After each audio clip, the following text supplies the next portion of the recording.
Tarzan and the Lost Empire. By Edgar Rice Burroughs. Chapter 1. Nkema danced excitedly upon the naked, brown shoulder of his master.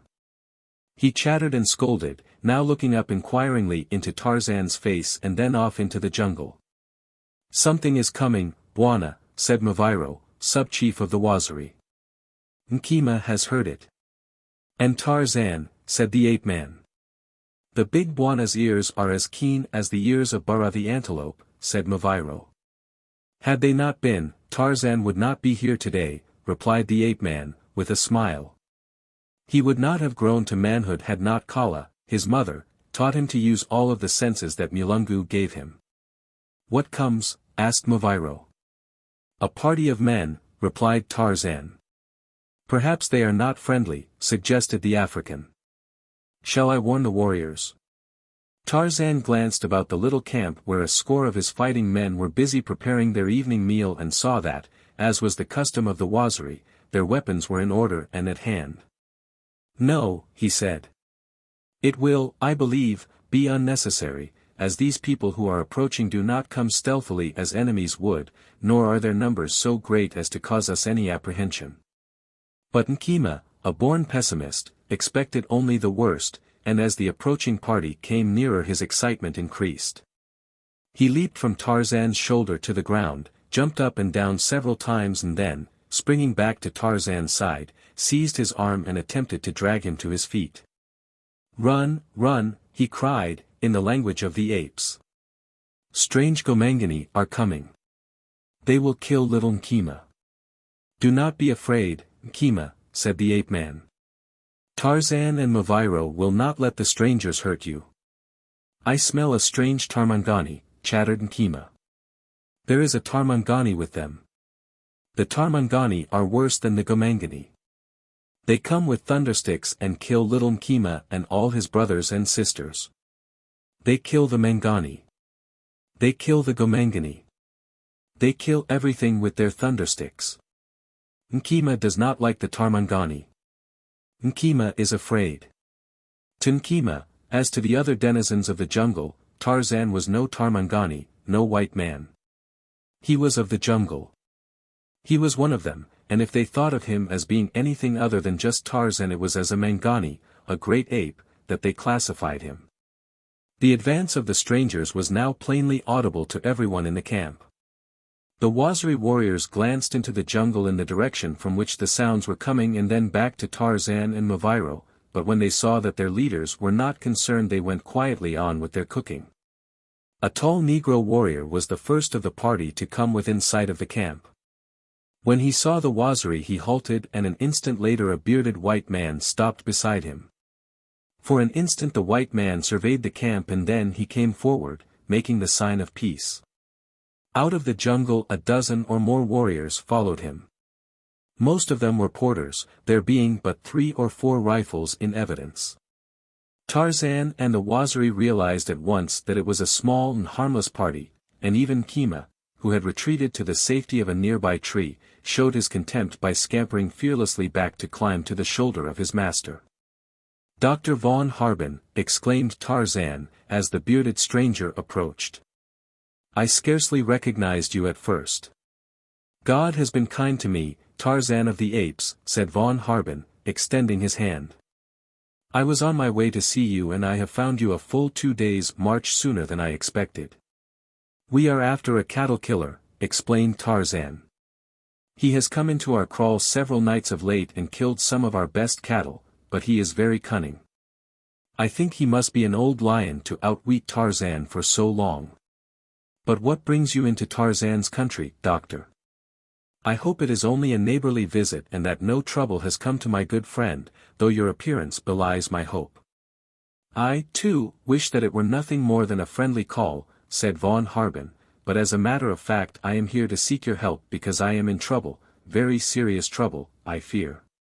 Do not tell me that the Arabs have come down again to take slaves or to steal ivory, or is it that the leopard men are waylaying your people upon the jungle trails at night? No, it is neither the one nor the other. I have come to see you upon a more personal matter. It is about my son, Erich. You have never met him. No, said Tarzan, but you are tired and hungry. Let your men make camp here. My evening meal is ready. While you and I eat you shall tell me how Tarzan may serve you. As the Waziri, at Tarzan's command, assisted von Harben's men in making their camp, the doctor and the ape-man sat cross-legged upon the ground and ate the rough fare that Tarzan's Waziri cook had prepared. Tarzan saw that his guest's mind was filled with the trouble that had brought him in search of the ape-man, and so he did not wait until they had finished the meal to reopen the subject, but urged von Harben to continue his story at once. I wish to preface the real object of my visit with a few words of explanation, commenced von Harben. Erich is my only son. 4 years ago, at the age of 19, he completed his university course with honors and received his first degree. Since then he has spent the greater part of his time in pursuing his studies in various European universities, where he has specialized in archaeology and the study of dead languages. His one hobby, outside of his chosen field, has been mountain climbing, and during succeeding summer vacations he scaled every important alpine peak. A few months ago he came here to visit me at the mission and immediately became interested in the study of the various Bantu dialects that are in use by the several tribes in our district and those adjacent thereto.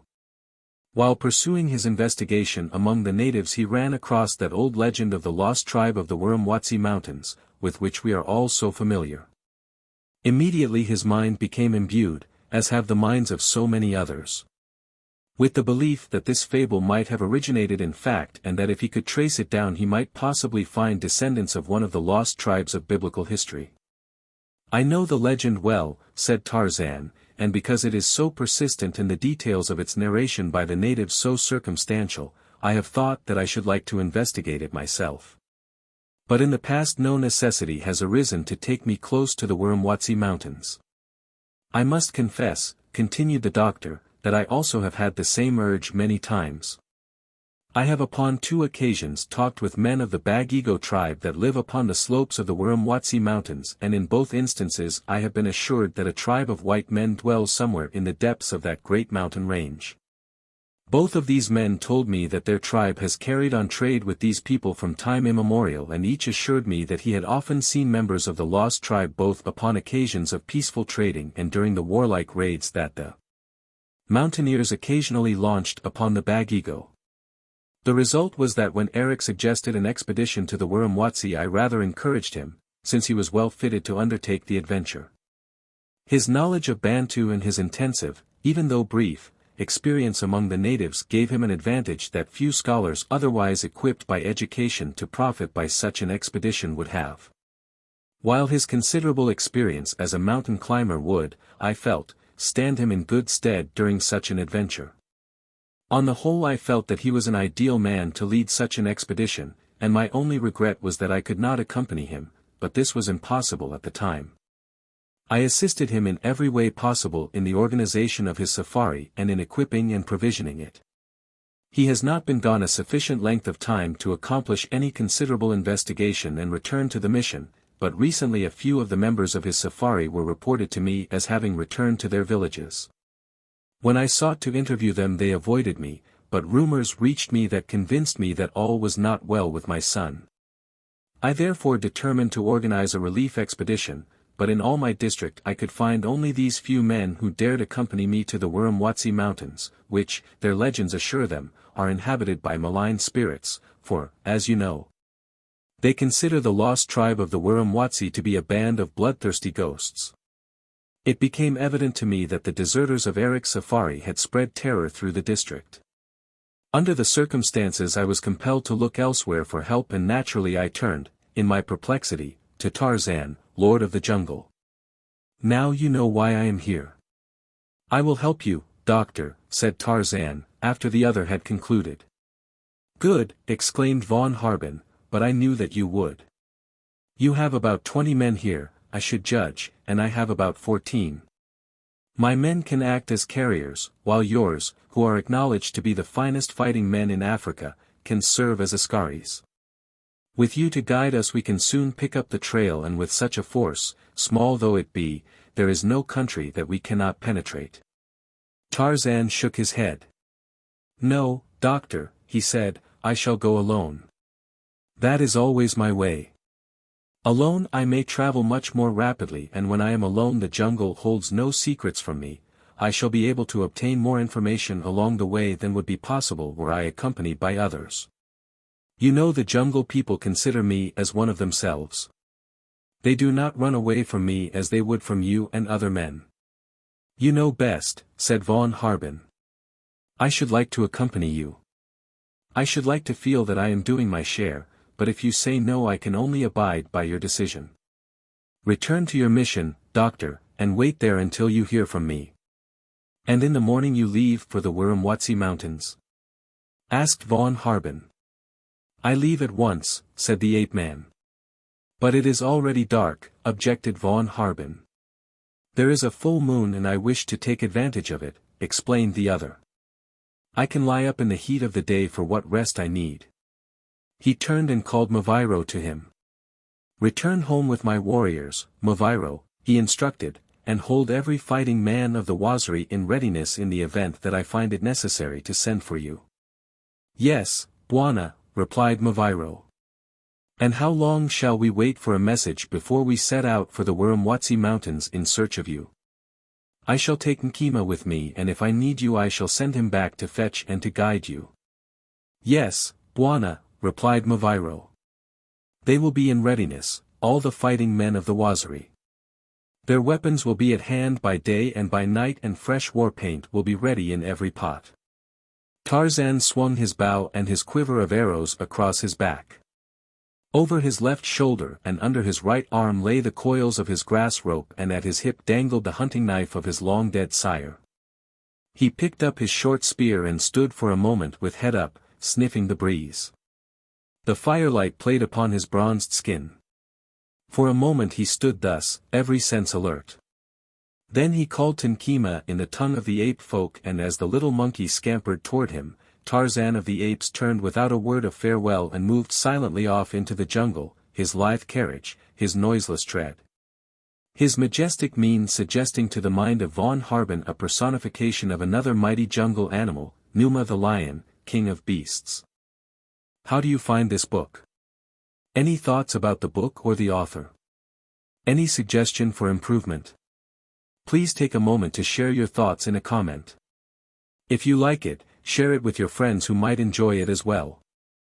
Subscribe to keep in touch. Visit CompleteAudiobooks.com for more quality content. Chapter 2. Erich von Harben stepped from his tent upon the slopes of the Wiramwazi Mountains to look upon a deserted camp. When he had first awakened, the unusual quiet of his surroundings had aroused within him a presentiment of ill, which was augmented when repeated calls for his body servant, Gabula, elicited no response. For weeks, as the safari had been approaching the precincts of the feared Wiramwazi, his men had been deserting by twos and threes until the preceding evening, when they had made this camp well upon the mountain slopes. Only a terrified remnant of the original safari had remained with him. Now even these, overcome during the night by the terrors of ignorance and superstition, had permitted fear to supplant loyalty and had fled from the impending and invisible terrors of this frowning range, leaving their master alone with the bloodthirsty spirits of the dead. A hasty survey of the camp site revealed that the men had stripped von Harben of everything.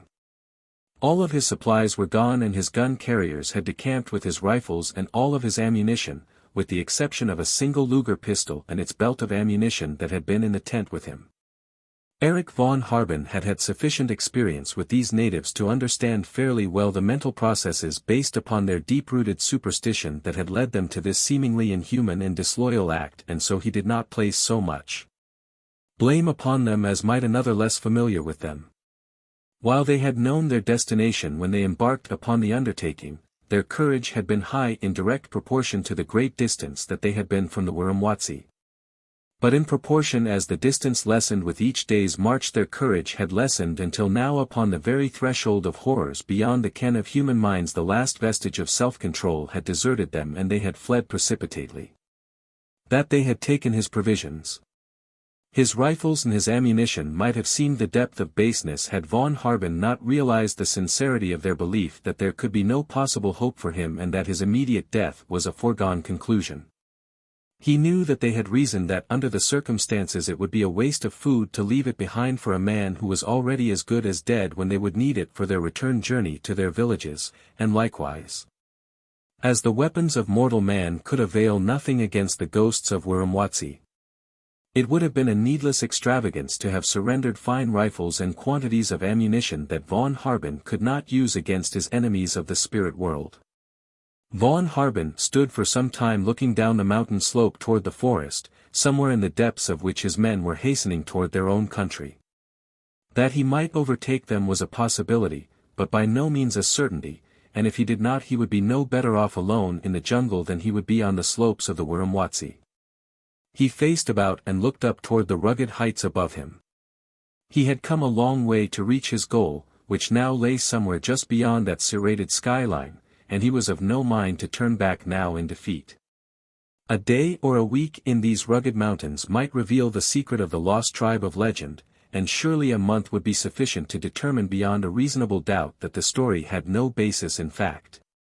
For von Harben believed that in a month he could fairly well explore such portions of the range as might naturally lend themselves to human habitation, where he hoped at best to find relics of the fabled tribe in the form of ruins or burial mounds.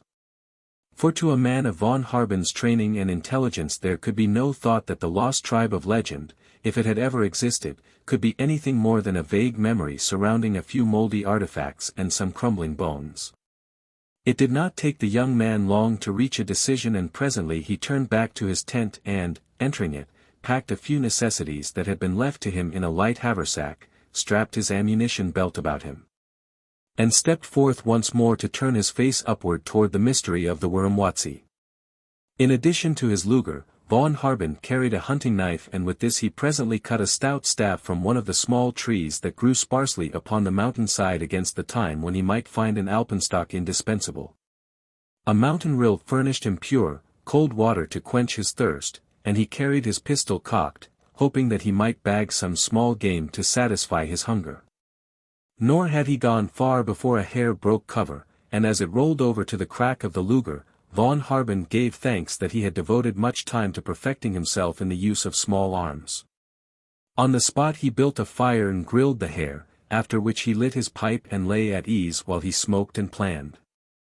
His was not a temperament to be depressed or discouraged by seeming reverses, and he was determined not to be hurried by excitement, but to conserve his strength at all times during the strenuous days that he felt must lie ahead of him.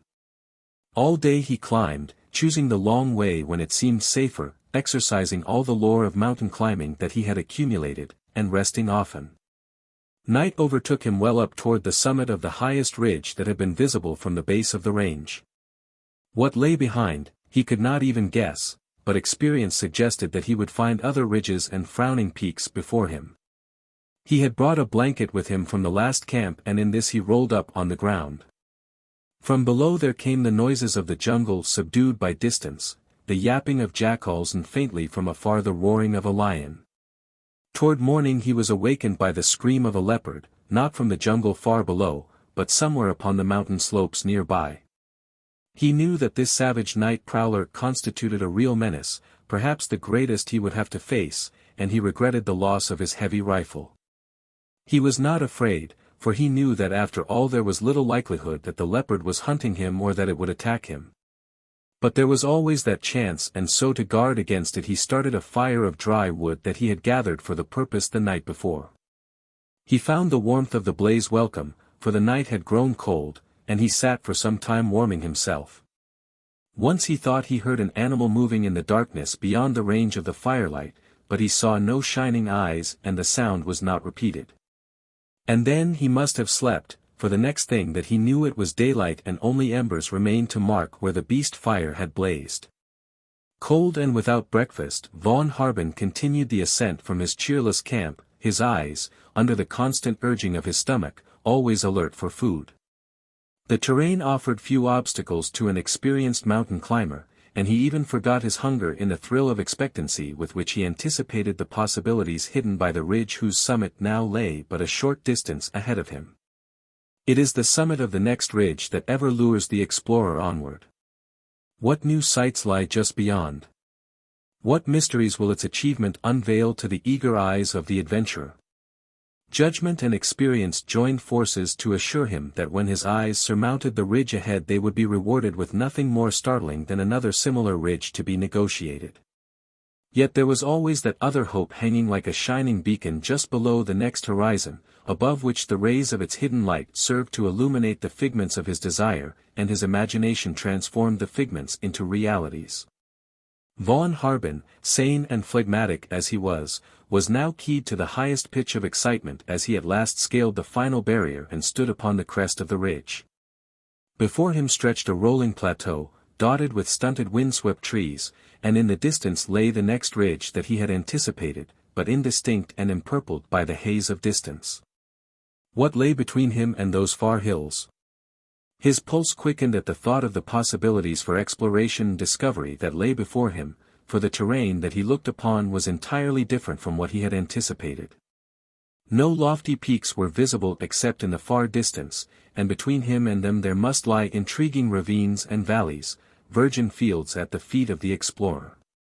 Eagerly, entirely forgetful of his hunger or his solitude, von Harben moved northward across the plateau.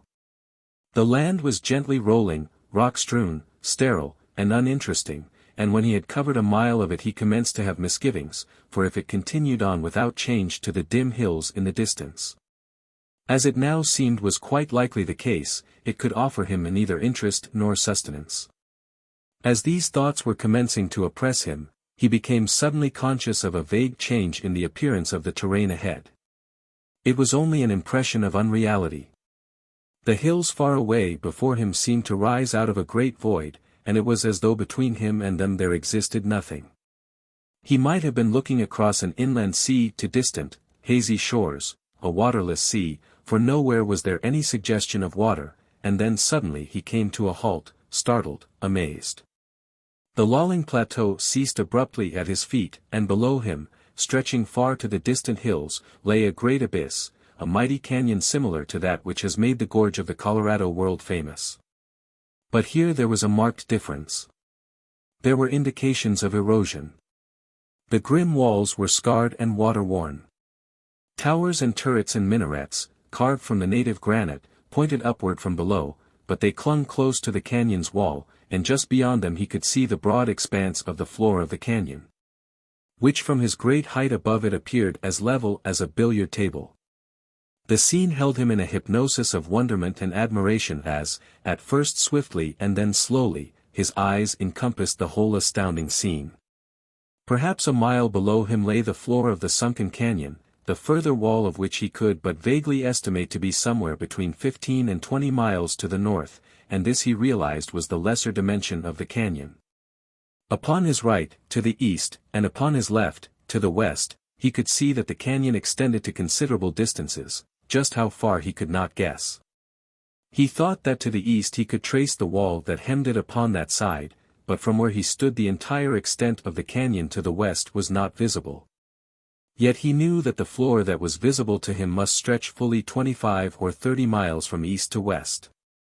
Almost below him was a large lake or marsh that seemed to occupy the greater part of the east end of the canyon. He could see lanes of water winding through what appeared to be great growths of reeds and, nearer the northern shore, a large island. 3 streams, winding ribbons far below, emptied into the lake, and in the far distance was another ribbon that might be a road. To the west the canyon was heavily wooded, and between the forest and the lake he saw moving figures of what he thought to be grazing game. The sight below him aroused the enthusiasm of the explorer to its highest pitch. Here, doubtless, lay the secret of the lost tribe of the Wiramwazi, and how well nature had guarded this secret with stupendous barrier cliffs, aided by the superstitions of the ignorant inhabitants of the outer slopes, was now easily understandable.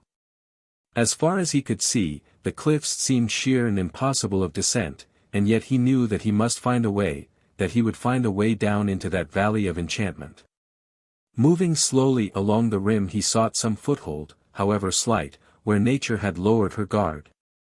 But it was almost night and he had covered but a short distance before he found even a suggestion of hope that the canyon was hemmed at any point by other than unbroken cliffs, whose perpendicular faces rose at their lowest point fully 1,000 feet above any possible foothold for a human being.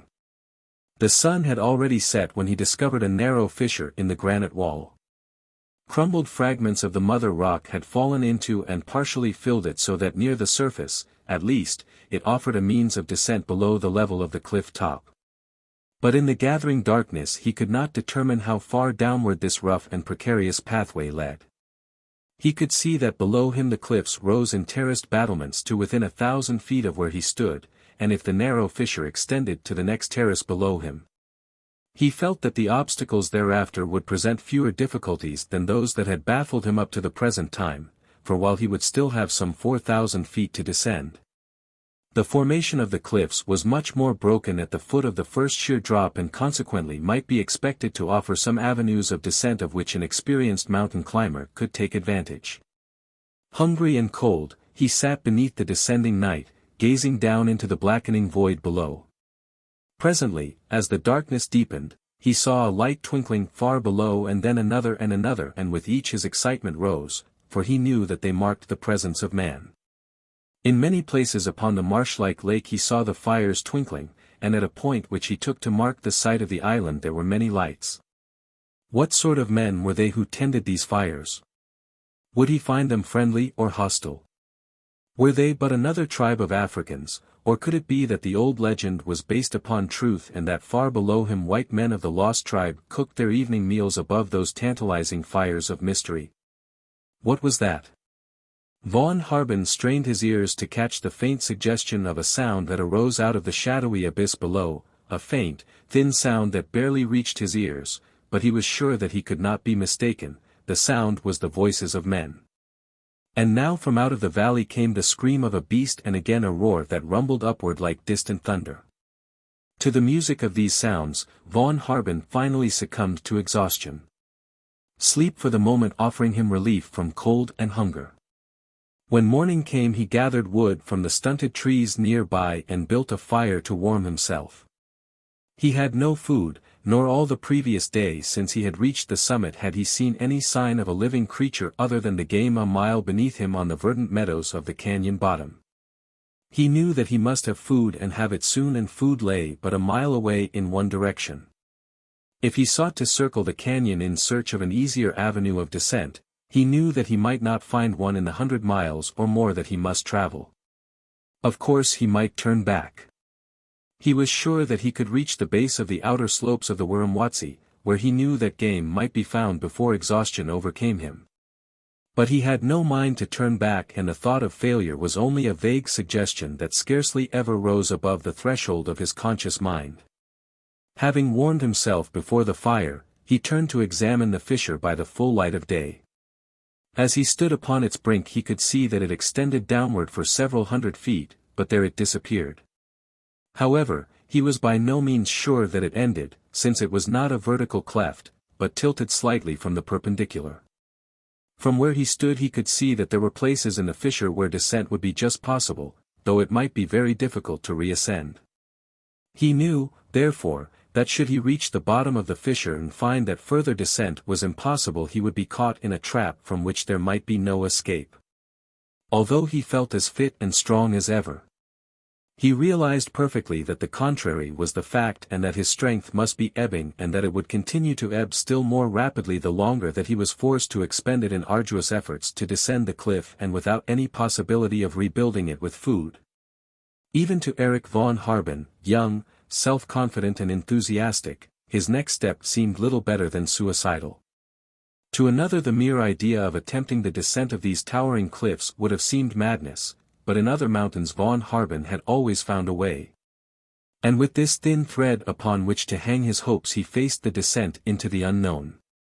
Now he was just about to lower himself over the edge of the fissure when he heard the sounds of footsteps behind him.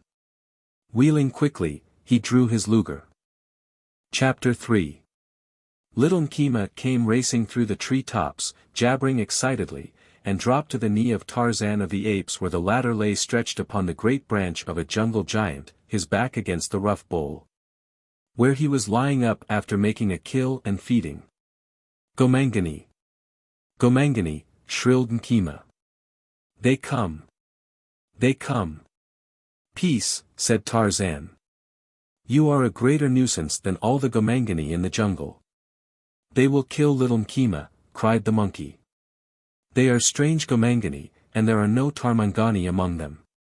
"Nkima thinks everything wants to kill him," said Tarzan, "and yet he has lived many years and is not dead yet." "Sabor and Shita and Numa, the Gomangani, and Hista the snake like to eat poor little Nkima," wailed the monkey. "That is why he is afraid." "Do not fear, Nkima," said the ape-man. "Tarzan will let no one hurt you." "Go and see the Gomangani," urged Nkima. "Go and kill them." "Nkima does not like the Gomangani." Tarzan arose leisurely. "I go," he said. "Nkima may come or he may hide in the upper terraces." "Nkima is not afraid," blustered the little monkey. "He will go and fight the Gomangani with Tarzan of the Apes," and he leaped to the back of the ape-man and clung there with his arms about the bronze throat, from which point of vantage he peered fearfully ahead. First over the top of one broad shoulder and then over the top of the other. Tarzan swung swiftly and quietly through the trees toward a point where Nkima had discovered the Gomangani, and presently he saw below him some score of natives straggling along the jungle trail. A few of them were armed with rifles and all carried packs of various sizes, such packs as Tarzan knew must belong to the equipment of a white man. The lord of the jungle hailed them and, startled, the men halted, looking up fearfully. "I am Tarzan of the Apes."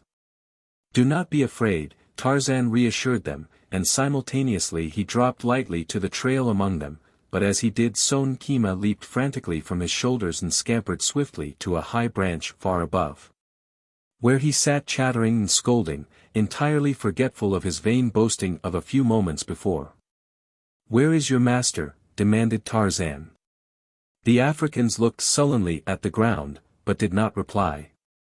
"Where is the Bwana, von Harben?" Tarzan insisted. A tall man standing near fidgeted uneasily. "He is dead," he mumbled. "How did he die?" asked Tarzan. Again the man hesitated before replying. "A bull elephant that he had wounded killed him," he said at last. "Where is his body?" "We could not find it." "Then how do you know that he was killed by a bull elephant?" demanded the ape-man. "We do not know," another spoke up. "He went away from camp and did not return. There was an elephant about and we thought that it had killed him," said the tall man. "You are not speaking true words," said Tarzan. "I shall tell you the truth," said a third. "Our Bwana ascended the slopes of the Wiramwazi and the spirits of the dead being angry seized him and carried him away." "I shall tell you the truth," said Tarzan. "You have deserted your master and run away, leaving him alone in the forest." "We were afraid," the man replied. "We warned him not to ascend the slopes of the Wiramwazi. We begged him to turn back.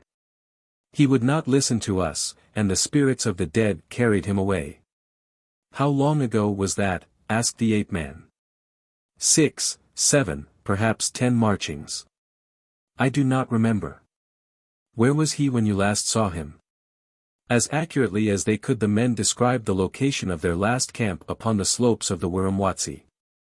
"Go your way back to your own villages in the Urambi country. I shall know where to find you if I want you.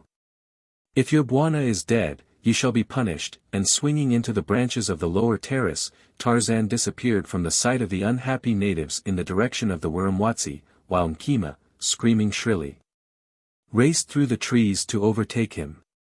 From his conversation with the deserting members of von Harben's safari, Tarzan was convinced that the young man had been traitorously abandoned and that in all likelihood he was making his way alone back upon the trail of the deserters. Not knowing Erich von Harben, Tarzan could not have guessed that the young man would push on alone into the unknown and forbidding depths of the Wiramwazi, but assumed on the contrary that he would adopt the more prudent alternative and seek to overtake his men as rapidly as possible. Believing this, the ape-man followed back along the trail of the safari, expecting momentarily to meet von Harben. This plan greatly reduced his speed, but even so he traveled with so much greater rapidity than the natives that he came to the slopes of the Wiramwazi upon the third day after he had interviewed the remnants of von Harben's safari.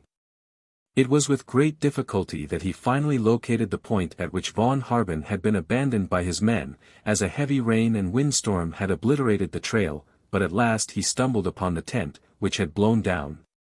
But nowhere could he see any signs of von Harben's trail.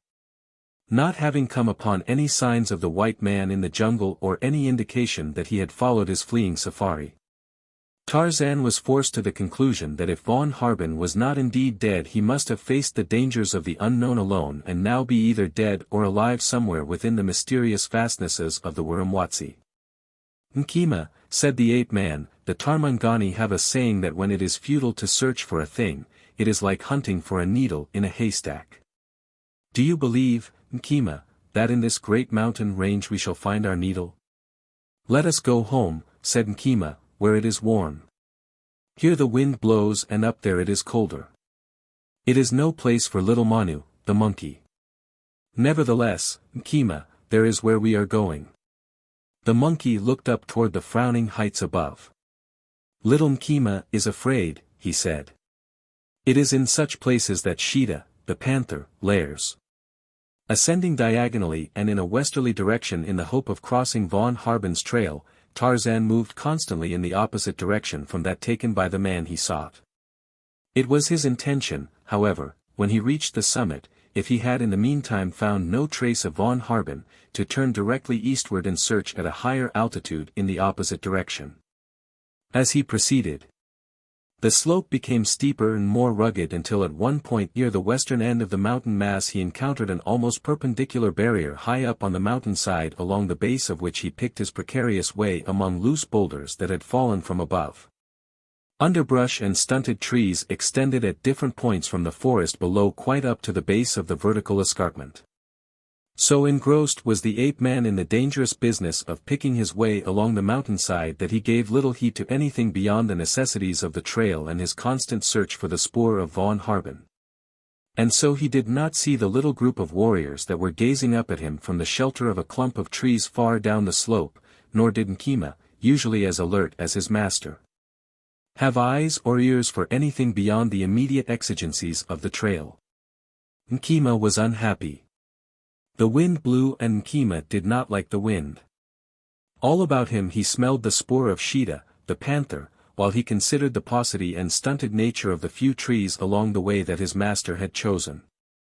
From time to time he noted, with sinking heart, ledges just above them from which Sheeta might spring down upon them, and the way was a way of terror for little Nkima. Now they had come to a particularly precarious point upon the mountainside. A sheer cliff rose above them on their right, and at their left the mountainside fell away so steeply that as Tarzan advanced his body was pressed closely against the granite face of the cliff as he sought a foothold upon the ledge of loose rubble. Just ahead of them the cliff shouldered out boldly against the distant skies. Perhaps beyond that clear-cut corner the going might be better. If it should develop that it was worse, Tarzan realized that he must turn back.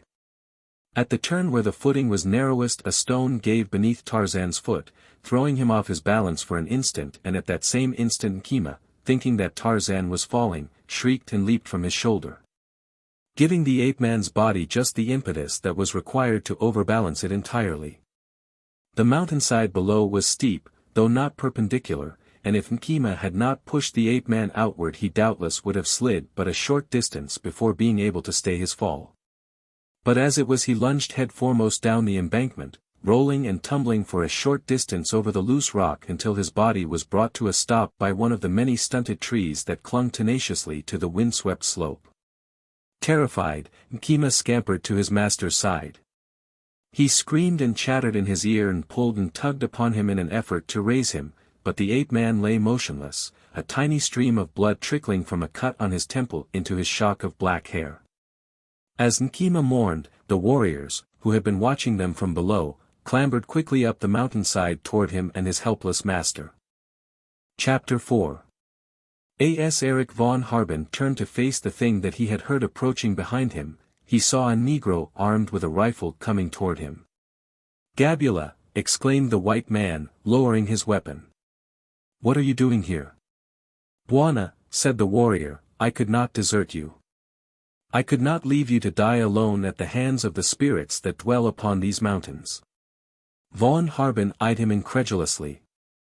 But if you believe that, Gabula, are you not afraid that they will kill you, too? I expect to die, Buona, replied Gabula. I cannot understand why you were not killed the first night or the second night. We shall both surely be killed tonight. And yet you followed me. Why? You have been kind to me, Buona, replied the man. Your father has been kind to me. When the others talked they filled me with fear, and when they ran away I went with them, but I have come back. There was nothing else that I could do, was there? No, Gabula. For you or for me there would have been nothing else to do, as we see such things, but as the others saw them they found another thing to do and they did it.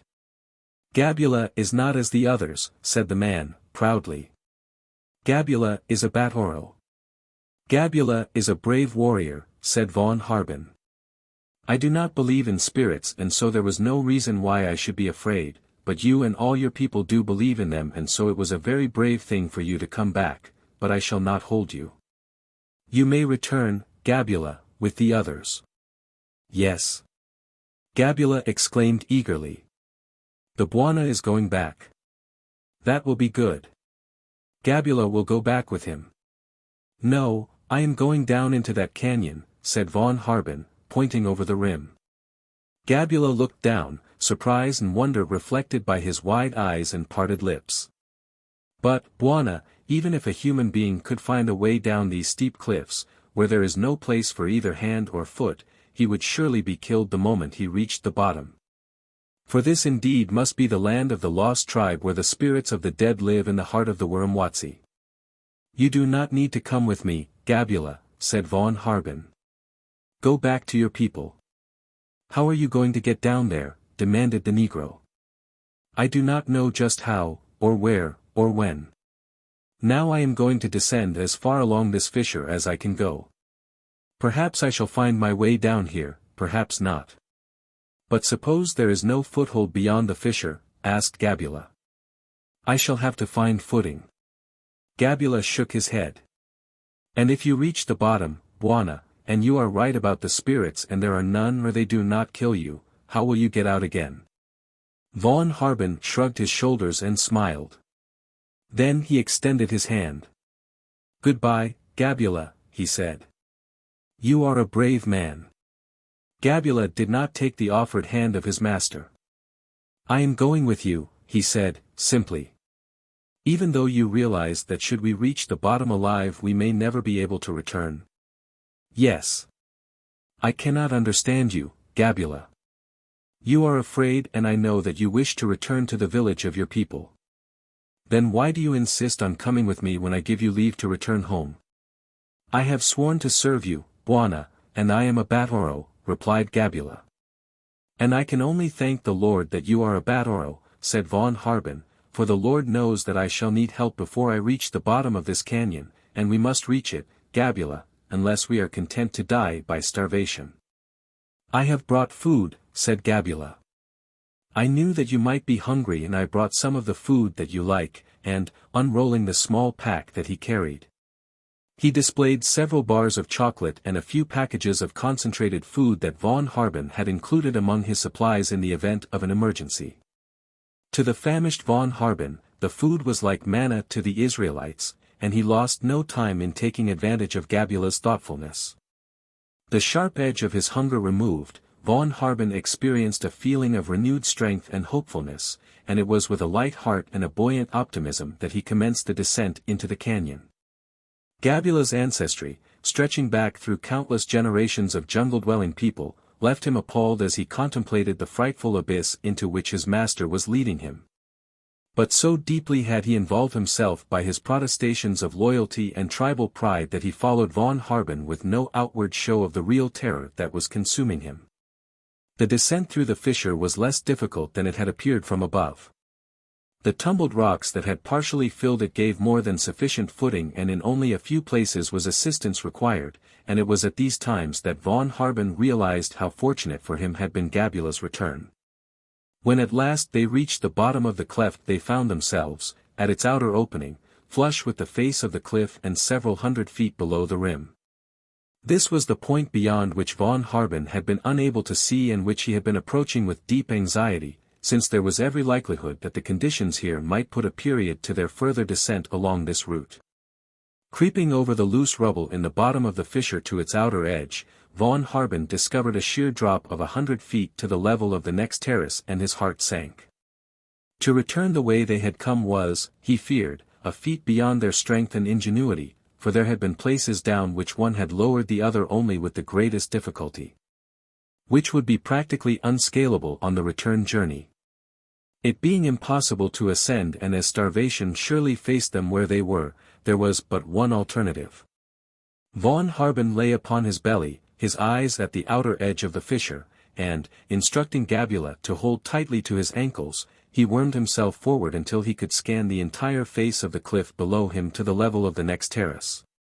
A few feet from the level on which he lay he saw that the fissure lay open again to the base of the cliff. Its stoppage at the point where they were having been caused by a large fragment of rock that had wedged securely between the sides of the fissure, entirely choking it at this point. The fissure, which had narrowed considerably since they had entered it at the summit, was not more than 2 or 3 feet wide directly beneath the rock on which he lay, and extended with little variation at this width the remaining 100 feet to the comparatively level ground below. If he and Gabula could but get into this crevice, he knew that they could easily brace themselves against its sides in such a way as to descend safely the remaining distance. But how, with the means at hand, were they to climb over the edge of the rock that blocked the fissure and crawl back into the fissure again several feet farther down? Von Harben lowered his crude alpenstock over the edge of the rock fragment. When he extended his arms at full length, the tip of the rod fell considerably below the bottom of the rock on which he lay. A man hanging at the end of the alpenstock might conceivably swing into the fissure, but this would necessitate a feat of acrobatics far beyond the powers of either himself or Gabula. A rope would have solved their problem, but they had no rope. With a sigh, von Harben drew back when his examination of the fissure convinced him that he must find another way, but he was totally at a loss to imagine in what direction to look for a solution. Gabula crouched back in the fissure, terrified by the anticipation of what von Harben's attempted exploration had suggested. The very thought of even looking out over the edge of that rock beyond the face of the cliff left Gabula cold and half paralyzed, while the thought that he might have to follow von Harben bodily over the edge threw the Negro into a fit of trembling. Yet had von Harben gone over the edge, Gabula would have followed him. The white man sat for a long time buried in thought. Time and again his eyes examined every detail of the formation of the fissure within the range of his vision.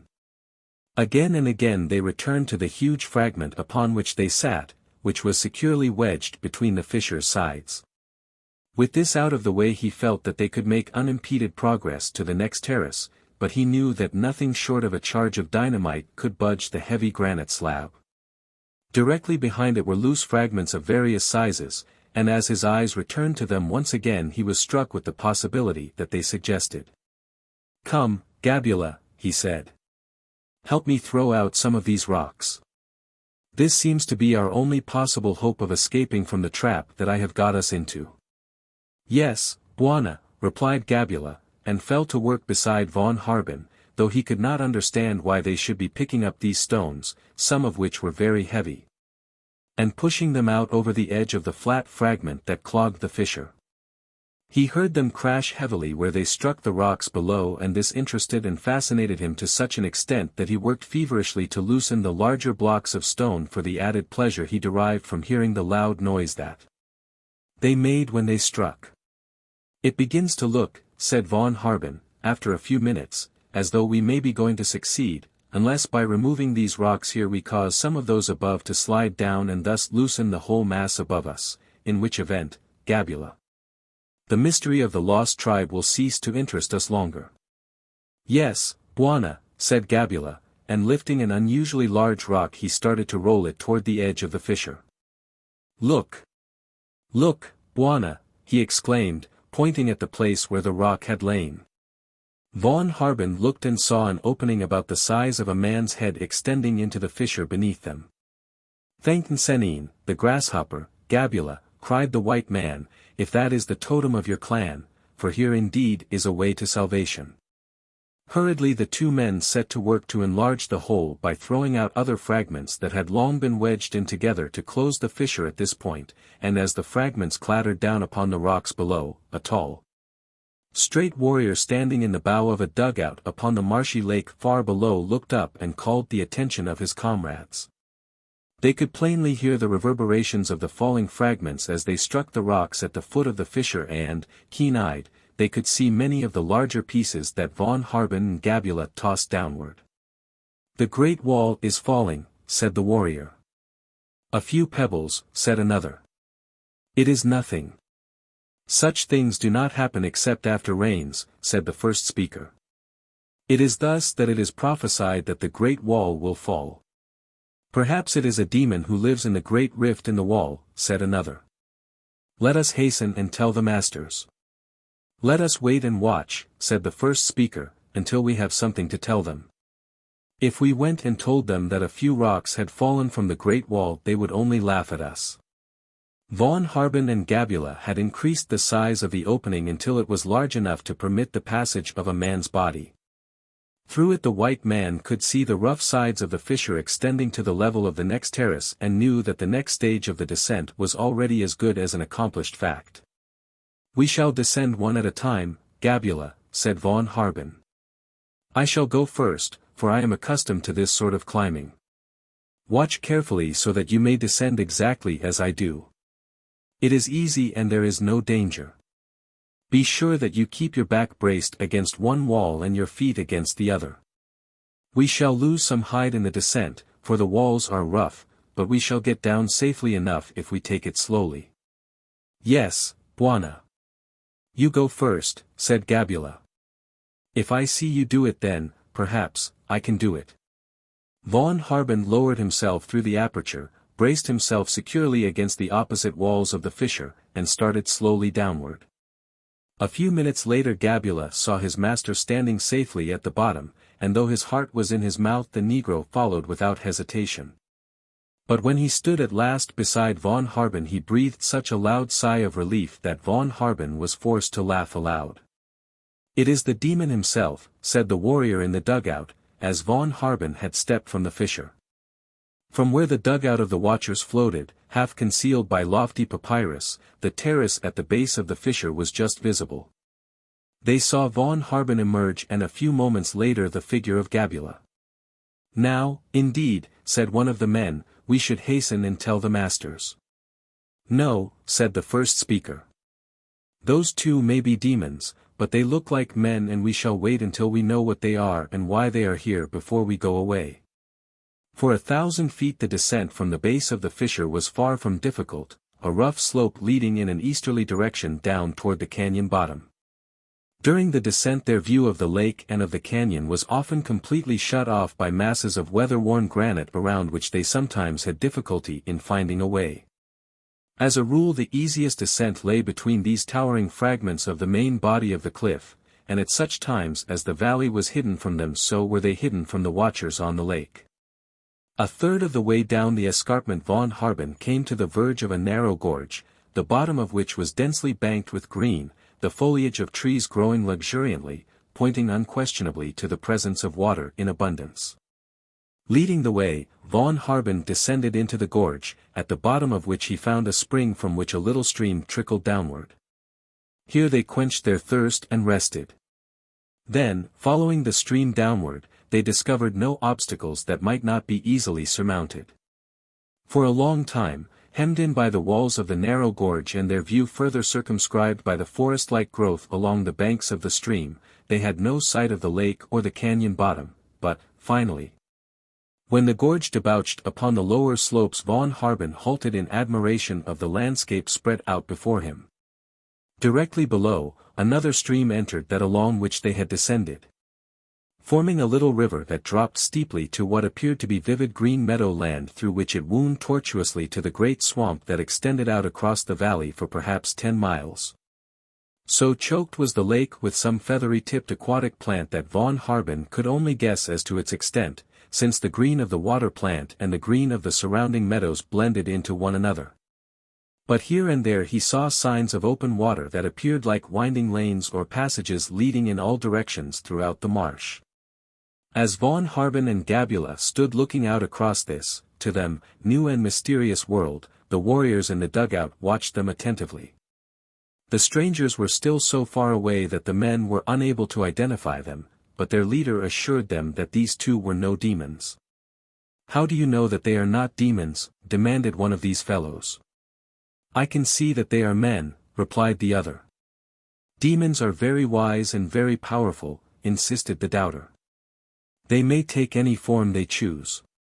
They might come as birds or animals or men." "They are not fools," snapped the leader. "If a demon wished to descend the Great Wall he would not choose the hardest way. He would take the form of a bird and fly down." The other scratched his head in perplexity, for he realized that here was an argument that would be difficult to controvert. For want of anything better to say, he suggested that they go at once and report the matter to their masters. "No," said the leader. "We shall remain here until they come closer. It will be better for us if we can take them with us and show them to our masters." The first few steps that von Harben took onto the grassy meadow land revealed the fact that it was a dangerous swamp from which only with the greatest difficulty were they able to extricate themselves. Floundering back to solid ground, von Harben reconnoitered in search of some other avenue to more solid ground on the floor of the canyon. But he found that upon both sides of the river the swamp extended to the foot of the lowest terrace of the cliff, and low as these were in comparison to their lofty fellows towering far above them, they were still impassable barriers. Possibly by reascending the gorge he might find an avenue to more solid ground toward the west, but as he had no actual assurance of this and as both he and Gabula were well nigh exhausted from the physical strain of the descent, he preferred to find an easier way to the lake shore if it were possible. He saw that while the river at this point was not swift, the current was rapid enough to suggest that the bottom might be sufficiently free from mud to make it possible for them to utilize it as an avenue to the lake, if it were not too deep. To test the feasibility of the idea, B lowered himself into the water, holding to one end of his alpenstock, while Gabula seized the other. He found that the water came to his waistline and that the bottom was firm and solid. "Come on, Gabula. This is our way to the lake, I guess," he said. As Gabula slipped into the water behind his master, the dugout containing the warriors pushed silently along the watery lane among the papyrus and with silent paddles was urged swiftly toward the mouth of the stream where it emptied into the lake. As von Harben and Gabula descended the stream they found that the depth of the water did not greatly increase. Once or twice they stumbled into deeper holes and were forced to swim, but in other places the water shallowed until it was only to their knees. And thus they made their way down to the lake at the verge of which their view was shut off by clumps of papyrus rising 12 or 15 feet above the surface of the water. "It begins to look," said von Harben, "as though there is no solid ground along the shore line, but the roots of the papyrus will hold us and if we can make our way to the west end of the lake I am sure that we shall find solid ground. For I am positive that I saw higher land there as we were descending the cliff." Feeling their way cautiously along, they came at last to the first clump of papyrus and just as von Harben was about to clamber to the solid footing of the roots, a canoe shot from behind the mass of floating plants and the two men found themselves covered by the weapons of a boatload of warriors. Chapter 5. Lukidi, the Bagigo, carried a gourd of milk to a hut in the village of his people on the lower slopes at the west end of the Wiramwazi range. Two stalwart spearmen stood guard at the doorway of the hut. "Muto has sent me with milk for the prisoner," said Lukedi.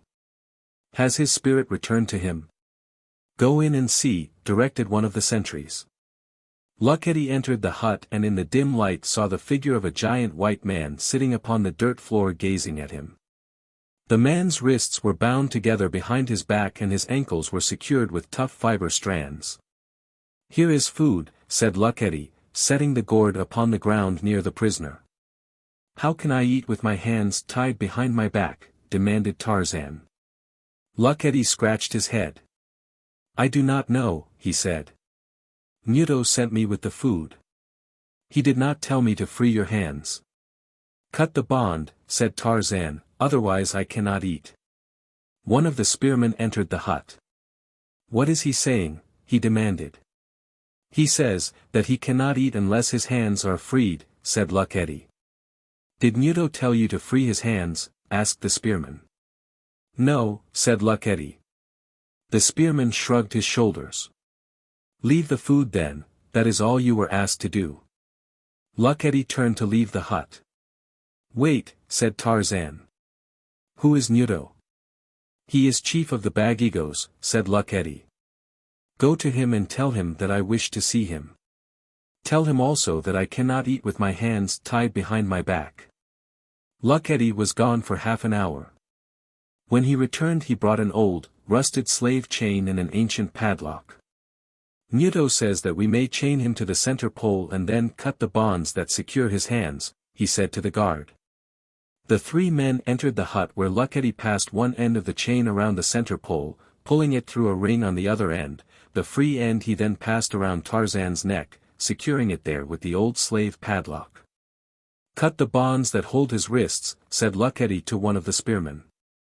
"Do it yourself," retorted the warrior. "Muto sent you to do it." "He did not tell me to cut the bonds." Luckety hesitated. It was apparent that he was afraid. "We will stand ready with our spears," said the guardsmen, "then he cannot harm you." "I shall not harm him," said Tarzan. "Who are you anyway, and who do you think I am?"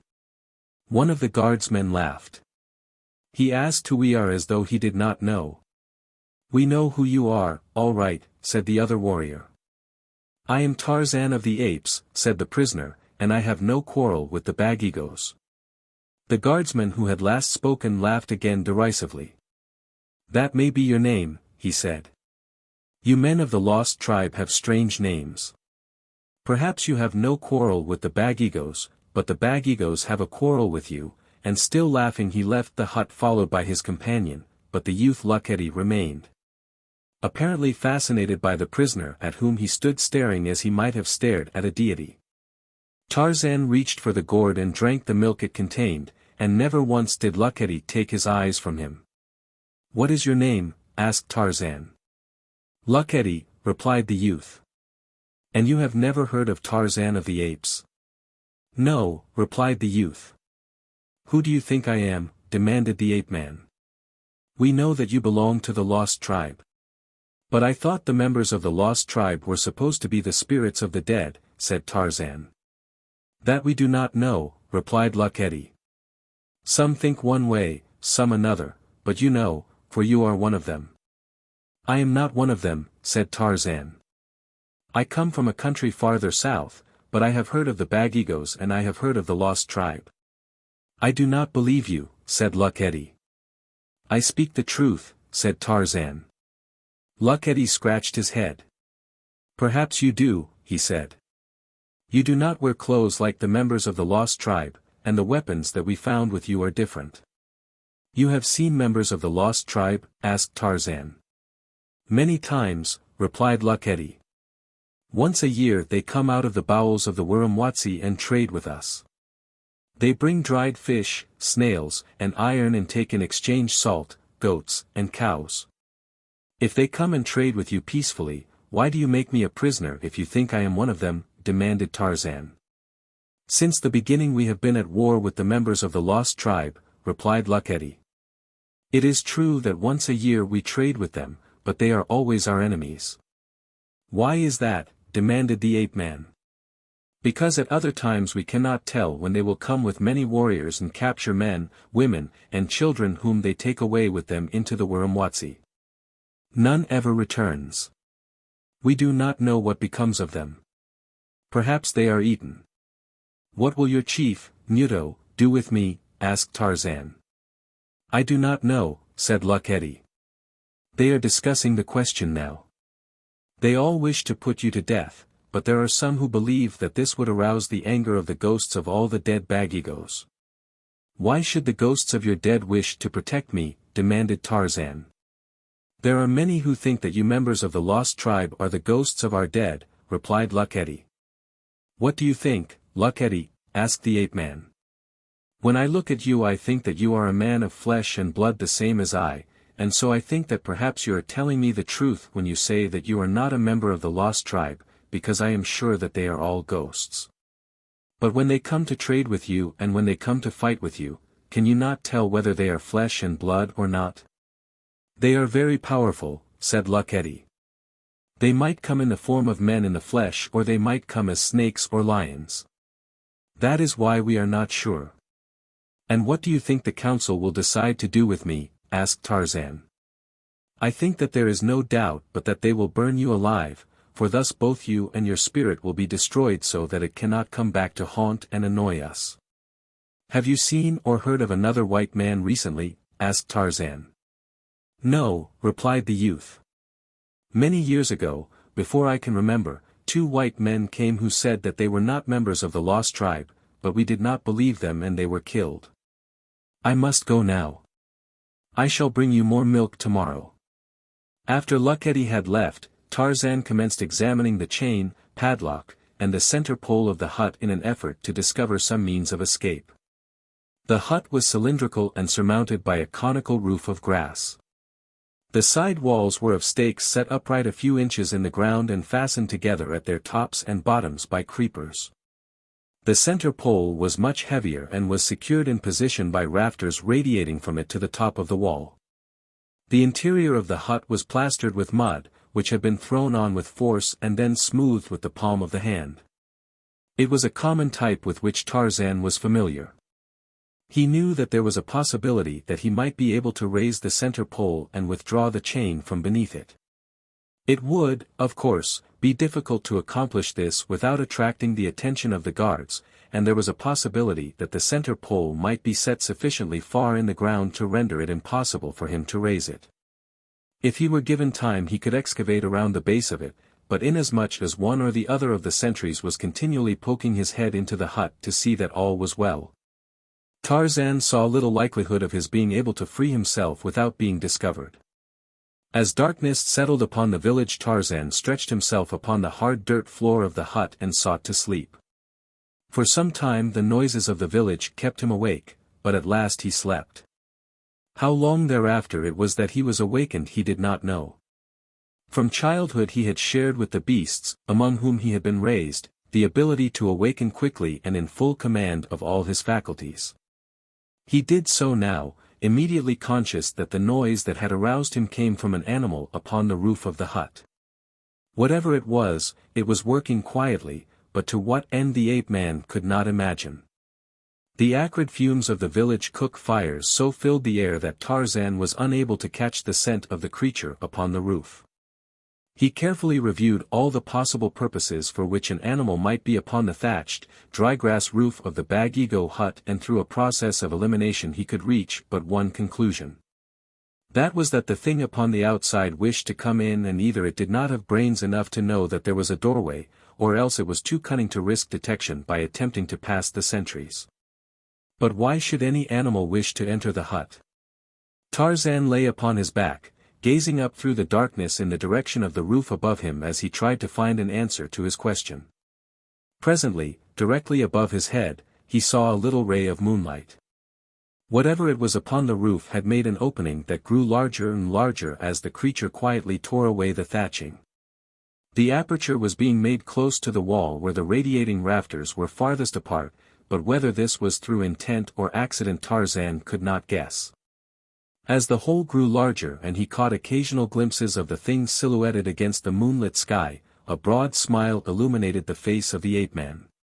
Now he saw strong little fingers working at the twigs that were fastened laterally across the rafters to support the thatch, and presently, after several of these had been removed, the opening was entirely closed by a furry little body that wriggled through and dropped to the floor close beside the prisoner. "How did you find me, Nkima?" whispered Tarzan. "Nkima followed," replied the little monkey. "All day he has been sitting in a high tree above the village watching this place and waiting for darkness. Why do you stay here, Tarzan of the Apes? Why do you not come away with little Nkima?" "I am fastened here with a chain," said Tarzan. "I cannot come away." "Nkima will go and bring Maviro and his warriors," said Nkima. Of course he did not use these words at all, but what he said in the language of the apes conveyed the same meaning to Tarzan. Black apes carrying sharp, long sticks was the expression that he used to describe the Waziri warriors, and the name for Maviro was one of his own coining, but he and Tarzan understood one another. "No," said Tarzan. "If I am going to need Maviro, he could not get here in time now to be of any help to me. Go back into the forest, Nkima, and wait for me. Perhaps I shall join you very soon." Nkima scolded, for he did not want to go away. He was afraid alone in this strange forest. In fact, Nkima's life had been one long complex of terror, relieved only by those occasions when he could snuggle in the lap of his master, safe within the solid walls of Tarzan's bungalow. One of the sentries heard the voices within the hut and crawled part way in. "There," said Tarzan to Nkima, "you see what you have done. Now you had better do as Tarzan tells you and get out of here and into the forest before they catch you and eat you." "Who are you talking to?" demanded the sentry. He heard a scampering in the darkness, and at the same instant he caught sight of the hole in the roof, and almost simultaneously he saw something dark go through it and disappear. "What was that?" he demanded, nervously. "That," said Tarzan, "was the ghost of your grandfather. He came to tell me that you and your wives and all your children would take sick and die if anything happens to me. He also brought the same message for Nudo." The sentry trembled. "Call him back," he begged, "and tell him that I had nothing to do with it. It is not I, but Nudo, the chief, who is going to kill you." "I cannot call him back," said Tarzan, "and so you had better tell Nudo not to kill me." "I cannot see Nudo until morning," wailed the sentry. "Perhaps then it will be too late."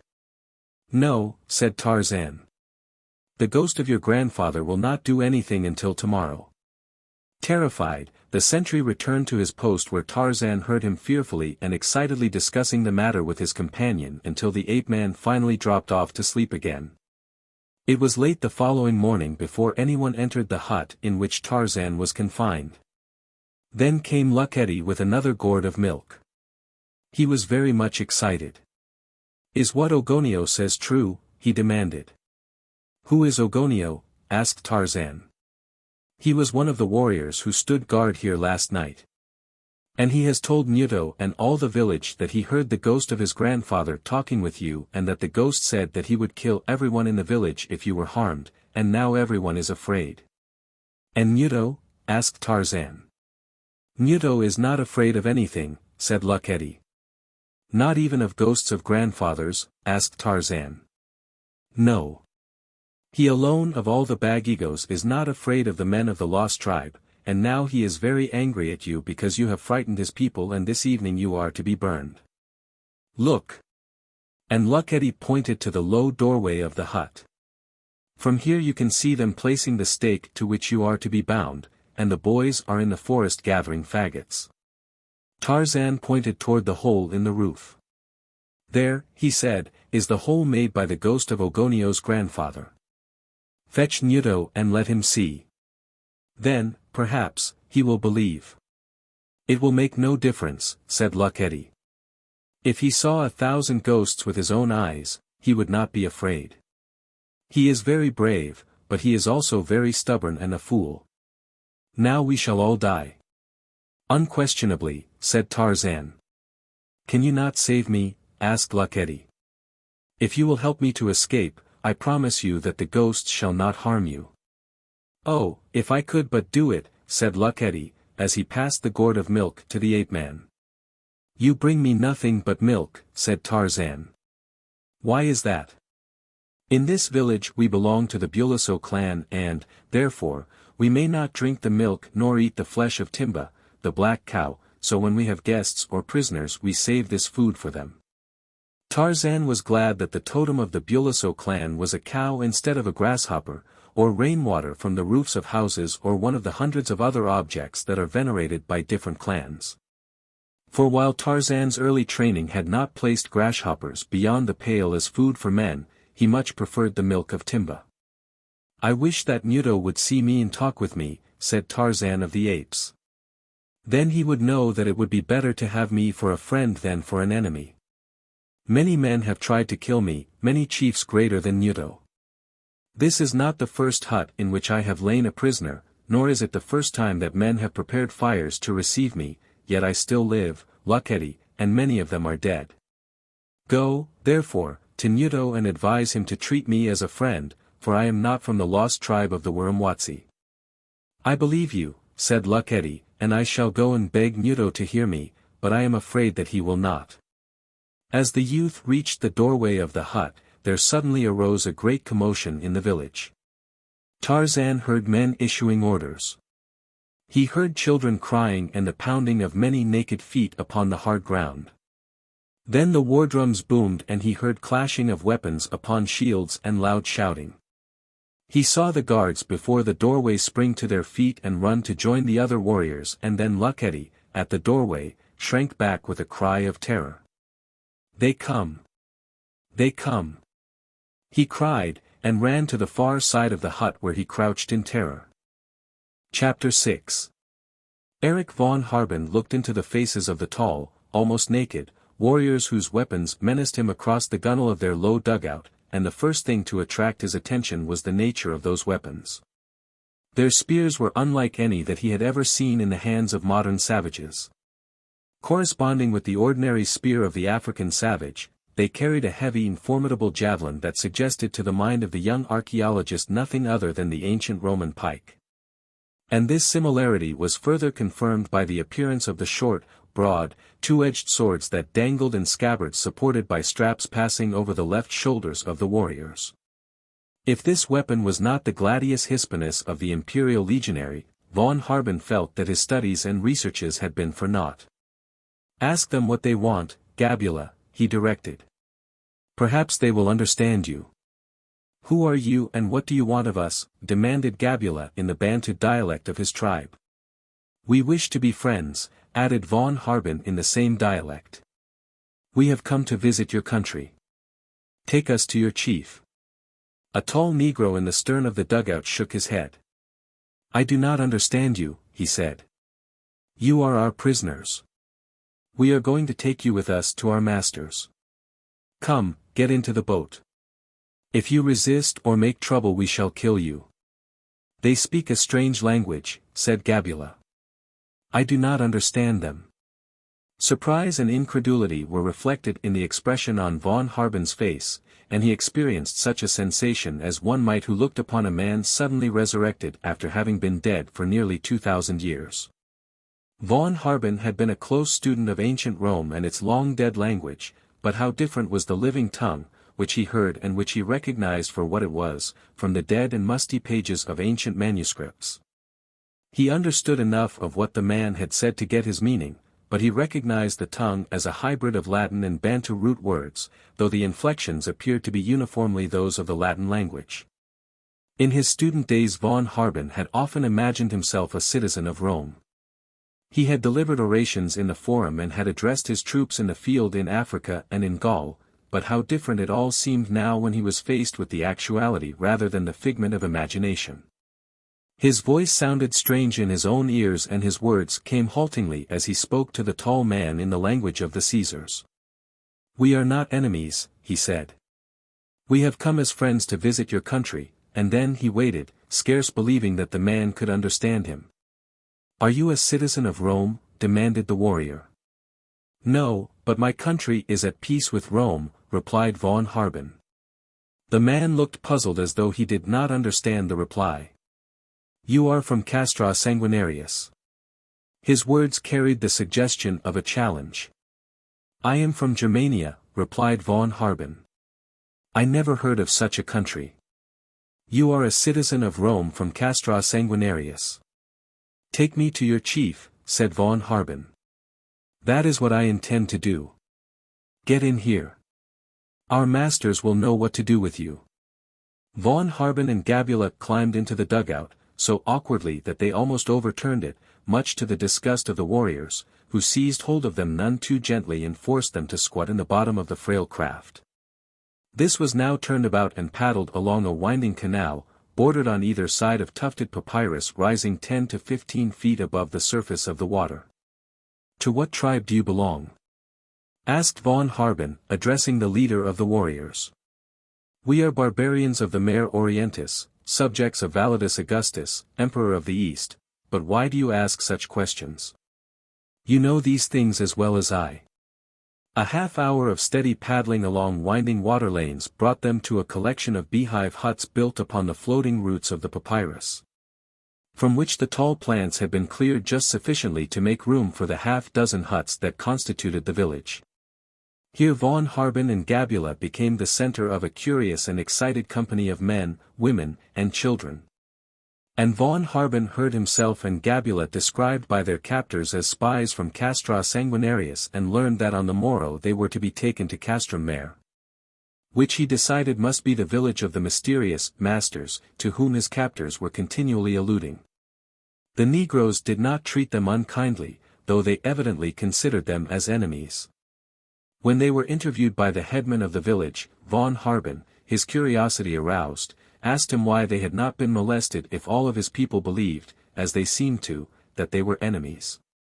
You are a citizen of Rome, replied the headman, and this other is your slave.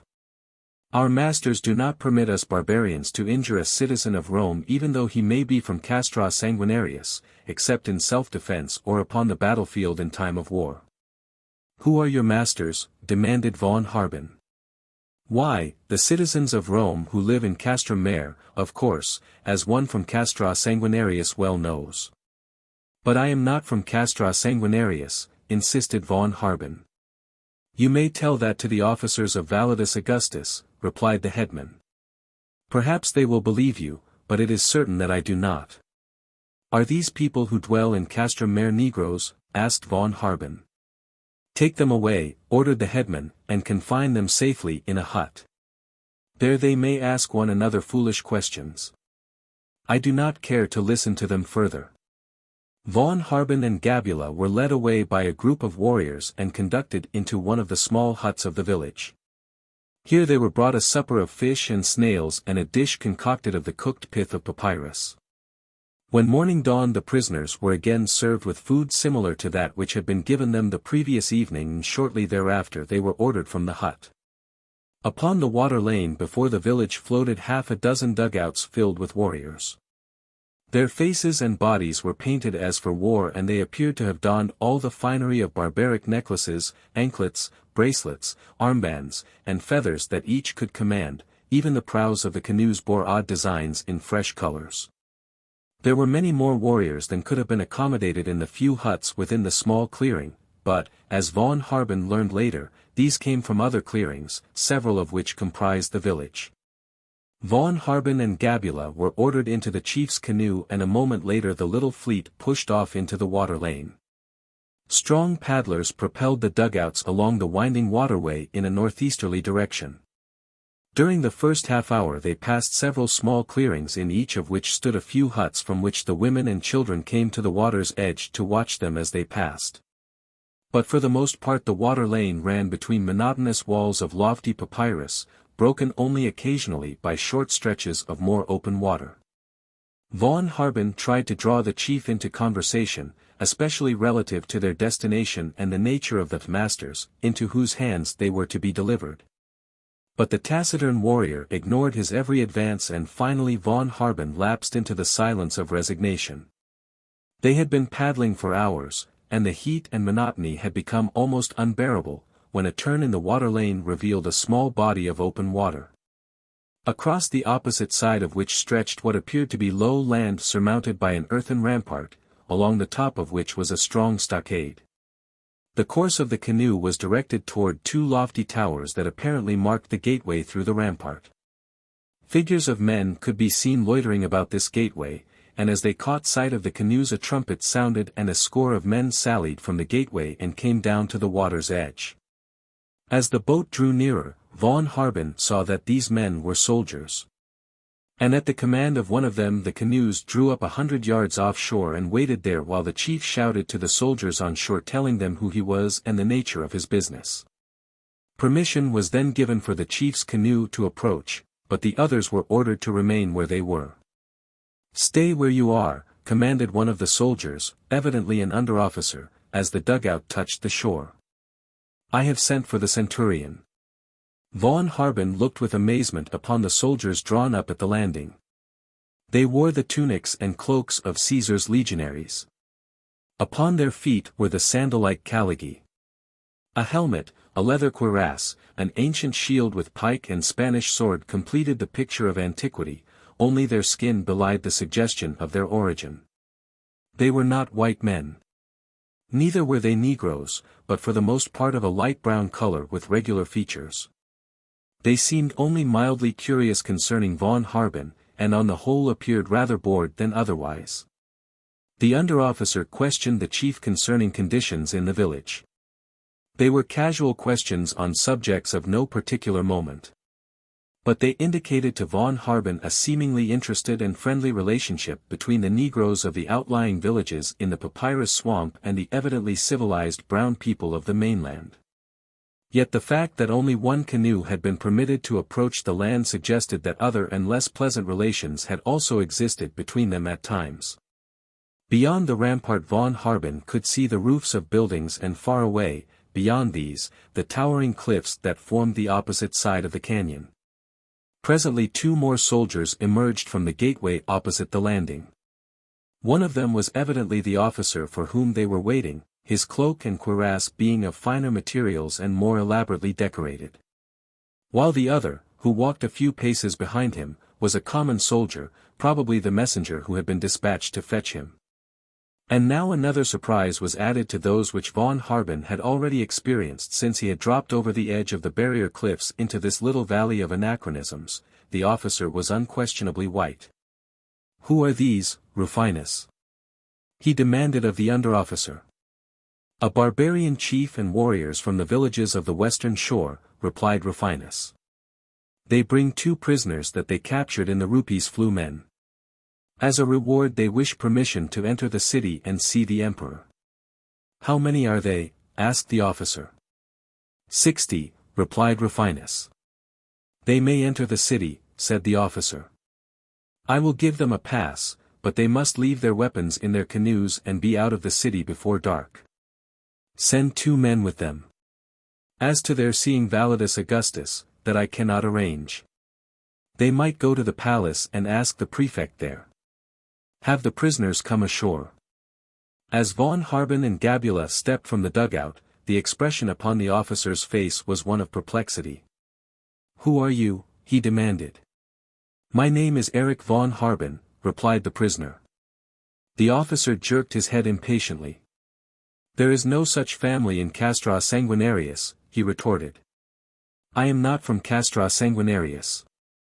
"Not from Castra Sanguinarius." The officer laughed. "That is the story he told me," said the chief, who had been listening to the conversation. "I suppose that he will be saying next that he is not a citizen of Rome," said the officer. "That is just what he does say," said the chief. "But wait," exclaimed the officer, excitedly. "Perhaps you are indeed from Rome herself." "No, I am not from Rome," von Harben assured him. "Can it be that there are white barbarians in Africa?" exclaimed the officer. "Surely your garments are not Roman." "Yes, you must be a barbarian unless, as I suspect, you are not telling me the truth and you are indeed from Castra Sanguinarius." "A spy, perhaps," suggested Rufinus. "No," said von Harben. "I am no spy nor am I an enemy, and with a smile, I am a barbarian, but a friendly barbarian." "And who is this man?" asked the officer, indicating Gabula. "Your slave." "He is my servant, but not a slave." "Come with me," directed the officer. "I should like to talk with you. I find you interesting, though I do not believe you." Von Harben smiled. "I do not blame you," he said, "for even though I see you before me I can scarcely believe that you exist." "I do not understand what you mean," said the officer, "but come with me to my quarters." He gave orders that Gabula was to be confined in the guardhouse temporarily, and then he led von Harben back to one of the towers that guarded the entrance to the rampart. The gate lay in a vertical plane at right angles to the rampart with a high tower at either side, the rampart curving inward at this point to connect with the tower at the inner end of the gate. This made a curved entrance that forced an enemy attempting to enter to disclose its right or unprotected side to the defenders upon the rampart, a form of camp fortification that von Harben knew had been peculiar to the ancient Romans. The officers' quarters consisted of a single, small, bare room directly off a larger room occupied by the members of the guard. It contained a desk, a bench, and a couple of roughly made chairs. "Sit down," said the officer, after they had entered, "and tell me something about yourself. If you are not from Castra Sanguinarius, from whence do you come? How did you get into our country and what are you doing here?" "I am from Germania," replied von Harben. "Bah!" exclaimed the officer. "They are wild and savage barbarians. They do not speak the language of Rome at all, not even as poorly as you. How recently have you come in contact with German barbarians?" von Harben asked. "Oh, never, of course, but our historians knew them well." "And how lately have they written of them?" "Why, Sanguinarius himself mentions them in the story of his life." "Sanguinarius?" questioned von Harben. "I do not recall ever having heard of him." "Sanguinarius fought against the barbarians of Germania in the 839th year of Rome. That was about 1837 years ago," von Harben reminded the officer, "and I think you will have to admit that there may have been much progress in that time." "And why?" demanded the other. "There have been no changes in this country since the days of Sanguinarius and he has been dead over 1800 years. It is not likely then that barbarians would change greatly if Roman citizens have not." "You say you are from Germania. Perhaps you were taken to Rome as a captive and got your civilization there, but your apparel is strange. It is not of Rome. It is not of any place of which I have ever heard. Go on with your story." "My father is a medical missionary in Africa," explained von Harben. "Often when I have visited him I heard the story of a lost tribe that was supposed to live in these mountains. The natives told strange stories of a white race living in the depths of the Wiramwazi. They said that the mountains were inhabited by the ghosts of their dead. Briefly, I came to investigate the story. All but one of my men, terrified after we reached the outer slopes of the mountains, deserted me. That one and I managed to descend to the floor of the canyon. Immediately we were captured and brought here." For a while the other sat in silence, thinking. "Perhaps you are telling me the truth," he said, at last. "Your apparel is not that of Castra Sanguinarius and you speak our language with such a peculiar accent and with so great effort that it is evidently not your mother tongue. I shall have to report your capture to the emperor, but in the meantime I shall take you to the home of my uncle, Septimus Favonius. If he believes your story he can help you, as he has great influence with the emperor, Validus Augustus." "You are kind," said von Harben, "and I shall need a friend here if the customs of imperial Rome still prevail in your country, as you suggest. Now that you know so much about me, perhaps you will tell me something about yourself." "There is little to tell," said the officer. "My name is Mallius Lepus. I am a centurion in the army of Validus Augustus. Perhaps, if you are familiar with Roman customs, you will wonder that a patrician should be a centurion, but in this matter as in some others we have not followed the customs of Rome. Sanguinarius admitted all his centurions to the patrician class, and since then for over 1800 years only patricians have been appointed centurions. But here is a spar," exclaimed Mallius Lepus, as another officer entered the room. "He has come to relieve me and when he has taken over the gate you and I shall go at once to the home of my uncle, Septimus Favonius." Chapter 7. Tarzan of the Apes looked at Luckety in surprise and then out through the low doorway of the hut in an effort to see what it was that had so filled the breast of the youth with terror. The little section of the village street, framed by the doorway, showed a milling mass of brown bodies, waving spears, terrified women and children. What could it mean? At first he thought that Luckety meant that the Bagigos were coming for Tarzan, but now he guessed that the Bagigos were being beset by troubles of their own. And at last he came to the conclusion that some other savage tribe had attacked the village. But, whatever the cause of the uproar, it was soon over. He saw the Bagigos turn and flee in all directions.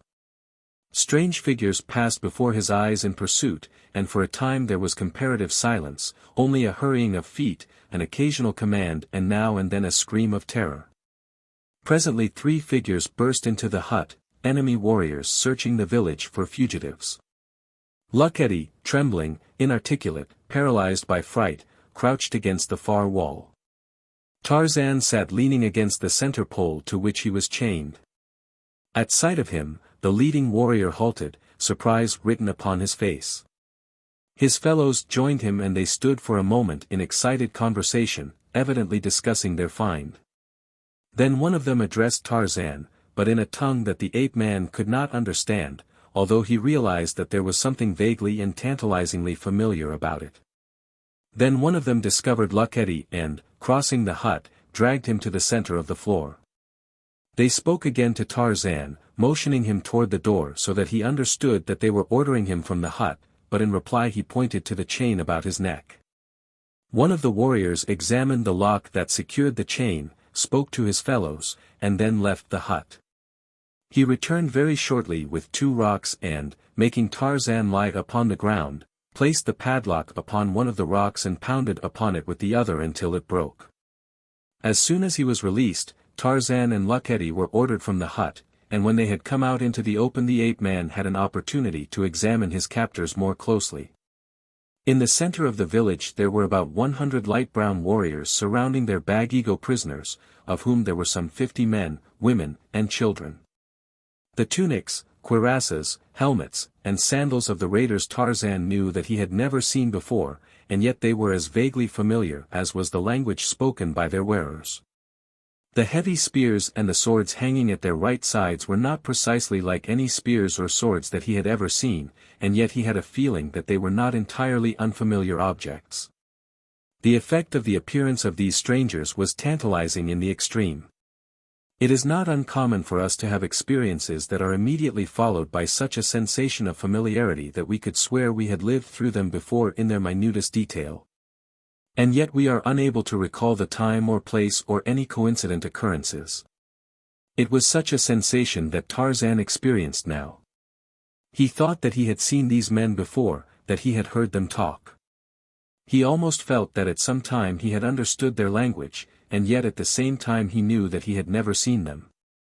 Then a figure approached from the opposite side of the village, a white man, garbed similarly to the warriors, but in more resplendent trappings, and of a sudden Tarzan of the Apes found the key and the solution of the mystery.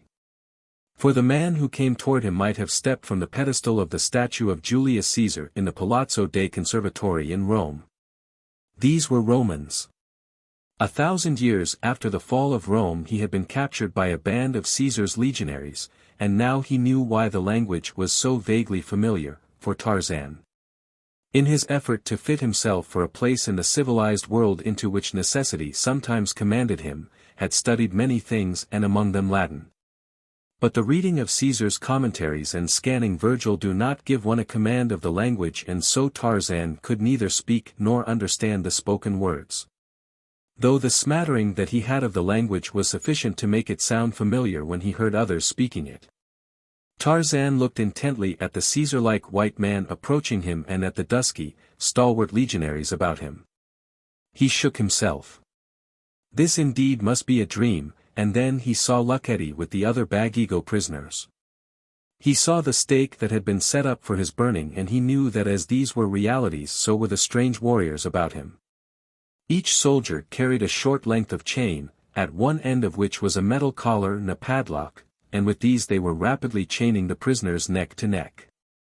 While they were thus occupied, the white man, who was evidently an officer, was joined by 2 other whites similarly garbed. The 3 caught sight of Tarzan and immediately approached and questioned him, but the ape-man shook his head to indicate that he could not understand their language. Then they questioned the soldiers who had discovered him in the hut, and finally the commander of the company issued some instructions relative to the ape-man and turned away.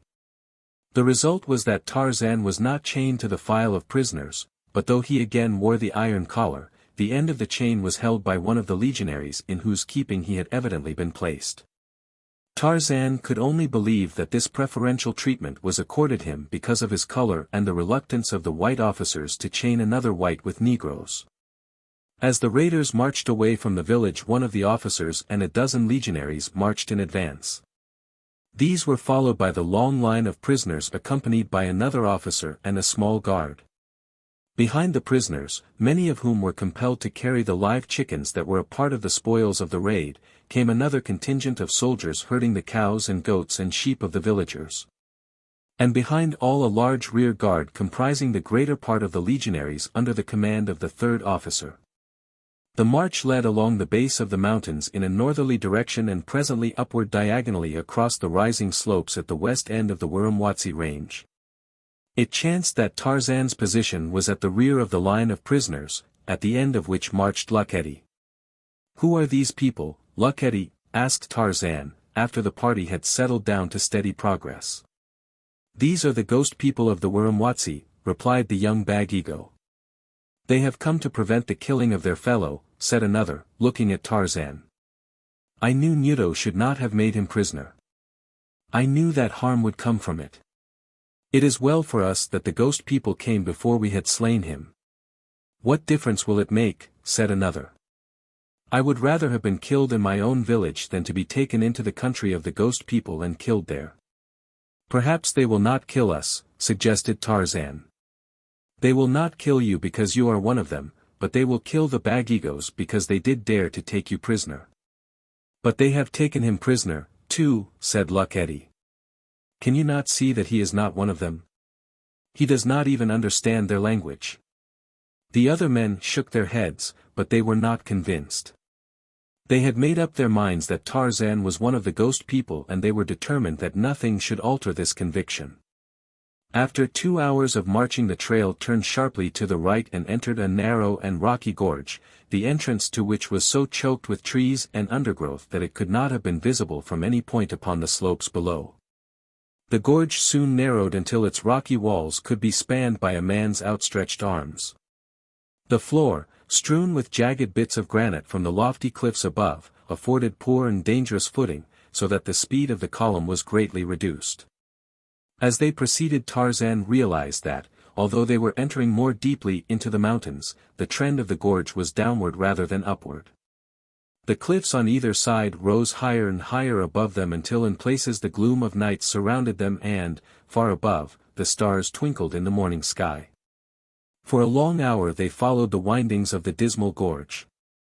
The column halted for a minute or two and immediately after the march was resumed Tarzan saw those directly ahead of him filing through an arched gateway in the man-made wall of solid masonry that entirely blocked the gorge to a height of at least 100 feet. Also, when it was the ape-man's turn to pass the portal, he saw that it was guarded by other soldiers similar to those into whose hands he had fallen and that it was further reinforced by a great gate of huge hand-hewn timbers that had been swung open to permit the party to pass.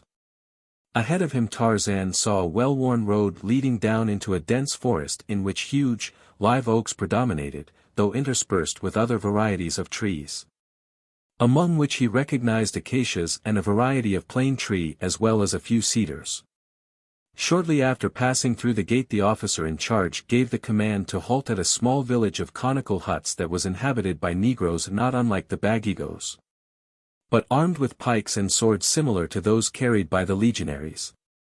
Preparations were immediately made to camp in the village, the natives turning over their huts to the soldiers, quite evidently, judging from the expressions on their faces, with poor grace. The legionaries took possession of whatever they wished and ordered their hosts about with all the authority and assurance of conquerors. At this village a ration of corn and dried fish was issued to the prisoners. They were given no shelter, but were permitted to gather dead wood and build a fire, around which they clustered, still chained neck to neck. Numerous birds, strange to Tarzan, flitted among the branches of the trees overhead and numerous monkeys chattered and scolded, but monkeys were no novelty to Tarzan of the Apes, who was far more interested in noting the manners and customs of his captors. Presently an acorn fell upon Tarzan's head, but as acorns might be expected to fall from oak trees he paid no attention to the occurrence until a second and third acorn in rapid succession struck him squarely from above. And then he glanced up to see a little monkey perched upon a low branch just above him. "So, Nkima," he exclaimed. How did you get here? I saw them take you from the village of the Gomangani. I followed. You came through the gorge, Nkima. Nkima was afraid that the rocks would come together and crush him, said the little monkey, so he climbed to the top and came over the mountains along the edge. Far, far below he could hear the Tarmangani and the Gomangani walking along the bottom. Away up there the wind blew and little Nkima was cold and the spoor of Sheeta the leopard was everywhere and there were great baboons who chased little Nkima, so that he was glad when he came to the end of the mountain and saw the forest far below. It was a very steep mountain. Even little Nkima was afraid, but he found the way to the bottom. Nkima had better run home, said Tarzan. This forest is full of strange monkeys. I am not afraid, said Nkima. They are little monkeys and they are all afraid of Nkima. They are homely little monkeys. They are not so beautiful as Nkima, but Nkima has seen some of the shes looking at him and admiring him. It is not a bad place for Nkima. What are the strange Tarmangani going to do with Tarzan of the apes? I do not know, Nkima, said the ape-man. Then Nkima will go back and fetch Maviro and the Waziri. No, said the ape-man. Wait until I find the Tarmangani for whom we are searching. Then you may go back with a message for Maviro. That night Tarzan and the other prisoners slept upon the hard ground in the open and, after it was dark, little Nkima came down and snuggled in his master's arms and there he lay all night, happy to be near the great Tarmangani he loved. As morning dawned, Ogonio, who had been captured with the other Bagigos, opened his eyes and looked about him. The camp of the soldiers was just stirring. Ogonio saw some of the legionaries emerging from the huts that they had commandeered. He saw his fellow prisoners huddled close together for warmth and at a little distance from them lay the white man whom he had so recently guarded in the prison hut in the village of Nudo, his chief. As his eyes rested upon the white man, he saw the head of a little monkey arise from the encircling arms of the sleeper. He saw it cast a glance in the direction of the legionaries emerging from the huts and then he saw it scamper quickly to a nearby tree and swing quickly into the branches above. Ogonio gave a cry of alarm that awakened the prisoners near him. What is the matter, Ogonio? Cried one of them. The ghost of my grandfather, he exclaimed. I saw him again. He came out of the mouth of the white man who calls himself Tarzan. He has put a curse upon us because we kept the white man prisoner. Now we are prisoners ourselves and soon we shall be killed and eaten. The others nodded their heads solemnly in confirmation. Food similar to that given to them the night before was given to the prisoners, and after they and the legionaries had eaten, the march was resumed in a southerly direction along the dusty road. Until noon they plodded through the dust toward the south, passing through other villages similar to that at which they had camped during the night, and then they turned directly east into a road that joined the main road at this point. Shortly afterward Tarzan saw before him, stretching across the road to the right and left as far as he could see through the forest, a lofty rampart surmounted by palisades and battlements. Directly ahead the roadway swung to the left just inside the outer line of the rampart and passed through a gateway that was flanked by lofty towers. At the base of the rampart was a wide moat through which a stream of water moved slowly, the moat being spanned by a bridge where the road crossed it. There was a brief halt at the gateway while the officer commanding the company conferred with the commander of the gate, and then the legionaries and their prisoners filed through and Tarzan saw stretching before him not a village of native huts, but a city of substantial buildings. Those near the gate were one-story stucco houses, apparently built around an inner courtyard, as he could see the foliage of trees rising high above the roofs. But at a distance down the vista of a long avenue he saw the outlines of more imposing edifices rising to a greater height. As they proceeded along the avenue they saw many people upon the streets and in the doorways of the houses, brown and black people, clothed for the most part in tunics and cloaks, though many of the Negroes were almost naked. In the vicinity of the gateway there were a few shops.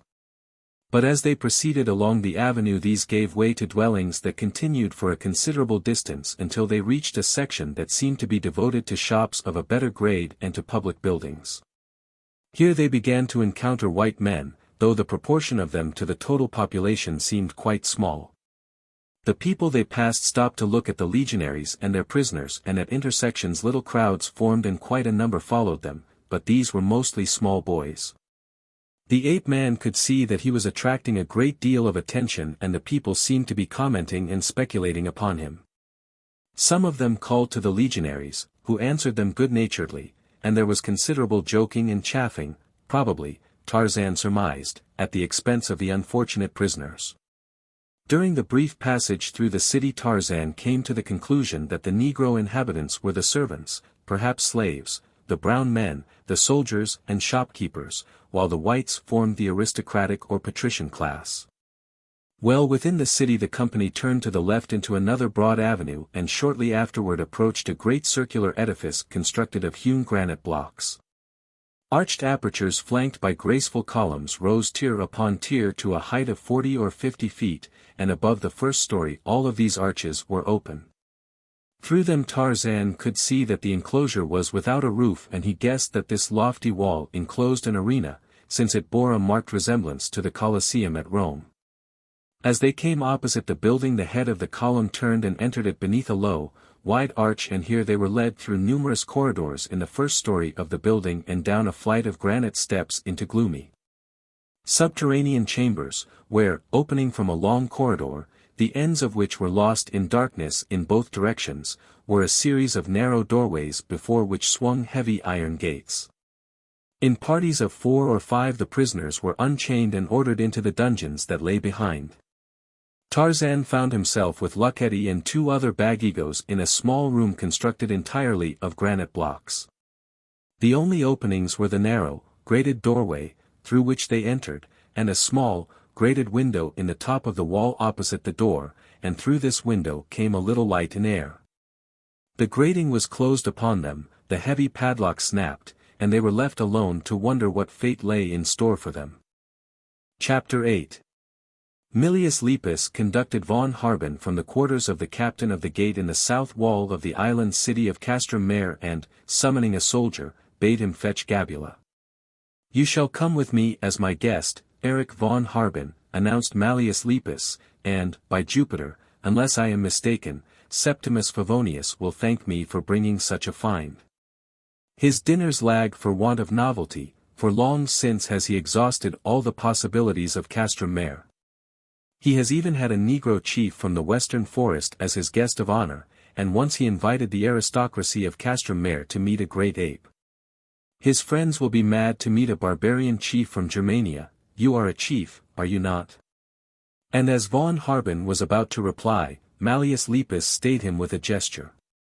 "Never mind. You shall be introduced as a chief, and if I do not know any different I cannot be accused of falsifying." Von Harben smiled as he realized how alike was human nature the world over and in all periods of time. "Here is your slave now," said Mallius. "As the guest of Septimus Favonius you will have others to do your bidding, but doubtless you will want to have your own body servant as well." "Yes," said von Harben. "Gabula has been very faithful. I should hate to part with him." Mallius led the way to a long shed-like building beneath the inner face of the rampart. Here were 2 litters and a number of strapping bearers. As Mallius appeared 8 of these sprang to their stations in front and behind one of the litters and carried it from the shed, lowering it to the ground again before their master. "And tell me, if you have visited Rome recently, does my litter compare favorably with those now used by the nobles?" demanded Mallius. "There have been many changes, Mallius Lepus, since the Rome of which your historian, Sanguinarius, wrote. Were I to tell you of even the least of them, I fear that you would not believe me. But certainly there could have been no great change in the style of litters," argued Mallius, "and I cannot believe that the patricians have ceased to use them." "Their litters travel upon wheels now," said von Harben. "Incredible," exclaimed Mallius. "It would be torture to bump over the rough pavements and country roads on the great wooden wheels of ox carts." "No, Erich von Harben, I am afraid I cannot believe that story. The city pavements are smooth today and the countryside is cut in all directions by wide level highways over which the litters of the modern citizens of Rome roll at great speed on small wheels with soft tires, nothing like the great wooden wheels of the ox carts you have in mind." Mallius Lepus. The officer called a command to his carriers, who broke into a smart run. I warrant you, Erich von Harben, that there be no litters in all Rome that move at greater speed than this, he boasted. How fast are we traveling now? Asked von Harben. Better than 8,500 paces an hour, replied Mallius. 50,000 paces an hour is nothing unusual for the wheeled litters of today, said von Harben. We call them automobiles. You are going to be a great success, cried Mallius, slapping von Harben upon the shoulder. May Jupiter strike me dead if the guests of Septimus Favonius do not say that I have made a find indeed. Tell them that there be litter carriers in Rome today who can run 50,000 paces in an hour, and they will acclaim you the greatest entertainer as well as the greatest liar Castrum Mare has ever seen. Von Harben laughed good-naturedly. But you will have to admit, my friend, that I never said that there were litter bearers who could run 50,000 paces an hour, he reminded Mallius. But did you not assure me that the litters traveled that fast? How then may a litter travel unless it is carried by bearers? Perhaps the litters of today are carried by horses. Where are the horses that can run 50,000 paces in an hour? The litters are neither carried nor drawn by horses or men, Mallius, said von Harben. The officer leaned back against the soft cushion of the carriage, roaring with laughter. They fly then, I presume, he jeered. By Hercules, you must tell this all over again to Septimus Favonius. I promise you that he will love you. They were passing along a broad avenue bordered by old trees. There was no pavement and the surface of the street was deep with dust. The houses were built quite up to the street line, and where there was space between adjacent houses a high wall closed the aperture, so that each side of the street presented a solid front of masonry broken by arched gateways, heavy doors, and small unglazed windows, heavily barred. These are residences? Asked von Harben, indicating the buildings they were passing. Yes, said Mallius. From the massive doors and heavily barred windows I should judge that your city is overrun with criminals, commented von Harben. Mallius shook his head. On the contrary, he said, we have few criminals in Castrum Mare. The defenses that you see are against the possible uprising of slaves or invasions by barbarians. Upon several occasions during the life of the city such things have occurred, and so we build to safeguard against disaster in the event that there should be a recurrence of them, but, even so, doors are seldom locked, even at night. For there are no thieves to break in, no criminals to menace the lives of our people. If a man has done wrong to a fellow man he may have reason to expect the dagger of the assassin, but if his conscience be cleared he may live without fear of attack. I cannot conceive of a city without criminals, said von Harben. How do you account for it? That is simple, replied Mallius. When Honus Auster revolted and founded the city of Castrum Mare in the 953rd year of Rome, Castra Sanguinarius was overrun with criminals, so that no man dared go abroad at night without an armed bodyguard, nor was any one safe within his own home. And Honus Auster, who became the first emperor of the East, swore that there should be no criminals in Castrum Mare, and he made laws so drastic that no thief or murderer lived to propagate his kind. Indeed, the laws of Honus Auster destroyed not only the criminal, but all the members of his family, so that there was none to transmit to posterity the criminal inclinations of a depraved sire. There are many who thought Honus Auster a cruel tyrant, but time has shown the wisdom of many of his acts, and certainly our freedom from criminals may only be ascribed to the fact that the laws of Honus Auster prevented the breeding of criminals. So seldom now does an individual arise who steals or wantonly murders that it is an event of as great moment as any that can occur, and the entire city takes a holiday to see the culprit and his family destroyed. Entering an avenue of more pretentious homes, the litter-bearers halted before an ornate gate where Lepus and Erich descended from the litter. In answer to the summons of the former, the gate was opened by a slave, and von Harben followed his new friend across a tiled forecourt into an inner garden, where beneath the shade of a tree a stout, elderly man was writing at a low desk. It was with something of a thrill that von Harben noted the ancient Roman inkstand, the reed pen, and the roll of parchment that the man was using as naturally as though they had not been quite extinct for 1,000 years. "Greetings, uncle," cried Lepus, and as the older man turned toward them, "I have brought you a guest such as no citizen of Castrum Mare has entertained since the founding of the city. This, my uncle, is Erich von Harben, barbarian chief from far Germania." Then to von Harben, "My revered uncle, Septimus Favonius."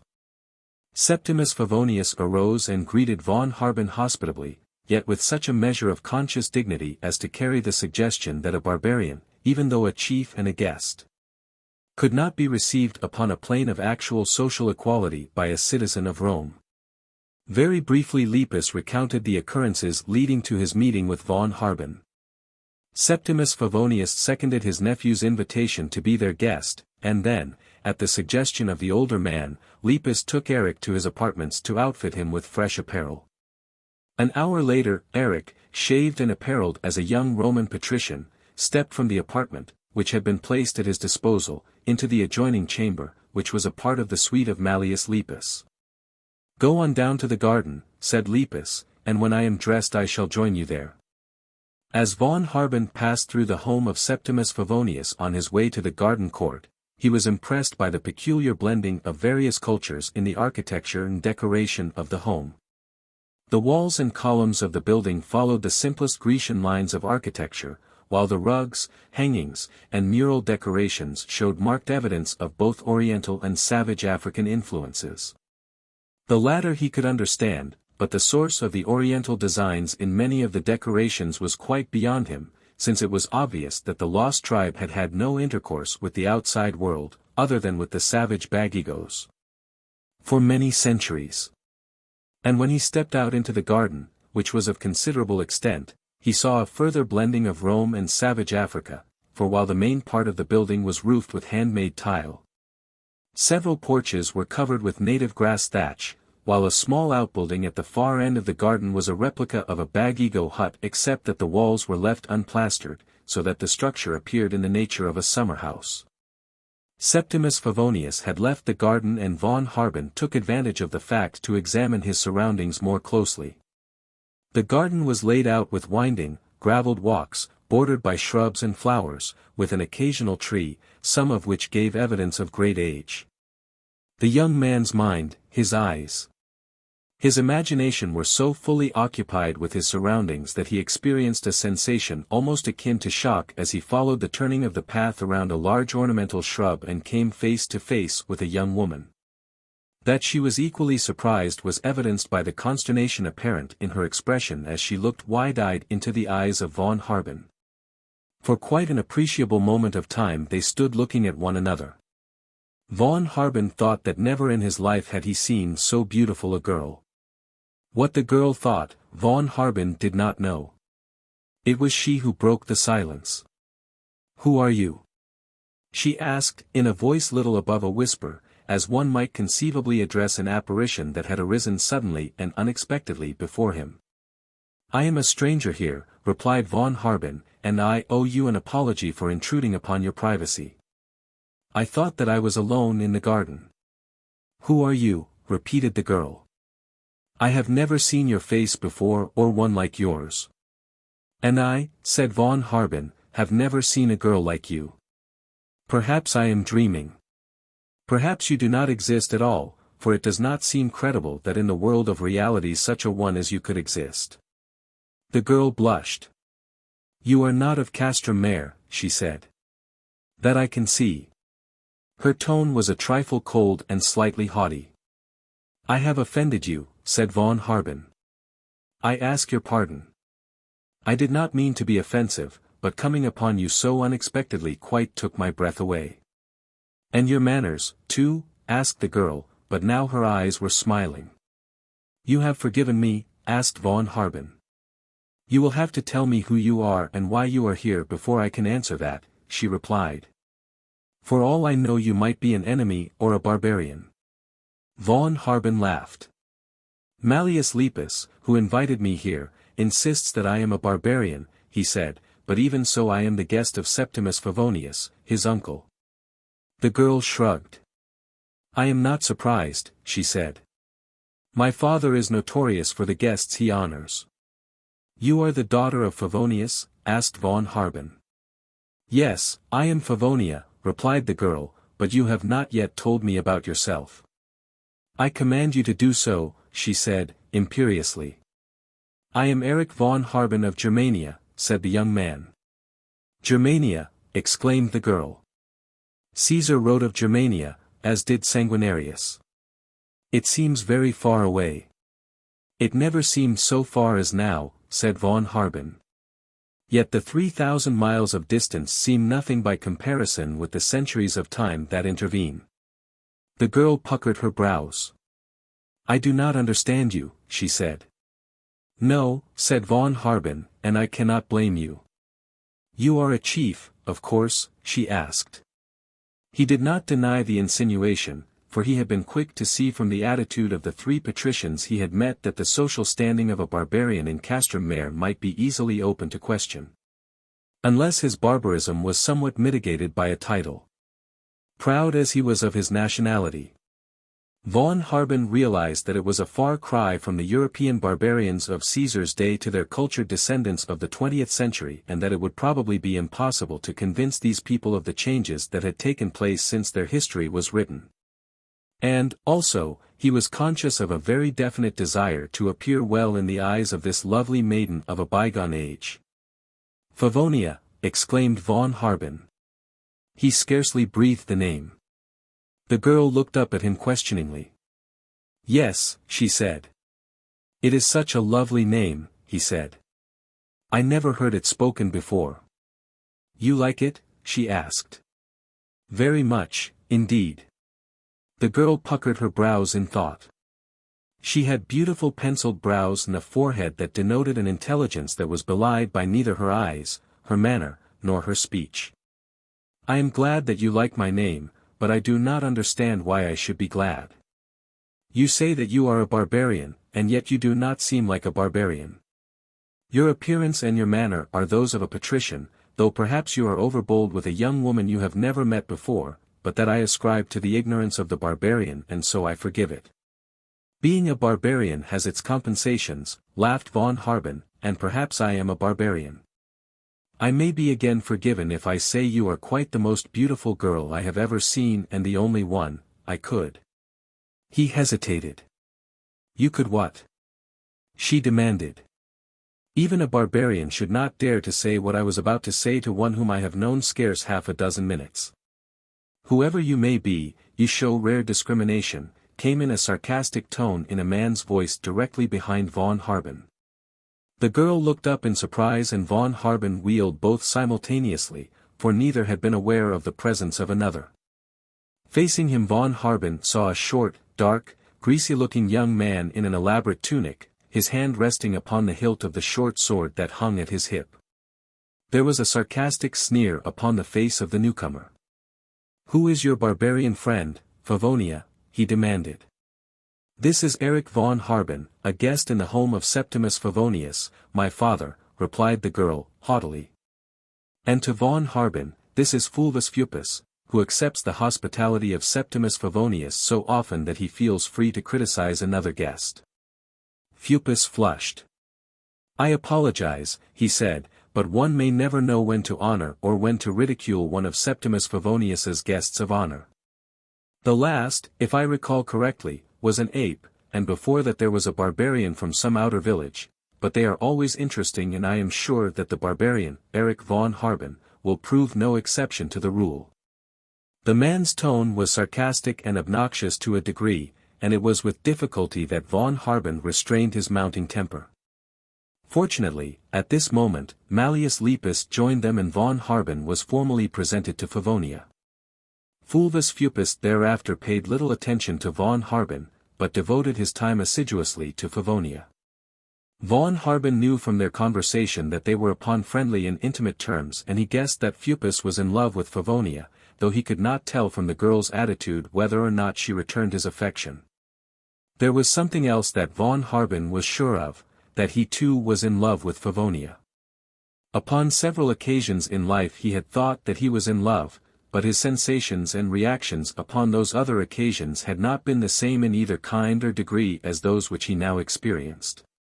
He found himself hating Fulvus Fupus, whom he had known scarce a quarter of an hour and whose greatest offence, aside from looking lovingly at Favonia, had been a certain arrogant sarcasm of speech and manner, certainly no sufficient warrant for a sane man to wish to do murder, and yet Erich von Harben fingered the butt of his Luger, which he had insisted upon wearing in addition to the slim dagger with which Mallius Lepus had armed him.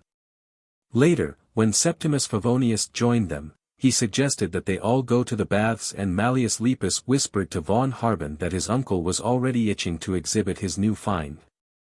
"He will take us to the baths of Caesar," said Lepus, "which are patronized by the richest patricians only, so have a few good stories ready, but save your best ones, like that you told me about the modern Roman litters, for the dinner that my uncle is sure to give tonight, for he will have the best of Castrum Mare there, possibly even the emperor himself."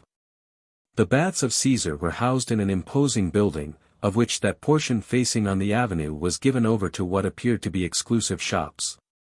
The main entrance led to a large court where the warmth with which the party was greeted by a number of patrons of the baths already congregated there attested to the popularity of Favonius, his daughter, and his nephew. While it was evident to von Harben that there was less enthusiasm manifested for Fulvus Fupus. Servants conducted the bathers to the dressing rooms, the men's and women's being in different quarters of the building. After his clothes were removed, von Harben's body was anointed with oils in a warm room, and then he was led into a hot room, and from there with the other men he passed into a large apartment containing a plunge where both the men and women gathered. About the plunge were seats for several hundred people, and in the baths of Caesar these were constructed of highly polished granite. While von Harben enjoyed the prospect of a swim in the clear, cold water of the frigidarium, he was much more interested by the opportunity it afforded him to be with Favonia again. She was swimming slowly around the pool when he entered the room and, making a long, running dive, von Harben slipped easily and gracefully into the water, a few strokes bringing him to her side. A murmur of applause that followed meant nothing to von Harben, for he did not know that diving was an unknown art among the citizens of Castrum Mare. Fulvus Fupus, who had entered the frigidarium behind von Harben, sneered as he saw the dive and heard the applause. He had never seen it done before, but he could see that the thing was very easy, and realizing the advantages of so graceful an accomplishment, he determined at once to show the assembled patricians, and especially Favonia, that he was equally a master of this athletic art as was the barbarian. Running, as he had seen von Harben run, toward the end of the pool, Fulvus Fupus sprang high into the air and came straight down upon his belly with a resounding smack that sent the wind out of him and the water splashing high in all directions. Gasping for breath, he managed to reach the side of the pool, where he clung while the laughter of the assembled patricians brought the scarlet of mortification to his face. Whereas before he had viewed von Harben with contempt and some slight suspicion, he now viewed him with contempt, suspicion, and hatred. Disgruntled, Fupus clambered from the pool and returned immediately to the dressing room, where he donned his garments. "Going already, Fupus?" demanded a young patrician who was disrobing in the apoditerium. "Yes," growled Fupus. "I hear you came with Septimus Favonius and his new find. What sort may he be?" "Listen well, Caecilius Metellus," said Fupus. "This man who calls himself Erich von Harben says that he is a chief from Germania, but I believe otherwise." "What do you believe?" demanded Metellus, politely, though evidently with no considerable interest. Fupus came close to the other. "I believe him to be a spy from Castra Sanguinarius," he whispered, "and that he is only pretending that he is a barbarian." "But they say that he does not speak our language well," said Metellus. "He speaks it as any man might speak it who wanted to pretend that he did not understand it or that it was new to him," said Fupus. Metellus shook his head. "Septimus Favonius is no fool," he said. "I doubt if there is anyone in Castra Sanguinarius sufficiently clever to fool him to such an extent." "There is only one man who has any right to judge as to that," snapped Fupus, "and he is going to have the facts before I am an hour older." "Whom do you mean?" asked Metellus. Validus Augustus, Emperor of the East, I am going to him at once. Don't be a fool, Fupus, counseled Metellus. You will only get yourself laughed at or possibly worse. Know you not that Septimus Favonius is high in the favor of the emperor? Perhaps, but is it not also known that he was friendly with Cassius Osta, nephew of the emperor, whom Validus Augustus accused of treason and banished? It would not take much to convince the emperor that this Erich von Harben is an emissary of Cassius Osta, who is reputed to be in Castra Sanguinarius.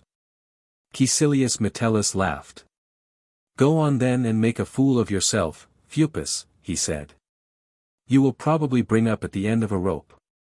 The end of a rope will terminate this business, agreed Fupus, but von Harben will be there, not I.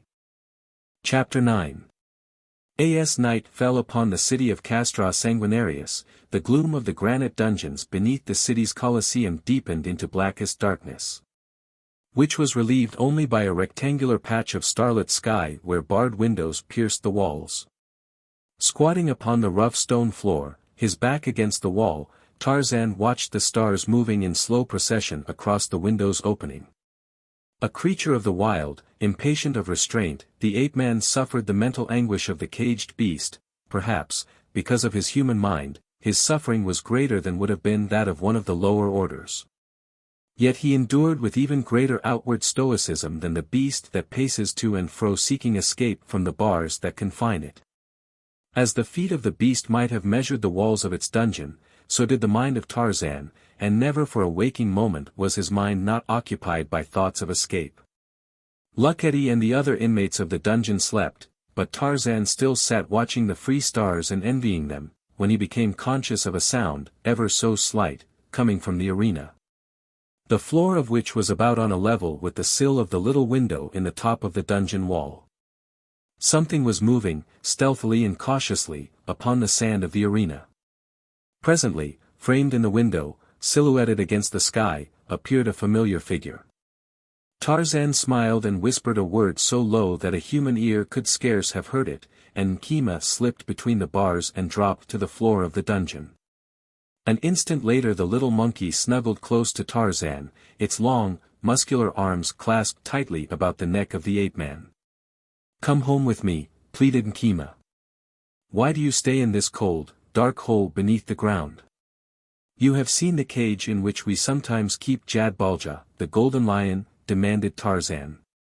Yes, said Nkema. Jadbalja cannot get out unless we open the gate, explained Tarzan.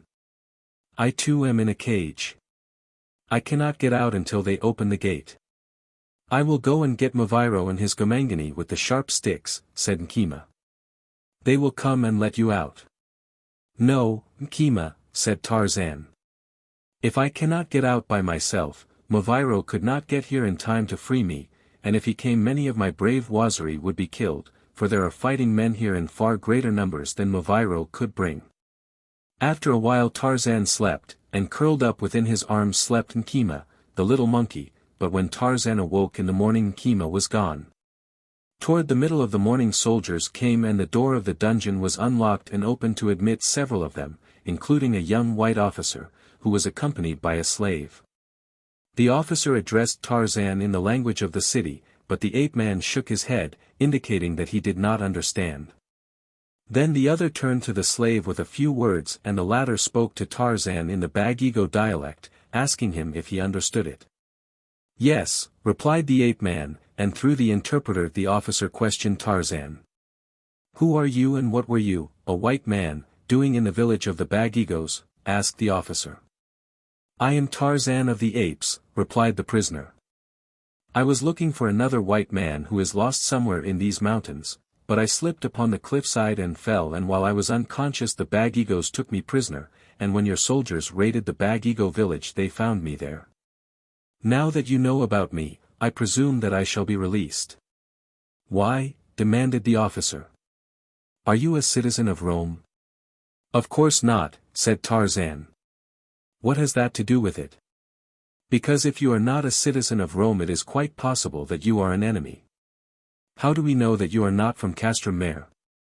Tarzan shrugged. I do not know, he said, how you would know that since I do not even know what Castrum Mare means. That is what you would say if you wished to deceive us, said the officer, and you would also pretend that you could not speak or understand our language, but you will find that it is not going to be easy to deceive us. We are not such fools as the people of Castrum Mare believe us to be. Where is this Castrum Mare and what is it? Asked Tarzan. The officer laughed. You are very clever, he said. I assure you, said the ape-man, that I am not trying to deceive you. Believe me for a moment and answer one question. What is it you wish to ask? Has another white man come into your country within the last few weeks? He is the one for whom I am searching. No white man has entered this country, replied the officer, since Marcus Crispus Sanguinarius led the third cohort of the 10th Legion in victorious conquest of the barbarians who inhabited it 1823 years ago. And if a stranger were in your country you would know it? Asked Tarzan. If he were in Castra Sanguinarius, yes, replied the officer, but if he had entered Castrum Mare at the east end of the valley I should not know it. But come, I was not sent here to answer questions, but to fetch you before one who will ask them. At a word from the officer, the soldiers who accompanied him conducted Tarzan from the dungeon, along the corridor through which he had come the previous day and up into the city. The detachment proceeded for a mile through the city streets to an imposing building, before the entrance to which there was stationed a military guard whose elaborate cuirasses, helmets, and crests suggested that they might be a part of a select military organization. The metal plates of their cuirasses appeared to Tarzan to be of gold, as did the metal of their helmets. While the hilts and scabbards of their swords were elaborately carved and further ornamented with colored stones ingeniously inlaid in the metal, and to their gorgeous appearance was added the final touch of scarlet cloaks. The officer who met the party at the gate admitted Tarzan, the interpreter, and the officer who had brought him.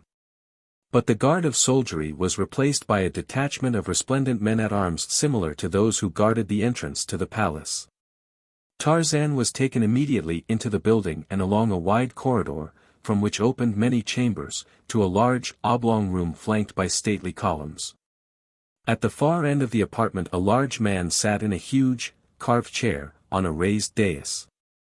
There were many other people in the room, nearly all of whom were colorfully garbed in bright cloaks over colored tunics and ornate cuirasses of leather or metal, while others wore only simple flowing togas, usually of white. Slaves, messengers, officers were constantly entering or leaving the chamber. The party accompanying Tarzan withdrew between the columns at one side of the room and waited there. What is this place? Asked Tarzan of the Bag-Ego interpreter, and who is the man at the far end of the room? This is the throne room of the Emperor of the West and that is Sublatus Imperator himself. For some time Tarzan watched the scene before him with interest. He saw people, evidently of all classes, approach the throne and address the emperor, and though he could not understand their words, he judged that they were addressing pleas to their ruler. There were patricians among the suppliants, brown-skinned shopkeepers, barbarians resplendent in their savage finery, and even slaves. The emperor, Sublatus, presented an imposing figure. Over a tunic of white linen, the emperor wore a cuirass of gold. His sandals were of white with gold buckles, and from his shoulders fell the purple robe of the Caesars. A fillet of embroidered linen about his brow was the only other insignia of his station.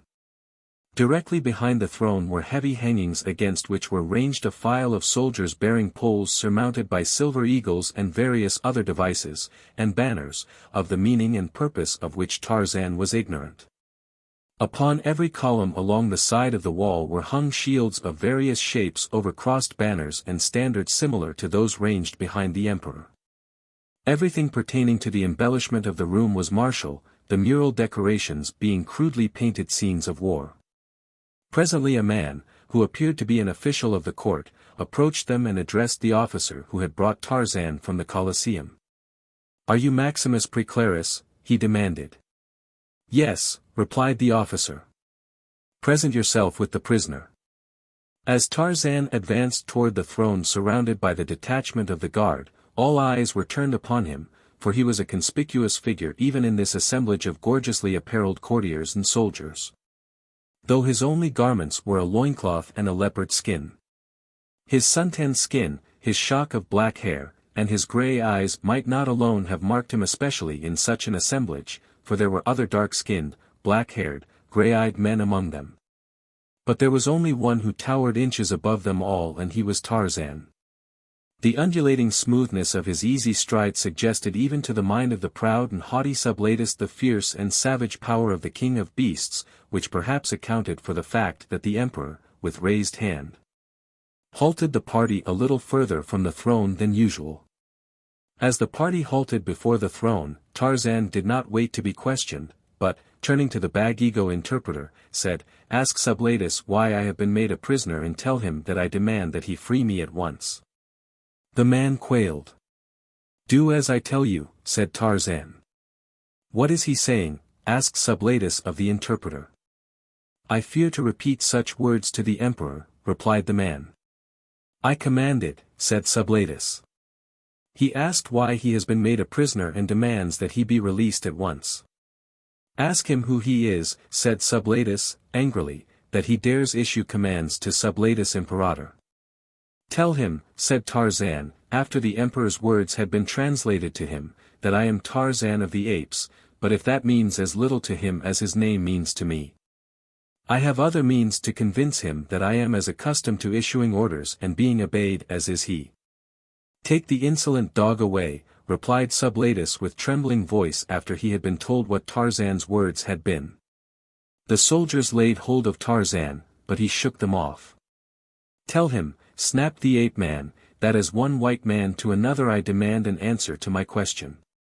Tell him that I did not approach his country as an enemy, but as a friend, and that I shall look to him to see that I am accorded the treatment to which I am entitled, and that before I leave this room." When these words were translated to Sublatus, the purple of his enraged face matched the imperial purple of his cloak. "Take him away," he shrieked. "Take him away. Call the guard. Throw Maximus Preclarus into chains for permitting a prisoner to thus address Sublatus." 2 soldiers seized Tarzan, one his right arm, the other his left, but he swung them suddenly together before him and with such force did their heads meet that they relaxed their grasps upon him and sank unconscious to the floor. And then it was that the ape-man leaped with the agility of a cat to the dais where sat the emperor, Sublatus. So quickly had the act been accomplished and so unexpected was it that there was none prepared to come between Tarzan and the emperor in time to prevent the terrible indignity that Tarzan proceeded to inflict upon him. Seizing the emperor by the shoulder, he lifted him from his throne and wheeled him about and then grasping him by the scruff of the neck and the bottom of his cuirass, he lifted him from the floor just as several pike men leaped forward to rescue Sublatus. But when they were about to menace Tarzan with their pikes, he used the body of the screaming Sublatus as a shield so that the soldiers dared not to attack for fear of killing their emperor. "Tell them," said Tarzan to the Bag-Ego interpreter, "that if any man interferes with me before I have reached the street, I shall wring the emperor's neck. Tell him to order them back. If he does, I shall set him free when he is out of the building. If he refuses, it will be at his own risk." When this message was given to Sublatus, he stopped screaming orders to his people to attack the ape-man and instead warned them to permit Tarzan to leave the palace. Carrying the emperor above his head, Tarzan leaped from the dais and as he did so the courtiers fell back in accordance with the commands of Sublatus, who now ordered them to turn their backs that they might not witness the indignity that was being done their ruler. Down the long throne room and through the corridors to the outer court Tarzan of the Apes carried Sublatus Imperator above his head and at the command of the ape-man the black interpreter went ahead, but there was no need for him, since Sublatus kept the road clear as he issued commands in a voice that trembled with a combination of rage, fear, and mortification. At the outer gate the members of the guard begged to be permitted to rescue Sublatus and avenge the insult that had been put upon him, but the emperor warned them to permit his captor to leave the palace in safety, provided he kept his word and liberated Sublatus when they had reached the avenue beyond the gate. The scarlet-cloaked guard fell back grumbling, their eyes fired with anger because of the humiliation of their emperor. Even though they had no love for him, yet he was the personification of the power and dignity of their government. And the scene that they witnessed filled them with mortification as the half-naked barbarian bore their commander-in-chief through the palace gates out into the tree-bordered avenue beyond, while the interpreter marched ahead. Scarce knowing whether to be more downcast by terror or elated through pride in this unwanted publicity. The city of Castra Sanguinarius had been carved from the primeval forest that clothed the west end of the canyon, and with unusual vision the founders of the city had cleared only such spaces as were necessary for avenues, buildings, and similar purposes. Ancient trees overhung the avenue before the palace, and in many places their foliage overspread the low housetops, mingling with the foliage of the trees in inner courtyards. Midway of the broad avenue the ape-man halted and lowered Sublatus to the ground. He turned his eyes in the direction of the gateway through which the soldiers of Sublatus were crowding out into the avenue. "Tell them," said Tarzan to the interpreter, "to go back into the palace grounds. Then and then only shall I release their emperor."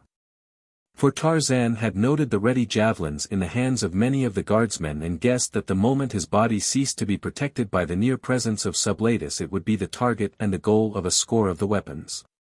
When the interpreter delivered the ape-man's ultimatum to them, the guardsmen hesitated, but Sublatus commanded them to obey. For the barbarian's heavy grip upon his shoulder convinced him that there was no hope that he might escape alive or uninjured unless he and his soldiers acceded to the creature's demand. As the last of the guardsmen passed back into the palace courtyard Tarzan released the emperor, and as Sublatus hastened quickly toward the gate, the guardsmen made a sudden sally into the avenue. They saw their quarry turn and take a few quick steps, leap high into the air and disappear amidst the foliage of an overhanging oak. A dozen javelins hurtled among the branches of the tree. The soldiers rushed forward, their eyes strained upward, but the quarry had vanished. Sublatus was close upon their heels. "Quick," he cried. "After him. 1,000 denarii to the man who brings down the barbarian." "There he goes," cried one, pointing. "No," cried another. "I saw him there among the foliage. I saw the branches move," and he pointed in the opposite direction. And in the meantime the ape-man moved swiftly through the trees along one side of the avenue, dropped to a low roof, crossed it and sprang into a tree that rose from an inner court, pausing there to listen for signs of pursuit. After the manner of a wild beast hunted through his native jungle, he moved as silently as the shadow of a shadow, so that now, although he crouched scarce 20 feet above them, the two people in the courtyard below him were unaware of his presence. But Tarzan was not unaware of theirs, and as he listened to the noise of the growing pursuit, that was spreading now in all directions through the city, he took note of the girl and the man in the garden beneath him. It was apparent that the man was wooing the maid, and Tarzan needed no knowledge of their spoken language to interpret the gestures, the glances, and the facial expressions of passionate pleading upon the part of the man or the cold aloofness of the girl. Sometimes a tilt of her head presented a partial view of her profile to the ape-man and he guessed that she was very beautiful, but the face of the young man with her reminded him of the face of Pamba the rat. It was evident that his courtship was not progressing to the liking of the youth, and now there were evidences of anger in his tone. The girl rose haughtily and with a cold word turned away, and then the man leaped to his feet from the bench upon which they had been sitting and seized her roughly by the arm.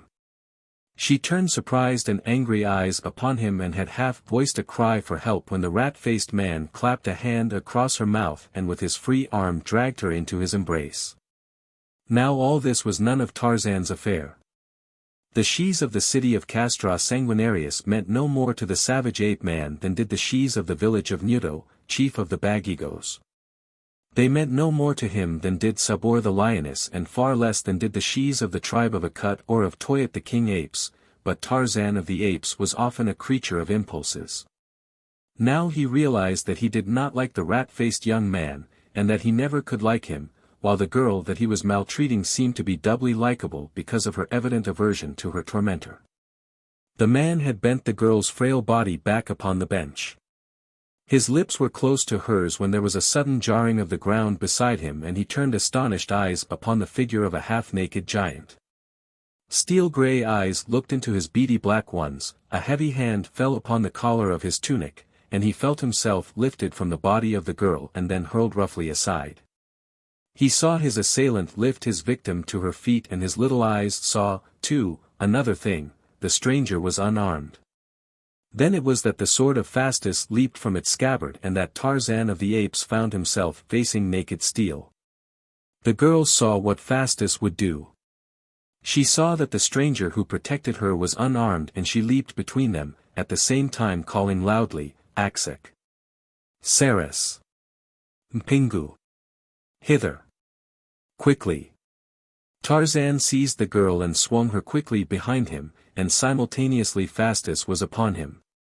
But the Roman had reckoned without his host, and the easy conquest over an unarmed man that he had expected seemed suddenly less easy of accomplishment, for when his keen Spanish sword swung down to cleave the body of his foe, that foe was not there. Never in his life had Fastus witnessed such agility. It was as though the eyes and body of the barbarian moved more rapidly than the sword of Fastus, and always a fraction of an inch ahead. 3 times Fastus swung viciously at the stranger, and 3 times his blade cut empty air, while the girl, wide-eyed with astonishment, watched the seemingly unequal duel. Her heart filled with admiration for this strange young giant, who, though he was evidently a barbarian, looked more the patrician than Fastus himself. 3 times the blade of Fastus cut harmlessly through empty air, and then there was a lightning-like movement on the part of his antagonist. A brown hand shot beneath the guard of the Roman, steel fingers gripped his wrist, and an instant later his sword clattered to the tile walk of the courtyard. At the same moment 2 white men and a Negro hurried breathlessly into the garden and ran quickly forward, 2 with daggers in their hands and 1, the black, with a sword. They saw Tarzan standing between Fastus and the girl. They saw the man in the grip of a stranger. They saw the sword clatter to the ground, and naturally they reached the one conclusion that seemed possible: Fastus was being worsted in an attempt to protect the girl against a stranger. Tarzan saw them coming toward him and realized that 3 to 1 are heavy odds. He was upon the point of using Fastus as a shield against his new enemies when the girl stepped before the 3 and motioned them to stop. Again the tantalizing tongue that he could almost understand and yet not quite, as the girl explained the circumstances to the newcomers while Tarzan still stood holding Fastus by the wrist. Presently the girl turned to Tarzan and addressed him, but he only shook his head to indicate that he could not understand her. Then, as his eyes fell upon the Negro, a possible means of communicating with these people occurred to him, for the Negro resembled closely the Bagigos of the outer world. "Are you a Bagigo?" asked Tarzan in the language of that tribe. The man looked surprised. "Yes," he said, "I am, but who are you?" "And you speak the language of these people?" asked Tarzan, indicating the young woman and Fastus and ignoring the man's query. "Of course," said the Negro. "I have been a prisoner among them for many years, but there are many Bagigos among my fellow prisoners and we have not forgotten the language of our mothers." "Good," said Tarzan. "Through you this young woman may speak to me. She wants to know who you are, and where you came from, and what you were doing in her garden, and how you got here, and how you happened to protect her from Fastus, and—" Tarzan held up his hand. "One at a time," he cried. "Tell her I am Tarzan of the Apes, a stranger from a far country, and I came here in friendship seeking one of my own people who is lost." Now came an interruption in the form of loud pounding and hallooing beyond the outer doorway of the building.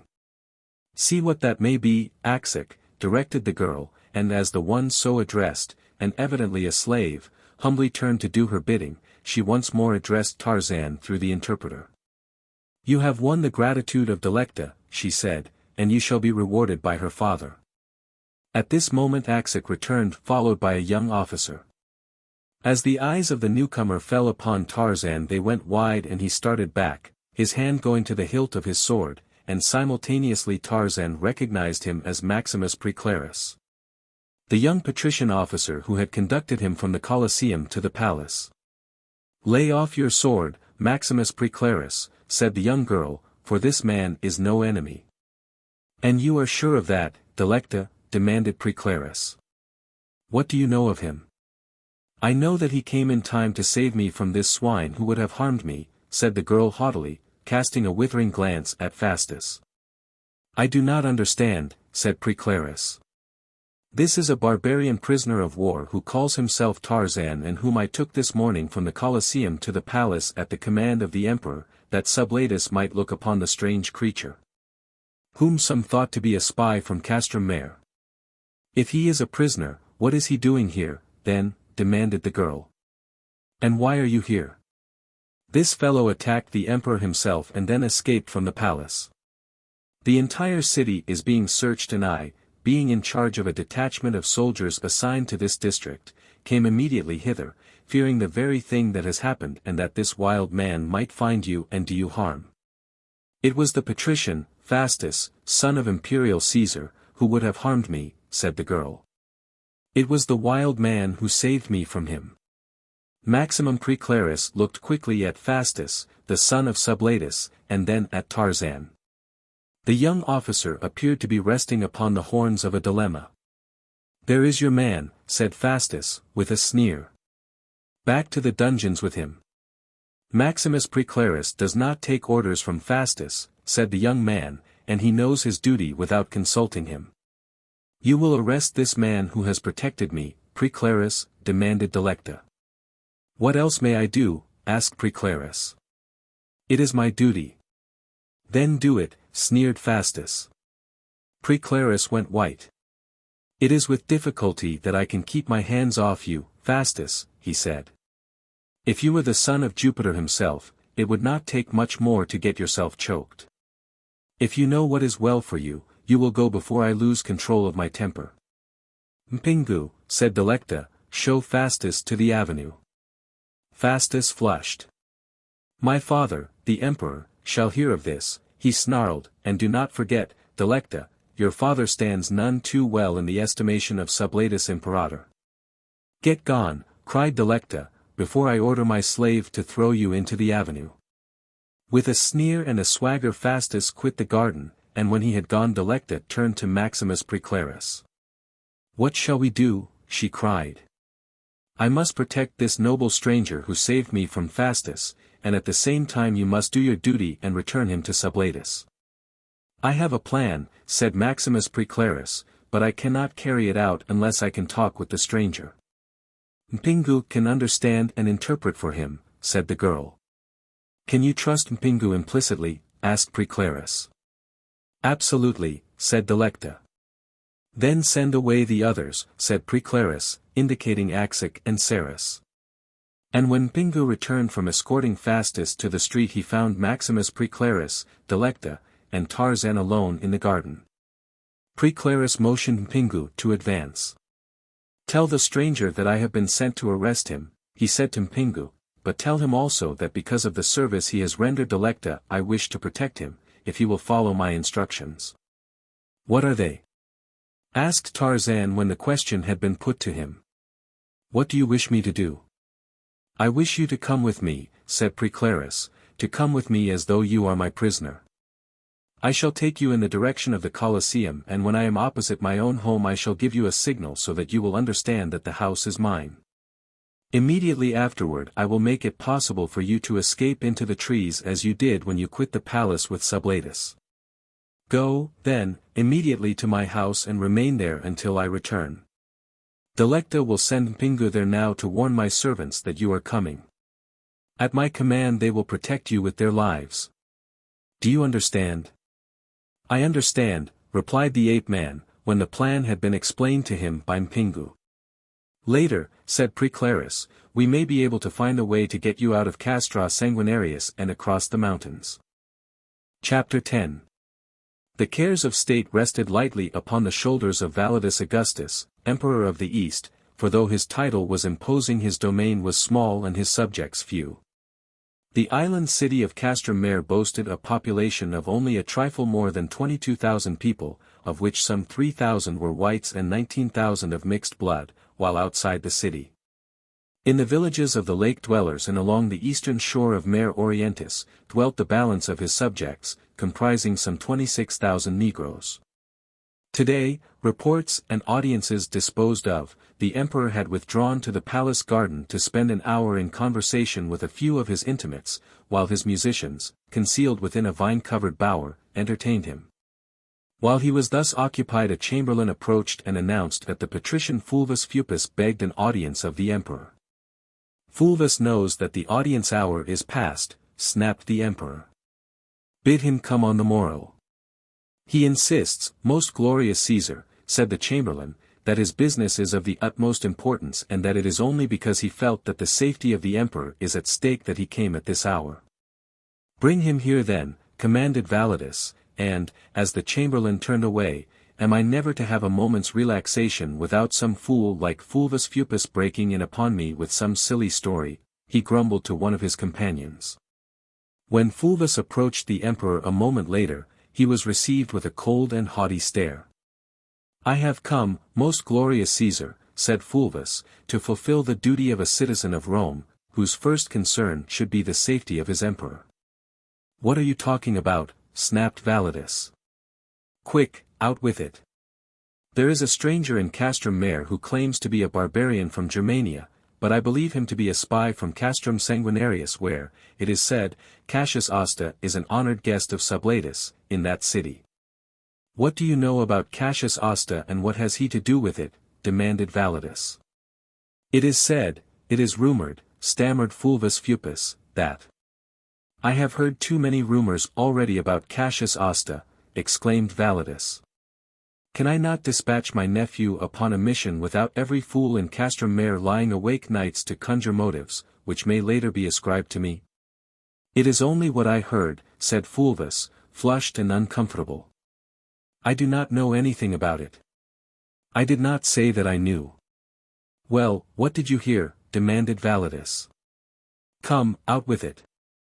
The talk is common in the baths that you sent Cassius Asta away because he was plotting treason and that he went at once to Sublatus, who received him in a friendly fashion and that together they are planning an attack upon Castrum Mare." Validus scowled. "Baseless rumor," he said, "but what about this prisoner? What has he to do with it and why have I not been advised of his presence?" "That I do not know," said Fulvus Fupus.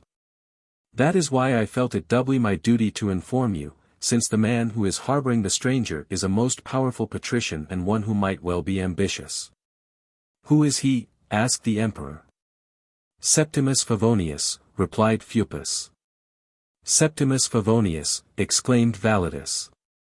"Impossible." "Not so impossible," said Fupus, boldly, "if glorious Caesar will but recall the friendship that ever existed between Cassius Asta and Mallius Lepus, the nephew of Septimus Favonius. The home of Septimus Favonius was the other home of Cassius Asta. To whom, then, sooner might he turn for aid than to this powerful friend whose ambitions are well known outside the palace, even though they may not as yet have come to the ears of Validus Augustus?" Nervously the emperor arose and paced to and fro, the eyes of the others watching him narrowly, those of Fulvus Fupus narrowed with malign anticipation. Presently Validus halted and turned toward one of his courtiers. "May Hercules strike me dead," he cried, "if there be not some truth in what Fulvus Fupus suggests, and to Fupus, what is this stranger like? He is a man of white skin, yet of slightly different complexion and appearance than the usual patrician. He feigns to speak our language with a certain practiced stiltedness that is intended to suggest lack of familiarity. This, I think, is merely a part of the ruse to deceive. How did he come into Castrum Mare and none of my officers report the matter to me?" asked Validus.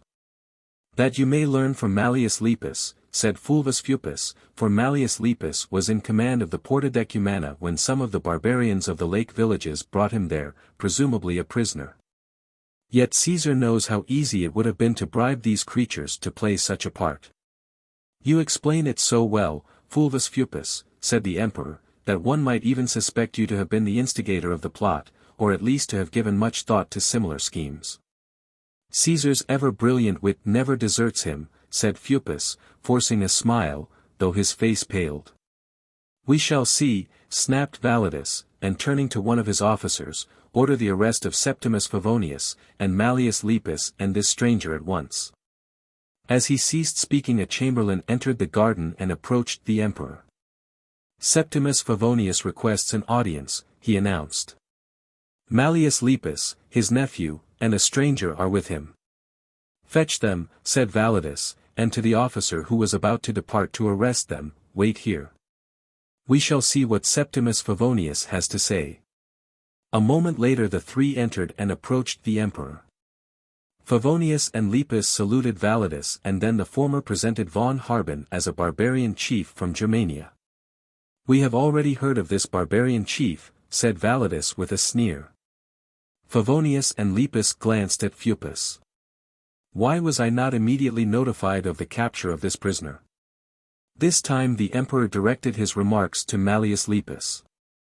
There has been little delay, Caesar, replied the young officer. It was necessary that he be bathed and properly clothed before he was brought here. It was not necessary that he be brought here, said Validus.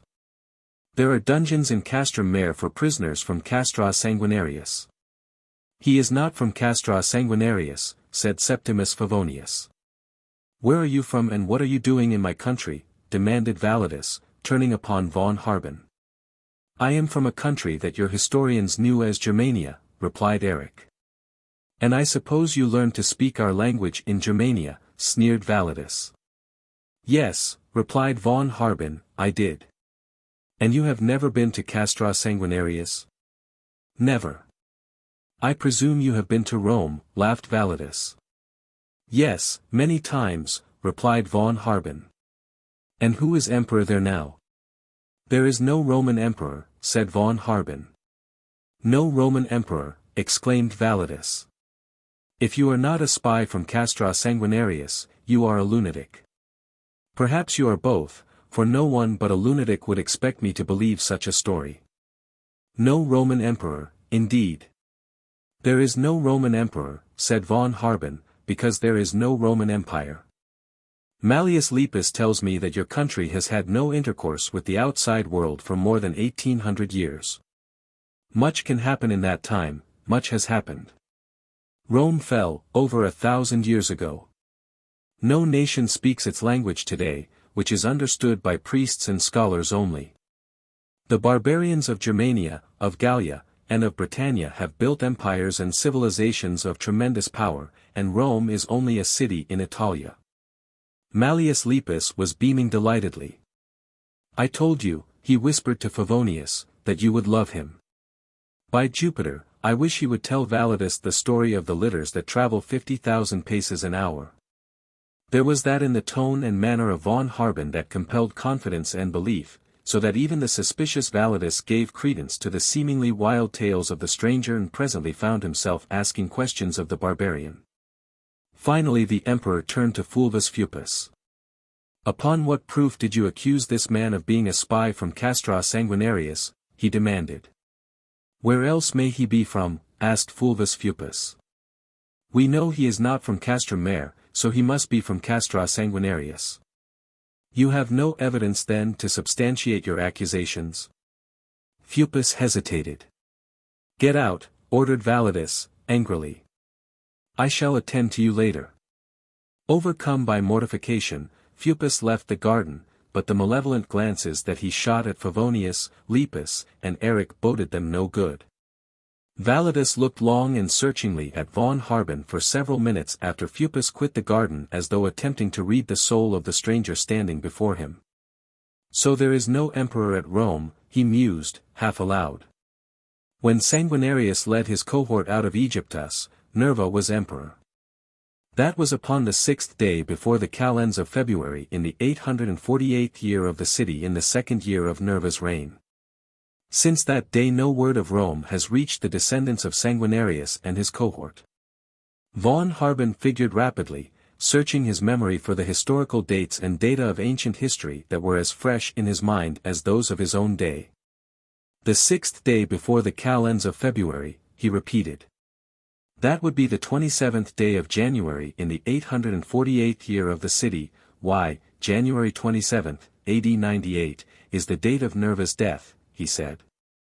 Ah, if Sanguinarius had but known, said Validus, but Aegyptus is a long way from Rome and Sanguinarius was far to the south up the Nilus before word could have reached his post by ancient Thebae that his enemy was dead. And who became emperor after Nerva? Do you know that? Trajan, replied von Harben. Why do you, a barbarian, know so much concerning the history of Rome? Asked the emperor. I am a student of such things, replied von Harben. It has been my ambition to become an authority on the subject. Could you write down these happenings since the death of Nerva? I could put down all that I could recall, or all that I have read, said von Harben, but it would take a long time. You shall do it, said Validus, and you shall have the time. But I had not planned on remaining on in your country, dissented von Harben. You shall remain, said Validus. You shall also write a history of the reign of Validus Augustus, Emperor of the East. But, interjected von Harben. Enough. Snapped Validus. I am Caesar. It is a command. Von Harben shrugged and smiled. Rome and the Caesars, he realized, had never seemed other than musty parchment and weather-worn inscriptions cut in crumbling stone, until now. Here, indeed, was a real Caesar. What matter it that his empire was not but a few square miles of marsh, an island and swampy shoreland in the bottom of an unknown canyon? Or that his subjects numbered less than 50,000 souls, the first Augustus himself was no more a Caesar than was his namesake, Validus. Come, said Validus, I shall take you to the library myself, for that will be the scene of your labors. In the library, which was a vault-like room at the end of a long corridor, Validus displayed with pride several hundred parchment rolls neatly arranged upon shelves. Here, said Validus, selecting one of the rolls, is the story of Sanguinarius and the history of our country up to the founding of Castrum Mare. Take it with you and read it at your leisure, for while you shall remain with Septimus Favonius, whom with Mallius Lepus I shall hold responsible for you, every day you shall come to the palace and I shall dictate to you the history of my reign. Go, now, with Septimus Favonius and at this hour tomorrow attend again upon Caesar. When they were outside the palace of Validus Augustus, von Harben turned to Mallius Lepus. It is a question whether I am prisoner or guest, he said, with a rueful smile. Perhaps you are both, said Mallius Lepus, but that you are even partially a guest is fortunate for you. Validus Augustus is vain, arrogant, and cruel. He is also suspicious, for he knows that he is not popular, and Fulvus Fupus had evidently almost succeeded in bringing your doom upon you and ruin to Favonius and myself before we arrived. What strange whim altered the mind of Caesar I do not know, but it is fortunate for you that it was altered, fortunate, too, for Septimus Favonius and Mallius Lepus.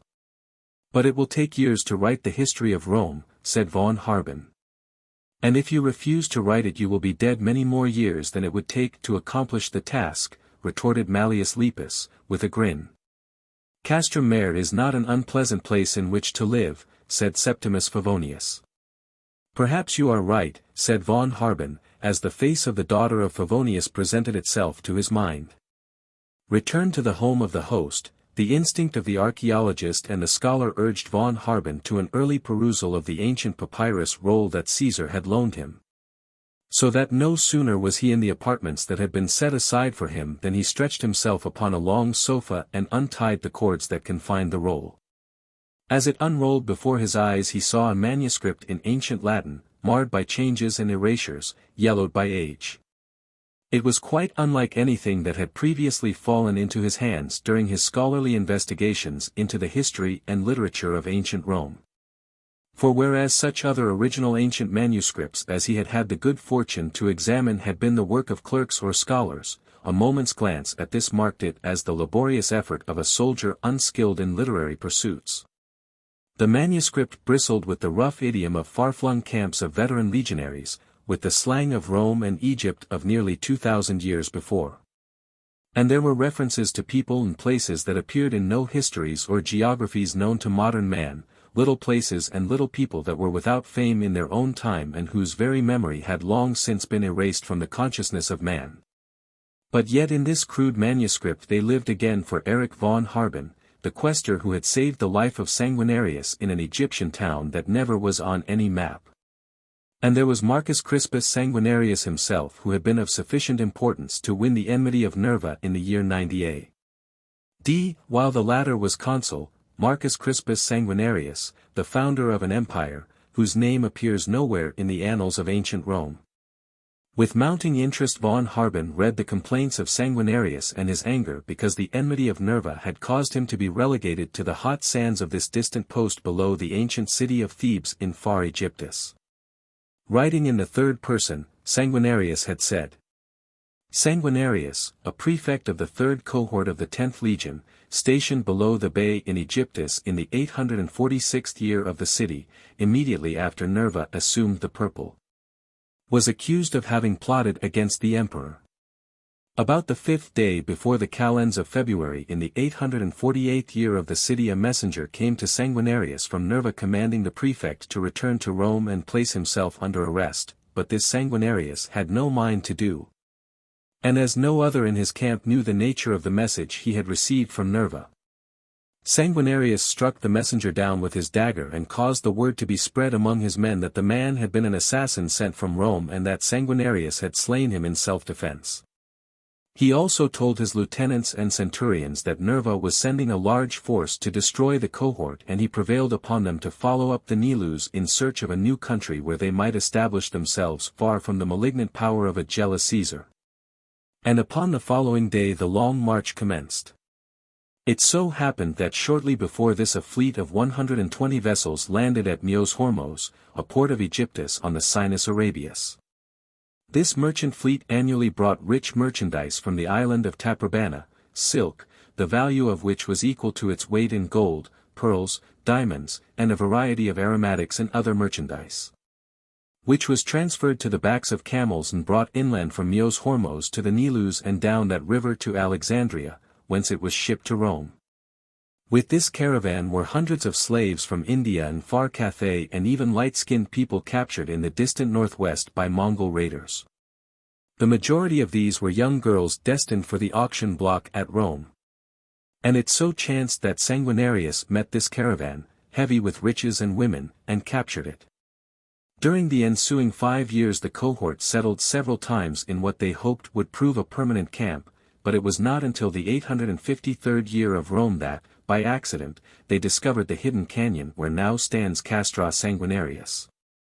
"You find it interesting?" inquired a voice from the doorway, and looking up von Harben saw Mallius Lepus standing on the threshold. "Very," said Erich. Lepus shrugged his shoulders. "We suspect that it would have been more interesting had the old assassin written the truth," said Lepus. As a matter of fact, very little is known concerning his reign, which lasted for 20 years. He was assassinated in the year 20 Anno Sanguinarii, which corresponds to the 873rd year of Rome. The old buck named the city after himself, decreed a calendar of his own, and had his head stamped on gold coins, many of which are still in existence. Even today we use his calendar quite as much as that of our Roman ancestors, but in Castrum Mare we have tried to forget the example of Sanguinarius as much as possible. "What is this other city that I have heard mentioned so often and that is called Castra Sanguinarius?" asked von Harben. "It is the original city founded by Sanguinarius," replied Lepus. "For 100 years after the founding of the city conditions grew more and more intolerable until no man's life or property was safe, unless he was willing to reduce himself almost to the status of a slave and continually fawn upon the emperor. It was then that Honus Asta revolted and led a few hundred families to this island at the eastern end of the valley, founding the city and the empire of Castrum Mare. Here, for over 1700 years, the descendants of these families have lived in comparative peace and security, but in an almost constant state of war with Castra Sanguinarius. From mutual necessity the two cities carry on a commerce that is often interrupted by raids and wars. The suspicion and hatred that the inhabitants of each city feel for the inhabitants of the other is fostered always by our emperors, each of whom fears that friendly communication between the two cities would result in the overthrow of one of them." "And now Castrum Mare is happy and contented under Caesar?" asked Erich. "That is a question that it might not be safe to answer honestly," said Lepus, with a shrug. If I am going to the palace every day to write the history of Rome for Validus Augustus and receive from him the story of his reign, said von Harben, it might be well if I knew something of the man. Otherwise there is a chance for me to get into serious trouble, which might conceivably react upon you and Septimus Favonius, whom Caesar has made responsible for me. If you care to forewarn me, I promise you that I shall repeat nothing that you may tell me. Lepus, leaning lightly against the wall by the doorway, played idly with the hilt of his dagger as he took thought before replying. Presently he looked up, straight into von Harben's eyes. I shall trust you, he said, first, because there is that in you which inspires confidence, and, second, because it cannot profit you to harm either Septimus Favonius or myself. Castrum Mare is not happy with its Caesar. He is arrogant and cruel, not like the Caesars to which Castrum Mare has been accustomed. The last emperor was a kindly man, but at the time of his death his brother, Validus Augustus, was chosen to succeed him because Caesar's son was, at that time, but a year old. This son of the former emperor, a nephew of Validus Augustus, is called Cassius Asta.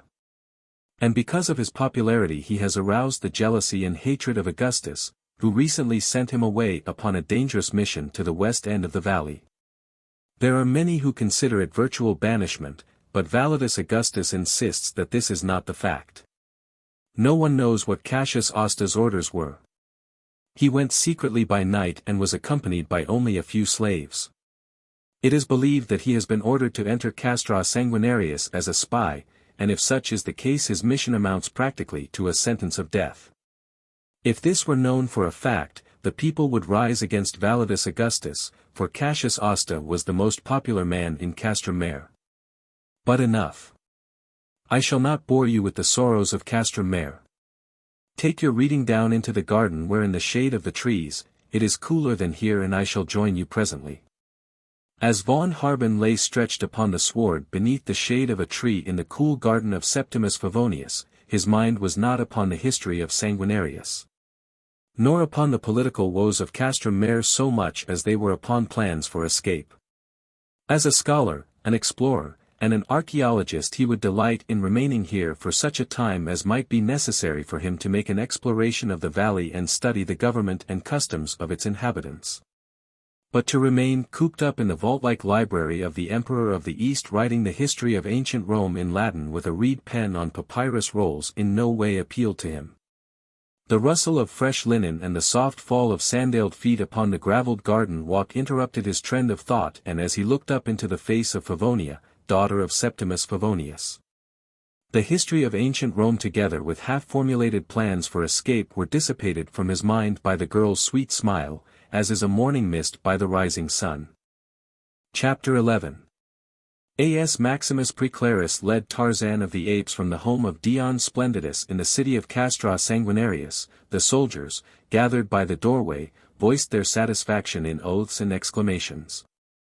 They liked the young patrician who commanded them and they were proud that he should have captured the wild barbarian single-handed. A command from Preclarus brought silence and at a word from him they formed around the prisoner, and the march toward the Colosseum was begun. They had proceeded but a short distance when Preclarus halted the detachment and went himself to the doorway of a house fronting on the avenue through which they were crossing. He halted before the door, stood in thought for a moment, and then turned back toward his detachment as though he had changed his mind about entering.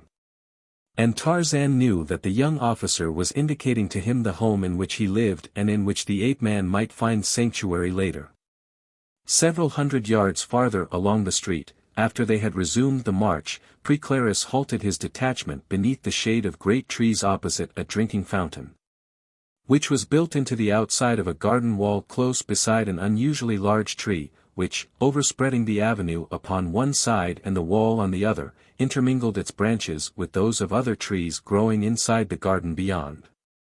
Preclarus crossed the avenue and drank at the fountain and returning inquired by means of signs if Tarzan would drink. The ape-man nodded in assent and Preclarus gave orders that he be permitted to cross to the fountain. Slowly Tarzan walked to the other side of the avenue. He stooped and drank from the fountain. Beside him was the bole of a great tree.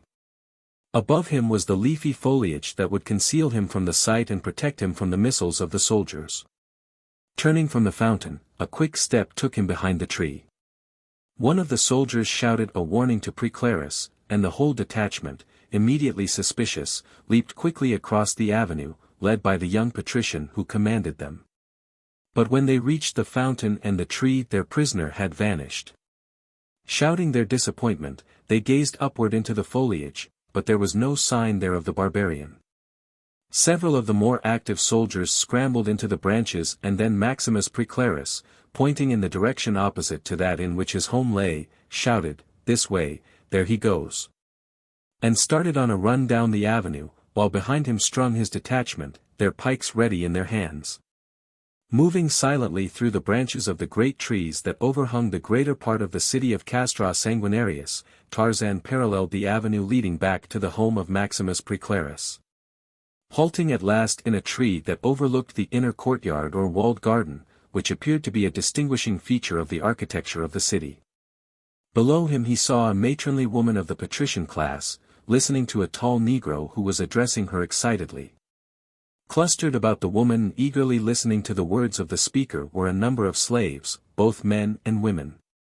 Tarzan recognized the speaker as Mpingu, and, though he could not understand his words, realized that the man was preparing them for his arrival in accordance with the instructions given him in the garden of Dion Splendidus by Maximus Preclaris. And that he was making a good story of it was evidenced by his excited gesticulation and the wide eyes and open mouths of the listening men. The woman, listening attentively and with quiet dignity of mien, appeared to be slightly amused, but whether at the story itself or at the unrestrained excitement of Mpingu, Tarzan did not know. She was a regal-looking woman of about 50, with graying hair and with the poise and manner of that perfect self-assurance which is the hallmark of assured position. That she was a patrician to her finger-tips was evident, and yet there was that in her eyes and the little wrinkles at their corners that bespoke a broad humanity and a kindly disposition. Mpingu had evidently reached the point where his vocabulary could furnish no adequate superlatives wherewith to describe the barbarian who had rescued his mistress from Fastus. And he was acting out in exaggerated pantomime the scene in the garden of his mistress, when Tarzan dropped lightly to the sward beside him. The effect upon the negroes of this unexpected appearance verged upon the ludicrous, but the white woman was unmoved to any outward sign of surprise. "Is this the barbarian?" she asked of Mpingu. "It is he," replied the black. "Tell him that I am Festivitas, the mother of Maximus Preclaris," the woman directed Mpingu, "and that I welcome him here in the name of my son." Through Mpingu, Tarzan acknowledged the greetings of Festivitas and thanked her for her hospitality, after which she instructed one of her slaves to conduct the stranger to the apartments that were placed at his disposal. It was late afternoon before Maximus Preclaris returned to his home, going immediately to Tarzan's apartments. With him was the same man who had acted as interpreter in the morning. "I am to remain here with you," said the man to Tarzan, "as your interpreter and servant." "I venture to say," said Preclaris through the interpreter, "that this is the only spot in Castra Sanguinarius that they have not searched for you, and there are 3 centuries combing the forests outside the city. Though by this time Sublatus is convinced that you have escaped. We shall keep you here in hiding for a few days when, I think, I can find the means to get you out of the city after dark." The ape-man smiled. "I can leave whenever I choose," he said, "either by day or by night, but I do not choose to leave until I have satisfied myself that the man for whom I am searching is not here. But, first, let me thank you for your kindness to me, the reason for which I cannot understand." "That is easily explained," said Preclaris. "The young woman whom you saved from attack this morning is Delecta, the daughter of Dion Splendidus. She and I are to be married. That, I think, will explain my gratitude." "I understand," said Tarzan, "and I am glad that I was fortunate enough to come upon them at the time that I did. Should you be captured again, it will not prove so fortunate for you," said Preclaris, "for the man from whom you saved Delecta is Fastus, the son of Sublatus, and now the emperor will have 2 indignities to avenge. But if you remain here you will be safe, for our slaves are loyal and there is little likelihood that you will be discovered."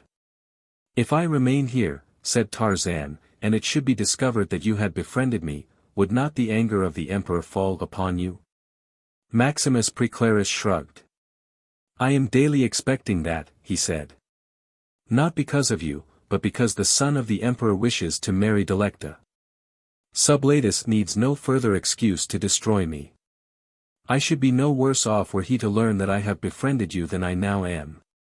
Then, perhaps, I may be of service to you if I remain, said Tarzan.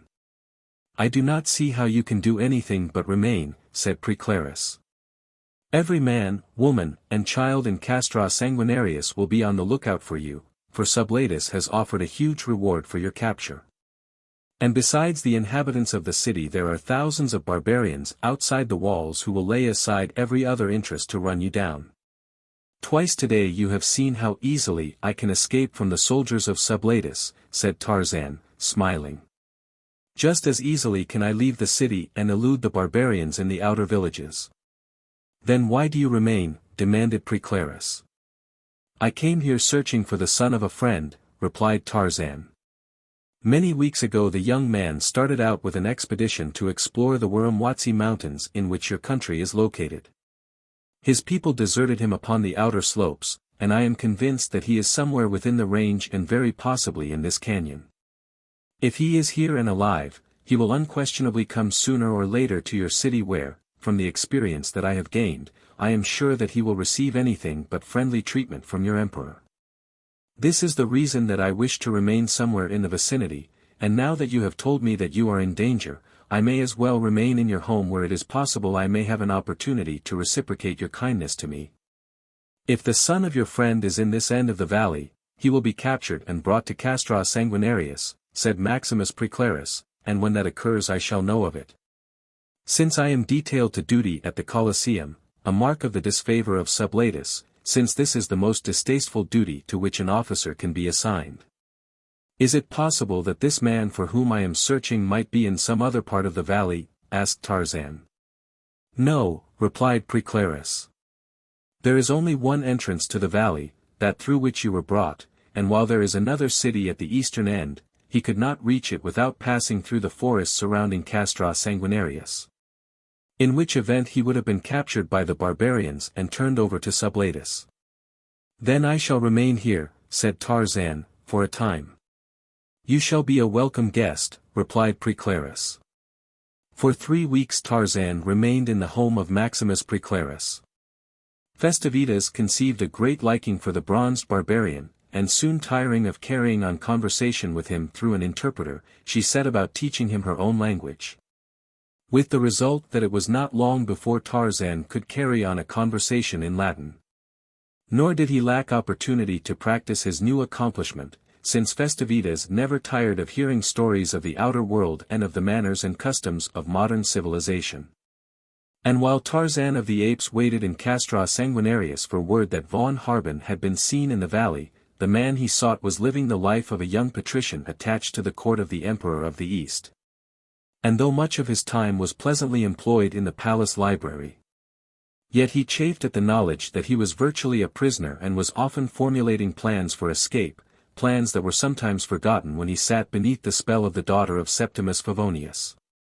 And often in the library he discovered only unadulterated pleasure in his work, and thoughts of escape were driven from his mind by discoveries of such gems as original Latin translations of Homer and of hitherto unknown manuscripts of Virgil, Cicero, and Caesar, manuscripts that dated from the days of the young Republic and on down the centuries to include one of the early satires of Juvenal. Thus the days passed, while far off in another world a frightened little monkey scampered through the upper terraces of a distant forest. Chapter 12.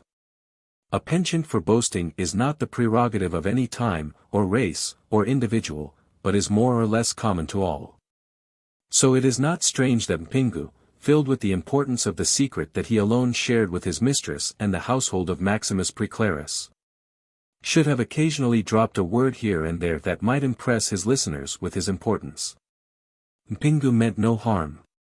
He was loyal to the house of Dion Splendidus and he would not willingly have brought harm to his master or his master's friend, but so it is often with people who talk too much, and Mpingu certainly had done that. The result was that upon a certain day, as he was bartering in the marketplace for provisions for the kitchen of Dion Splendidus, he felt a heavy hand laid upon his shoulder and, turning, he was astonished to find himself looking into the face of a centurion of the palace guard, behind whom stood a file of legionaries. "You are Mpingu, the slave of Dion Splendidus?" demanded the centurion. "I am," replied the man. "Come with us," commanded the centurion. Mpingu drew back, afraid, as all men feared the soldiers of Caesar. "What do you want of me?" he demanded. "I have done nothing." "Come, barbarian," ordered the soldier. "I was not sent to confer with you, but to get you." And he jerked Mpingu roughly toward him and pushed him back among the soldiers. A crowd had gathered, as crowds gathered always when a man is arrested, but the centurion ignored the crowd as though it did not exist, and the people fell aside as the soldiers marched away with Mpingu. No one questioned or interfered, for who would dare question an officer of Caesar? Who would interfere in behalf of a slave? Mpingu thought that he would be taken to the dungeons beneath the Colosseum, which was the common jail in which all prisoners were confined. But presently he realized that his captors were not leading him in that direction, and when finally it dawned upon him that the palace was their goal, he was filled with terror. Never before had Mpingu stepped foot within the precincts of the palace grounds, and when the imperial gate closed behind him he was in a mental state bordering upon collapse. He had heard stories of the cruelty of Sublatus, of the terrible vengeance wreaked upon his enemies. And he had visions that paralyzed his mind so that he was in a state of semi-consciousness when he was finally led into an inner chamber where a high dignitary of the court confronted him. "This," said the centurion, who had brought him, "is Mpingu, the slave of Dion Splendidus, whom I was commanded to fetch to you." "Good," said the official. "You and your detachment may remain while I question him." Then he turned upon Mpingu. "Do you know the penalties one incurs for aiding the enemies of Caesar?" he demanded. Mpingu's lower jaw moved convulsively as though he would reply, but he was unable to control his voice. "They die," growled the officer, menacingly. "They die terrible deaths that they will remember through all eternity." "I have done nothing," cried Mpingu, suddenly regaining control of his vocal cords. "Do not lie to me, barbarian," snapped the official. "You aided in the escape of the prisoner who called himself Tarzan, and even now you are hiding him from your emperor." "I did not help him escape." "I am not hiding him," wailed Mpingu. "You lie. You know where he is. You boasted of it to other slaves. Tell me where he is." "I do not know," said Mpingu. "If your tongue were cut out, you could not tell us where he is," said the Roman. "If red-hot irons were thrust into your eyes, you could not see to lead us to his hiding place, but if we find him without your help, and we surely shall find him, we shall need neither your tongue nor your eyes. Do you understand?" "I do not know where he is," repeated Mpingu. The Roman turned away and struck a single blow upon a gong, after which he stood in silence until a slave entered the room in response to the summons. "Fetch tongs," the Roman instructed the slave, "and a charcoal brazier with burning irons. Be quick." After the slave had left, silence fell again upon the apartment. The official was giving Mpingu an opportunity to think, and Mpingu so occupied the time in thinking that it seemed to him that the slave had scarcely left the apartment before he returned again with tongs and a lighted burner, from the glowing heart of which protruded the handle of a burning iron. "Have your soldiers throw him to the floor and hold him," said the official to the centurion. It was evident to Mpingu that the end had come. The officer was not even going to give him another opportunity to speak. "Wait," he shrieked. "Well," said the official, "you are regaining your memory." "I am only a slave," wailed Mpingu. "I must do what my masters command." "And what did they command?" inquired the Roman. "I was only an interpreter," said Mpingu. "The white barbarian spoke the language of the Bagigos, who are my people. Through me they talked to him and he talked to them." "And what was said?" demanded the inquisitor. Mpingu hesitated, dropping his eyes to the floor. "Come, quickly!" snapped the other. "I have forgotten," said Mpingu. The official nodded to the centurion. The soldiers seized Mpingu and threw him roughly to the floor, 4 of them holding him there, 1 seated upon each limb. "The tongs!" directed the official, and the slave handed the instrument to the centurion. "Wait," screamed Mpingu. "I will tell you." "Let him up," said the official, and to Mpingu, "This is your last chance. If you go down again, your tongue comes out and your eyes, too." "I will talk," said Mpingu. "I did but interpret, that is all. I had nothing to do with helping him to escape or hiding him." "If you tell us the truth, you will not be punished," said the Roman. "Where is the white barbarian?" "He is hiding in the home of Maximus Preclarus," said Mpingu. "What has your master to do with this?" commanded the Romans. "Dion Splendidus has nothing to do with it," replied Mpingu. "Maximus Preclarus planned it." "That is all," said the official to the centurion. "Take him away and keep him under guard until you receive further orders. Be sure that he talks to no one." A few minutes later the official who had interrogated Mpingu entered the apartment of Sublatus while the emperor was in conversation with his son Fastus. "I have located the white barbarian, Sublatus," announced the official. "Good," said the emperor. "Where is he?" "In the home of Maximus Preclarus." "I might have suspected as much," said Fastus. "Who else is implicated?" asked Sublatus. "He was caught in the courtyard of Dion Splendidus," said Fastus, "and the emperor has heard, as we all have, that Dion Splendidus has long had eyes upon the imperial purple of the Caesars. The slave says that only Maximus Preclarus is responsible for the escape of the barbarian," said the official. "He was one of Dion Splendidus's slaves, was he not?" demanded Fastus. "Yes." "Then it is not strange that he would protect his master," said Fastus. "Arrest them all," commanded Sublatus. "You mean Dion Splendidus, Maximus Preclarus, and the barbarian Tarzan?" asked the official. "I mean those 3 and the entire household of Dion Splendidus and Maximus Preclarus," replied Sublatus. "Wait, Caesar," suggested Fastus, "twice already has the barbarian escaped from the legionaries. If he receives the slightest inkling of this, he will escape again. I have a plan. Listen." An hour later a messenger arrived at the home of Dion Splendidus carrying an invitation to the senator and his wife to be the guests of a high court functionary that evening at a banquet. Another messenger went to the home of Maximus Preclarus with a letter urging the young officer to attend an entertainment being given that same evening by a rich young patrician. As both invitations had emanated from families high in favor with the emperor, they were, in effect, almost equivalent to commands, even to as influential a senator as Dion Splendidus. And so there was no question either in the minds of the hosts or in the minds of the guests but that they would be accepted. Night had fallen upon Castra Sanguinarius. Dion Splendidus and his wife were alighting from their litter before the home of their host, and Maximus Preclarus was already drinking with his fellow guests in the banquet hall of one of Castra Sanguinarius's wealthiest citizens. Fastus was there, too, and Maximus Preclarus was surprised and not a little puzzled at the friendly attitude of the prince. "I always suspect something when Fastus smiles at me," he said to an intimate.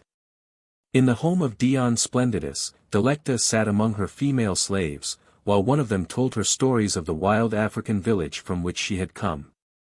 Tarzan and Festivitas sat in the home of Maximus Preclarus, the Roman matron listening attentively to the stories of savage Africa and civilized Europe that she was constantly urging her strange guest to tell her. Faintly they heard a knock at the outer gate and, presently, a slave came to the apartment where they sat to tell them that Mpingu, the slave of Dion Splendidus, had come with a message for Tarzan. "Bring him hither," said Festivitas, and, shortly, Mpingu was ushered into the room. If Tarzan or Festivitas had known Mpingu better, they would have realized that he was under great nervous strain. But they did not know him well, and so they saw nothing out of the way in his manner or bearing. "I have been sent to fetch you to the home of Dion Splendidus," said Mpingu to Tarzan. "That is strange," said Festivitas. Your noble son stopped at the home of Dion Splendidus on his way to the banquet this evening, and as he left I was summoned and told to come hither and fetch the stranger to my master's house," explained Mpingu. "That is all I know about the matter." "Maximus Praeclarus gave you those instructions himself?" asked Festivitas. "Yes," replied Mpingu.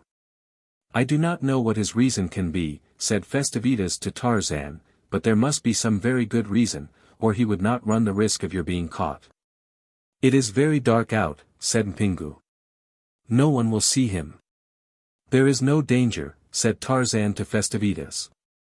"Maximus Praeclarus would not have sent for me unless it were necessary. Come, Mpingu." And he arose, bidding Festivitas goodbye. Tarzan and Mpingu had proceeded but a short distance down the avenue when the black motioned the ape-man to the side of the street, where a small gate was let into a solid wall. "We are here," said Mpingu.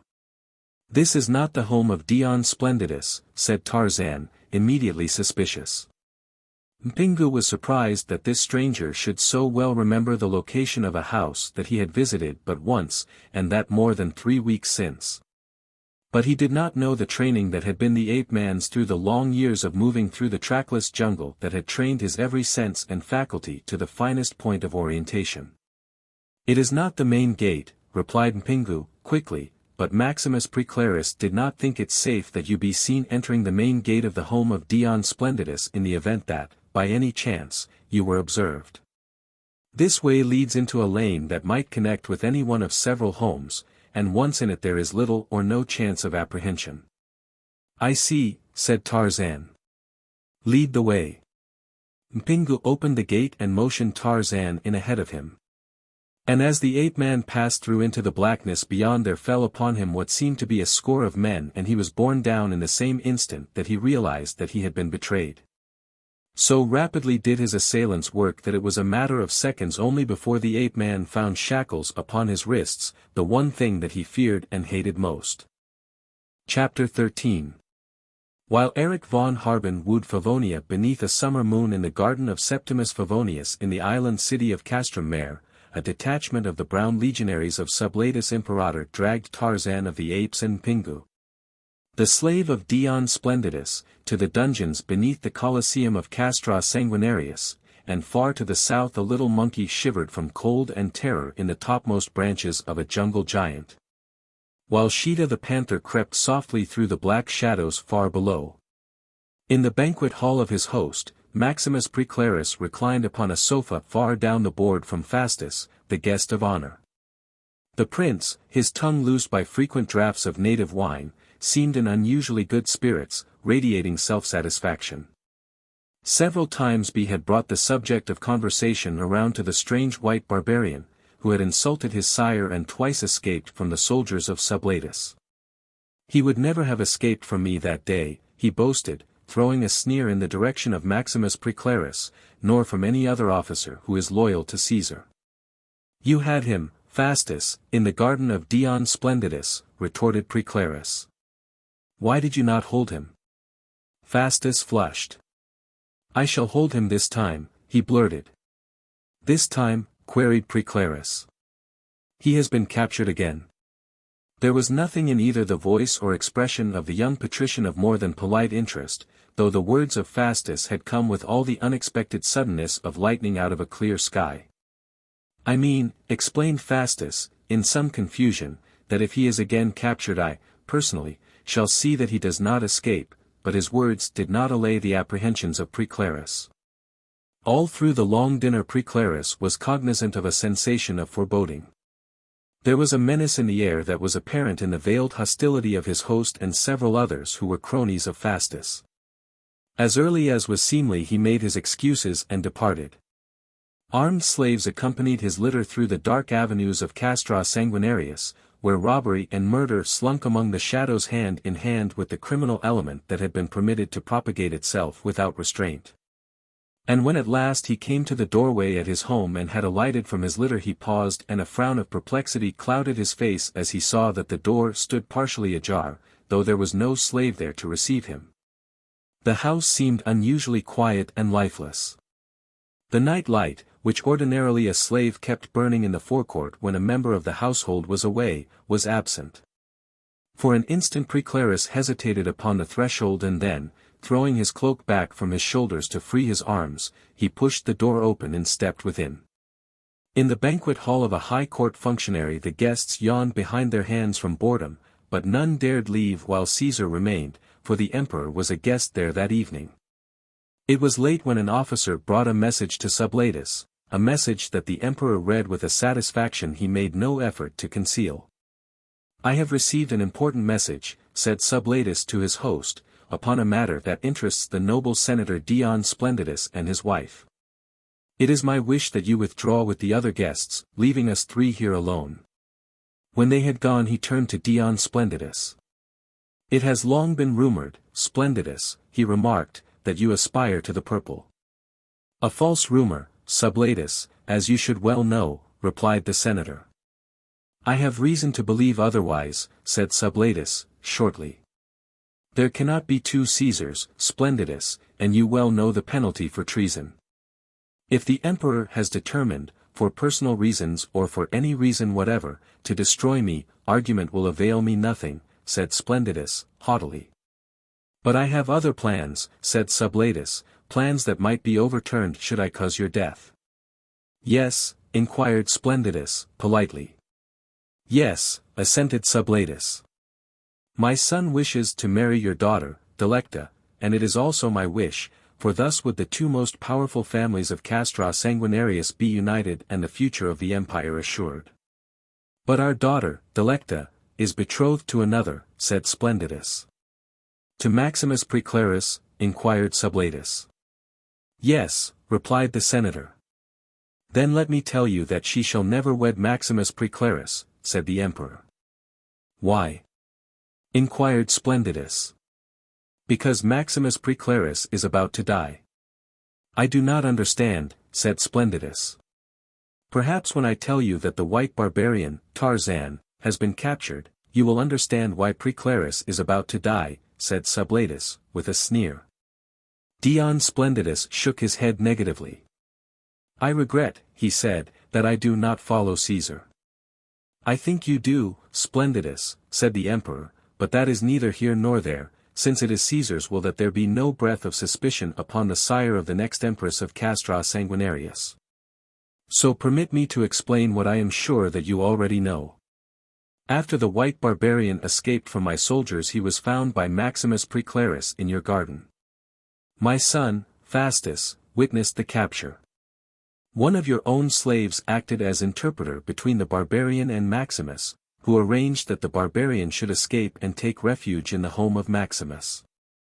Tonight he was found there and captured, and Maximus Preclarus has been placed under arrest. They are both in the dungeons beneath the Colosseum. It is improbable that these things should have transpired entirely without your knowledge, but I shall let it pass if you give your word that Delecta shall marry Fastus. During the entire history of Castra Sanguinarius, said Dion Splendidus, it has been our boast that our daughters have been free to choose their own husbands, not even a Caesar might command a free woman to marry against her will. That is true, replied Sublatus, and for that very reason I do not command, I am only advising. I cannot answer for my daughter, said Splendidus. Let the son of Caesar do his own wooing as becomes the men of Castra Sanguinarius. Sublatus arose. I am only advising, but his tone belied his words. The noble senator and his wife may retire to their home and give thought to what Caesar has said. In the course of a few days Fastus will come for his answer. By the light of the torch that illuminated the interior of the dungeon into which he was thrust by his captors, Tarzan saw a white man and several Negroes chained to the walls. Among the blacks was Luckety, but when he recognized Tarzan he evinced only the faintest sign of interest, so greatly had his confinement weighed upon his mind and altered him. The ape-man was chained next to the only other white in the dungeon, and he could not help but notice the keen interest that this prisoner took in him from the moment that he entered until the soldiers withdrew, taking the torch with them. Leaving the dungeon in darkness.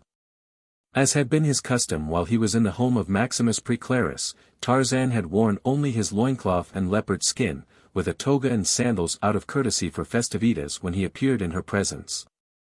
This evening, when he started out with Mpingu, he had worn the toga as a disguise, but in the scuffle that preceded his capture it had been torn from him. With the result that his appearance was sufficient to arouse the curiosity of his fellow prisoners, and as soon as the guards were out of hearing the man spoke to him. "Can it be," he asked, "that you are the white barbarian whose fame has penetrated even to the gloom and silence of the dungeon?" "I am Tarzan of the Apes," replied the ape-man. "And you carried Sublatus out of his palace above your head and mocked at his soldiers," exclaimed the other. "By the ashes of my imperial father, Sublatus will see that you die the death." Tarzan made no reply. "They say you run through the trees like a monkey," said the other. "How then did you permit yourself to be recaptured?" "It was done by treachery," replied Tarzan, "and the quickness with which they locked the shackles upon me. Without these," and he shook the manacles upon his wrists, "they could not hold me." "But who are you and what did you do to get yourself in the dungeons of Caesar?" "I am in the dungeon of no Caesar," replied the other. "This creature who sits upon the throne of Castra Sanguinarius is no Caesar." "Who then is Caesar?" inquired Tarzan. "Only the emperors of the East are entitled to be called Caesar," replied the other. "I take it that you are not of Castra Sanguinarius then," suggested the ape-man. "No," replied the other, "I am from Castrum Mare." "And why are you a prisoner?" asked Tarzan. "Because I am from Castrum Mare," replied the other. "Is that a crime in Castra Sanguinarius?" asked the ape-man. "We are always enemies," replied the other. "We trade occasionally under a flag of truce, for we have things that they want and they have things that we must have, but there is much raiding and often there are wars. And then whichever side is victorious takes the things by force that otherwise they would be compelled to pay for. In this small valley what is there that one of you may have that the other one has not already?" asked the ape-man. "We of Castrum Mare have the iron mines," replied the other, "and we have the papyrus swamps and the lake, which give us many things that the people of Castra Sanguinarius can obtain only from us. We sell them iron and paper, ink, snails, fish, and jewels, and many manufactured articles. In their end of the valley they mine gold, and as they control the only entrance to the country from the outside world, we are forced to obtain our slaves through them as well as new breeding stock for our herds. As the Sanguinarians are naturally thieves and raiders and are too lazy to work and too ignorant to teach their slaves how to produce things, they depend entirely upon their gold mine and their raiding and trading with the outer world, while we, who have developed many skilled artisans, have been in a position for many generations that permitted us to obtain much more gold and many more slaves than we need in return for our manufactured articles. Today we are much richer than the Sanguinarians. We live better. We are more cultured. We are happier and the Sanguinarians are jealous and their hatred of us has increased." "Knowing these things," asked Tarzan, "how is it that you came to the country of your enemies and permitted yourself to be captured?" "I was delivered over treacherously into the hands of Sublatus by my uncle, Validus Augustus, Emperor of the East," replied the other. "My name is Cassius Asta, and my father was emperor before Validus. Validus is afraid that I may wish to seize the purple, and for this reason he plotted to get rid of me without assuming any responsibility for the act. So he conceived the idea of sending me upon a military mission, after bribing one of the servants who accompanied me to deliver me into the hands of Sublatus." "What will Sublatus do with you?" asked Tarzan. "The same thing that he will do with you," replied Cassius Asta. "We shall be exhibited in the triumph of Sublatus, which he holds annually, and then in the arena we shall amuse them until we are slain." "And when does this take place?" asked Tarzan. "It will not be long now," replied Cassius Asta. "Already they have collected so many prisoners to exhibit in the triumph and to take part in the combats in the arena that they are forced to confine Negroes and whites in the same dungeons, a thing they do not ordinarily do." "Are these Negroes held here for this purpose?" asked the ape-man. "Yes," replied the other. Tarzan turned in the direction of Luckety, whom he could not see in the darkness. "Luckety," he called. "What is it?" asked the black, listlessly. You are well? Asked Tarzan. I am going to die, replied Luckety. They will feed me to lions or burn me upon a cross or make me fight with other warriors, so that it will be all the same for Luckety. It was a sad day when Muto, the chief, captured Tarzan. Are all these men from your village? Asked Tarzan. No, replied Luckety. Most of them are from the villages outside the walls of Castra Sanguinarius. Yesterday they called us their own people, spoke up a man, who understood the language of the Bagigo, and tomorrow they make us kill one another to entertain Caesar. You must be very few in numbers or very poor in spirit, said Tarzan, that you submit to such treatment.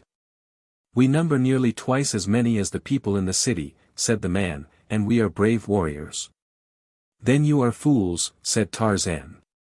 We shall not be fools forever. Already there are many who would rise against Sublatus and the whites of Castra Sanguinarius. The Negroes of the city as well as those of the outer villages hate Caesar, said Mpingu, who had been brought to the dungeon with Tarzan. The statements of the men furnished food for thought to Tarzan. He knew that in the city there must be hundreds and perhaps thousands of African slaves and many thousands of others in the outer villages. If a leader should arise among them, the tyranny of Caesar might be brought to an abrupt end. He spoke of the matter to Cassius Asta, but the patrician assured him that no such leader would ever arise. We have dominated them for so many centuries, he explained, that fear of us is an inherited instinct. Our slaves will never rise against their masters. But if they did? Asked Tarzan. Unless they had a white leader they could not succeed, replied Asta. And why not a white leader then? Asked Tarzan. That is unthinkable, replied Asta. Their conversation was interrupted by the arrival of a detachment of soldiers, and as they halted before the entrance to the dungeon and threw open the gate Tarzan saw, in the light of their torches, that they were bringing another prisoner. As they dragged the man in, he recognized Maximus Preclarus. He saw that Preclarus recognized him, but as the Roman did not address him, Tarzan kept silent, too. The soldiers chained Preclarus to the wall, and after they had left and the dungeon was in darkness again, the young officer spoke. I see now why I am here, said Preclarus, but even when they set upon me and arrested me in the vestibule of my home, I had guessed as much, after piecing together the insinuations of Fastus at the banquet this evening. I have been fearful that by befriending me you would bring disaster upon yourself, said Tarzan. Do not reproach yourself, said Preclarus. Fastus or Sublatus would have found another excuse. I have been doomed from the moment that the attention of Fastus fixed itself upon Delecta. To attain his end it was necessary that I be destroyed. That is all, my friend, but yet I wonder who it could have been that betrayed me. It was I, said a voice out of the darkness. Who is that speaks? Demanded Preclarus. It is Mpingu, said Tarzan. He was arrested with me when we were on the way to the home of Dion Splendidus to meet you. To meet me! Exclaimed Preclarus. I lied, said Mpingu, but they made me. Who made you? Demanded Preclarus. The officers of Caesar and Caesar's son, replied Mpingu. They dragged me to the palace of the emperor and held me down upon my back and brought tongs to tear out my tongue and hot irons to burn out my eyes. Oh, master, what else could I do? I am only a poor slave and I was afraid and Caesar is very terrible. I understand, said Preclarus. I do not blame you, Mpingu. They promised to give me my liberty, said the slave, but instead they have chained me in this dungeon. Doubtless I shall die in the arena, but that I do not fear. It was the tongs and the red-hot irons that made me a coward. Nothing else could have forced me to betray the friend of my master. There was little comfort upon the cold, hard stones of the dungeon floor, but Tarzan, inured to hardship from birth, slept soundly until the coming of the jailer with food awakened him several hours after sunrise. Water and coarse bread were doled out to the inmates of the dungeon by slaves in charge of a surly half-caste in the uniform of a legionary. As he ate, Tarzan surveyed his fellow prisoners. There was Cassius Asta of Castrum Mare, son of a Caesar, and Maximus Praeclarus, a patrician of Castra Sanguinarius and captain of legionaries. These, with himself, were the only whites. There was Luceti, the bag-ego who had befriended him in the village of Muto, and Pingu, the slave of Dion Splendidus, who had betrayed him, and now, in the light from the little barred window, he recognized also another bag-ego, Ogonio, who still cast fearful eyes upon Tarzan as one might upon any person who was on familiar terms with the ghost of one's grandfather. In addition to these three, there were 5 strapping warriors from the outer villages of Castra Sanguinarius. Picked men chosen because of their superb physiques for the gladiatorial contests that would form so important a part of the games that would shortly take place in the arena for the glorification of Caesar and the edification of the masses. The small room was so crowded that there was barely space upon the floor for the 11 to stretch their bodies, yet there was one vacant ring in the stone wall, indicating that the full capacity of the dungeon had not been reached. 2 days and nights dragged slowly by.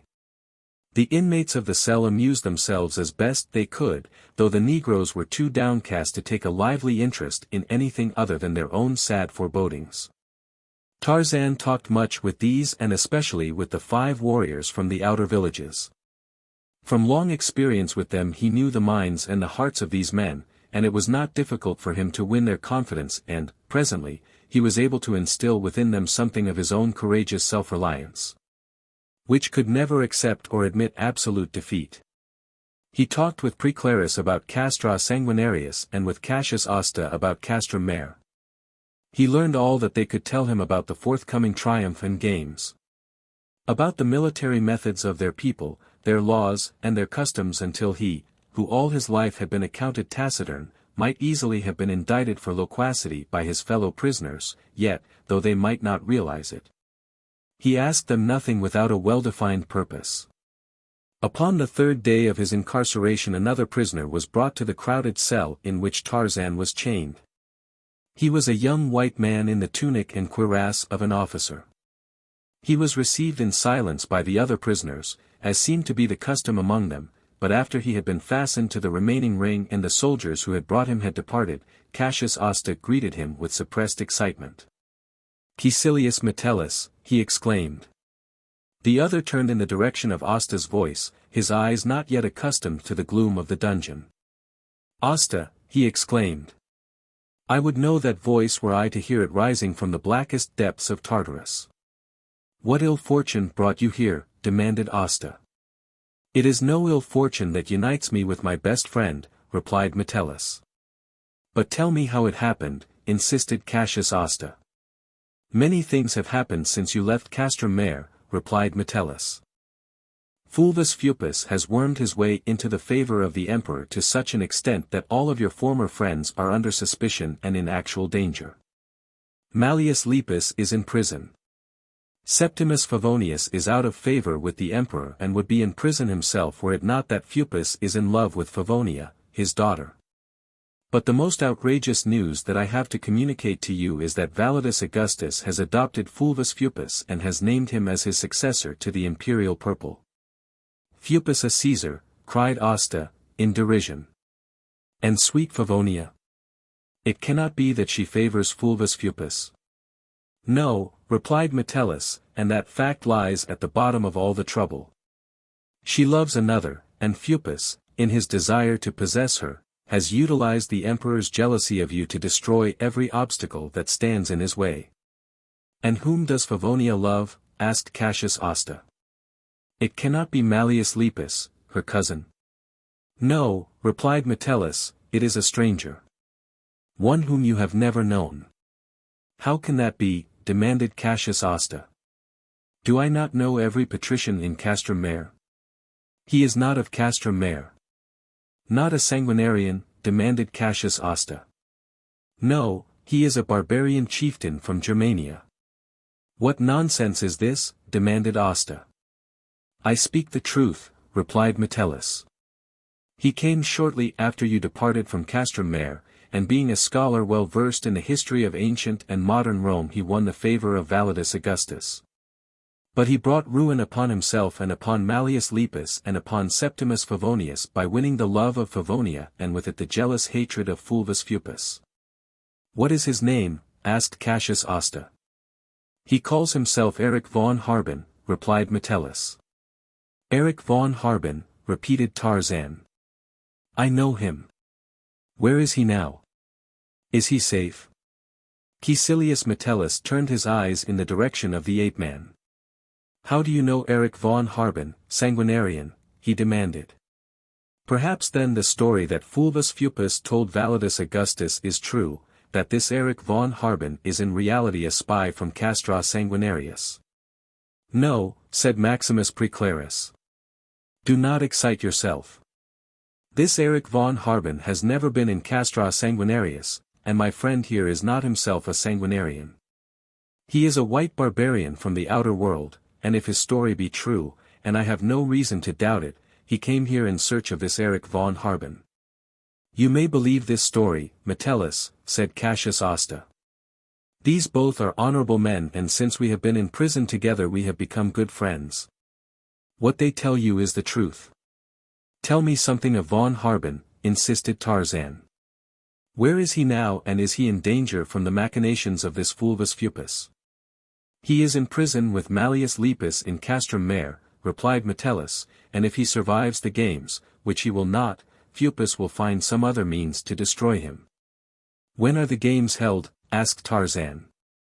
They start upon the Ides of August, replied Cassius Asta. And it is now about the nones of August, said Tarzan. Tomorrow, corrected Preclarus. We shall know it then, said Cassius Asta, for that is the date set for the triumph of Sublatus. I am told that the games last about a week, said Tarzan. How far is it to Castrum Mare? Perhaps an 8 hours' march for fresh troops, said Caecilius Metellus, but why do you ask? Are you planning on making a trip to Castrum Mare? Tarzan noted the other's smile and the ironic tone of his voice. I am going to Castrum Mare, he said. Perhaps you will take us with you, laughed Metellus. Are you a friend of von Harben? Asked Tarzan. I am a friend of his friends and an enemy of his enemies, but I do not know him well enough to say that he is my friend. But you have no love for Validus Augustus, the emperor? Asked Tarzan. No, replied the other. And I take it that Cassius Asta has no reason to love his uncle either, continued Tarzan. You are right, said Asta. Perhaps I shall take you both, then, said Tarzan. The two men laughed. We shall be ready to go with you when you are ready to take us, said Cassius Asta. You may count me in on the party, too, said Maximus Preclarus, if Cassius Asta will remain my friend in Castrum Mare. That I promise, Maximus Preclarus, said Cassius Asta. When do we leave? Demanded Metellus, shaking his chain. I can leave the moment that these shackles are struck from me, said the ape-man, and that they must do when they turn me into the arena to fight. There will be many legionaries to see that you do not escape, you may rest assured of that, Cassius Asta reminded him. Maximus Preclarus will tell you that I have twice escaped from the legionaries of Sublatus, said Tarzan. That he has, declared Preclarus, surrounded by the emperor's guard. He escaped from the very throne room of Sublatus and he carried Caesar above his head through the length of the palace and out into the avenue beyond. But if I am to take you with me, it will be more difficult, said the ape-man, and I would take you because it would please me to frustrate the plans of Sublatus and also because two of you, at least, could be helpful to me in finding Erich von Harben in the city of Castrum Mare. You interest me, said Cassius Asta. You almost make me believe that you can accomplish this mad scheme. Chapter 14. A great sun, rising into a cloudless sky, ushered in the nones of August. It looked down upon the fresh-raked sands of the deserted arena, upon the crowds that lined the Via Principalis that bisected Castra Sanguinarius. Brown artisans and tradesmen in their smart tunics jostled one another for places of vantage along the shady avenue. Among them moved barbarians from the outer villages, sporting their finest feathers and most valued ornaments and skins, and mingling with the others were the slaves of the city. All eagerly waiting for the pageant that would inaugurate the triumph of Sublatus. Upon the low rooftops of their homes the patricians reclined upon rugs at every point where the avenue might be seen between or beneath the branches of the trees. All Castra Sanguinarius was there, technically to honor Caesar, but actually merely to be entertained. The air buzzed with talk and laughter, hawkers of sweetmeats and trinkets elbowed through the crowd crying their wares. Legionaries posted at intervals the full distance from the palace to the Colosseum kept the center of the avenue clear. Since the evening of the preceding day the throng had been gathering. During the cold night they had huddled with close-drawn cloaks. There had been talk and laughter and brawls and near riots, and many would-be spectators had been haled off to the dungeons where their exuberance might be permitted to cool against cold stone. As the morning dragged on the crowd became restless. At first, as some patrician who was to have a part in the pageant passed in his ornate litter he would be viewed in respectful and interested silence. Or if he were well known and favorably thought of by the multitude he might be greeted with cheers. But with the passing of time and the increasing heat of the day each occasional litter that passed elicited deep-throated groans or raucous catcalls as the patience and the temper of the mob became thinner. But presently from afar, in the direction of the palace, sounded the martial notes of trumpets. The people forgot their fatigue and their discomfort as the shrill notes galvanized them into joyous expectancy. Slowly along the avenue came the pageant, led by a score of trumpeters, behind whom marched a maniple of the imperial guard. Waving crests surmounted their burnished helmets, the metal of 200 cuirasses, pikes, and shields shot back the sunlight that filtered through the trees beneath which they marched. They made a proud showing as they strode haughtily between the lines of admiring eyes, led by their patrician officers in gold and embossed leather and embroidered linen. As the legionaries passed, a great shout of applause arose. A roar of human voices that started at the palace rolled slowly along the Via Principalis toward the Colosseum as Caesar himself, resplendent in purple and gold, rode alone in a chariot drawn by lions led on golden leashes by huge blacks. Caesar may have expected for himself the plaudits of the populace, but there was a question as to whether these were elicited as much by the presence of the emperor as by the sight of the captives chained to Caesar's chariot. For Caesar was an old story to the people of Castra Sanguinarius, while the prisoners were a novelty and, furthermore, something that promised rare sport in the arena. Never before in the memory of the citizens of Castra Sanguinarius had an emperor exhibited such noteworthy captives in his triumph. There was Nudo, the chief of the Bagigos. There was Caecilius Metellus, a centurion of the legions of the Emperor of the East, and Cassius Austa, the nephew of that emperor. But perhaps he who aroused their greatest enthusiasm because of the mad stories that had been narrated of his feats of strength and agility was the great white barbarian, with a shock of black hair and his well-worn leopard skin. The collar of gold and the golden chain that held him in leash to the chariot of Caesar, curiously enough, imparted to his appearance no suggestion of fear or humiliation. He walked proudly with head erect, a lion tethered to lions, and there was that in the easy sinuosity of his stride that accentuated his likeness to the jungle beasts that drew the chariot of Caesar along the broad Via Principalis of Castra Sanguinarius. As the pageant moved its length slowly to the Colosseum the crowd found other things to hold their interest. There were the Bagigo captives chained neck to neck and stalwart gladiators resplendent in new armor. White men and brown men were numbered among these and many warriors from the outer villages. To the number of 200 they marched, captives, condemned criminals, and professional gladiators, but before them and behind them and on either side marched veteran legionaries whose presence spoke in no uncertain terms of the respect in which Caesar held the potential power of these bitter, savage fighting men. There were floats depicting historic events in the history of Castra Sanguinarius and ancient Rome. There were litters bearing the high officers of the court and the senators of the city, while bringing up the rear were the captured flocks and herds of the Bagigos.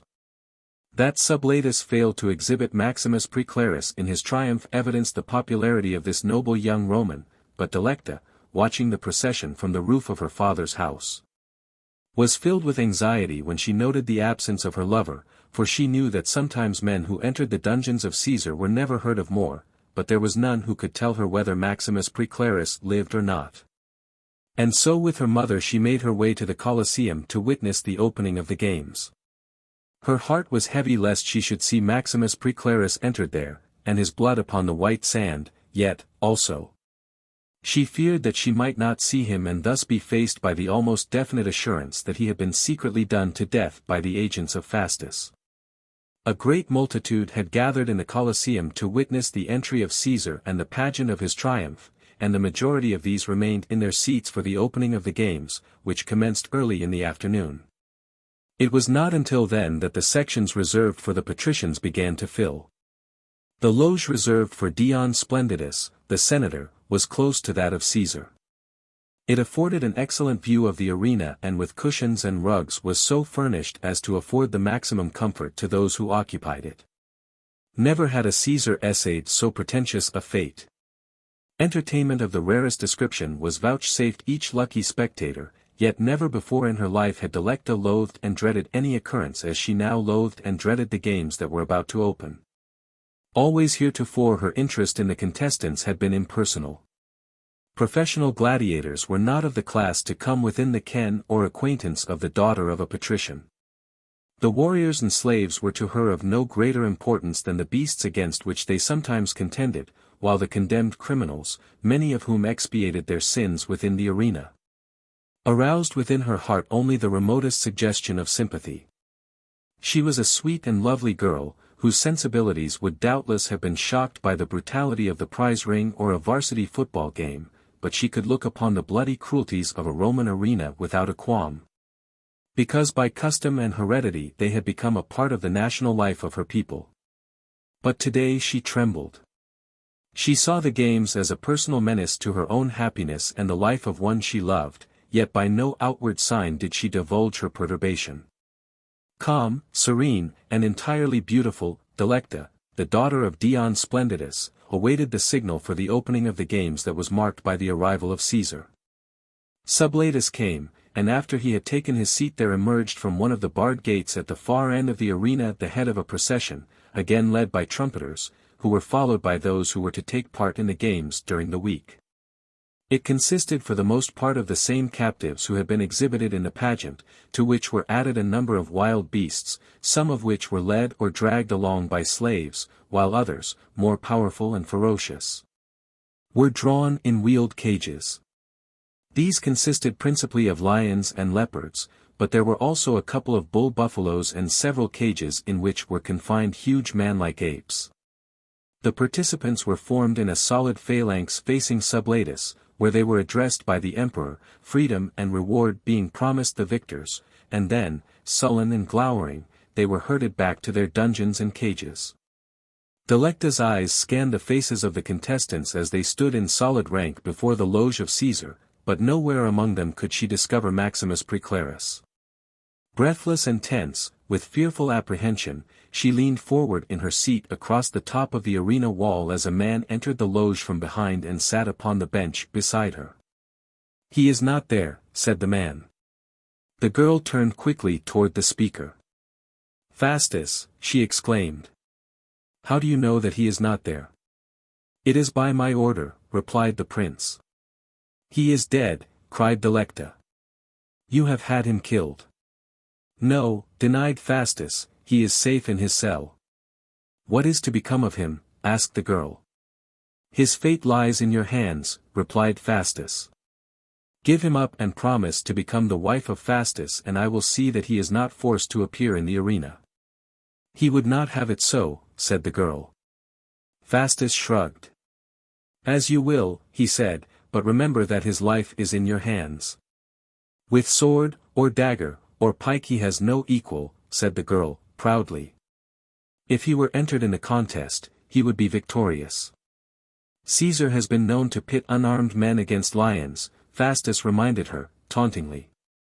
"Of what avail then is prowess with any weapon?" "That would be murder," said Delecta. "A harsh term to apply to an act of Caesar," returned Fastus, menacingly. "I speak my mind," said the girl, "Caesar or no Caesar. It would be a cowardly and contemptible act, but I doubt not that either Caesar or his son is capable of even worse." Her voice trembled with scathing contempt. With a crooked smile upon his lips, Fastus arose. "It is not a matter to be determined without thought," he said, "and your answer concerns not Maximus Praeclarus alone, nor you, nor me." "What do you mean?" she asked. "There are Dion Splendidus and your mother, and Festivitas, the mother of Praeclarus." And with this warning he turned and left the loge. The games progressed amid the din of trumpets, the crash of arms, the growling of beasts, and the murmuring of the great audience that sometimes rose to wild acclaim or deep-throated, menacing disapproval. Beneath fluttering banners and waving scarves the cruel, terrible thousand-eyed thing that is a crowd looked down upon the blood and suffering of its fellow men. Munching sweetmeats while a victim died and cracking coarse jokes as slaves dragged the body from the arena and raked clean sand over crimson spots. Sublatus had worked long and carefully with the prefect in charge of the games that the resultant program might afford the greatest possible entertainment for Caesar and the populace, thus winning for the emperor a certain popularity that his own personality did not command.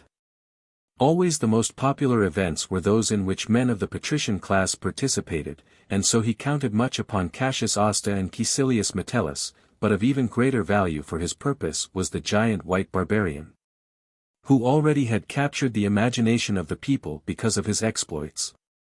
Wishing to utilize Tarzan in as many events as possible, Sublatus knew that it would be necessary to reserve the more dangerous ones for the latter part of the week.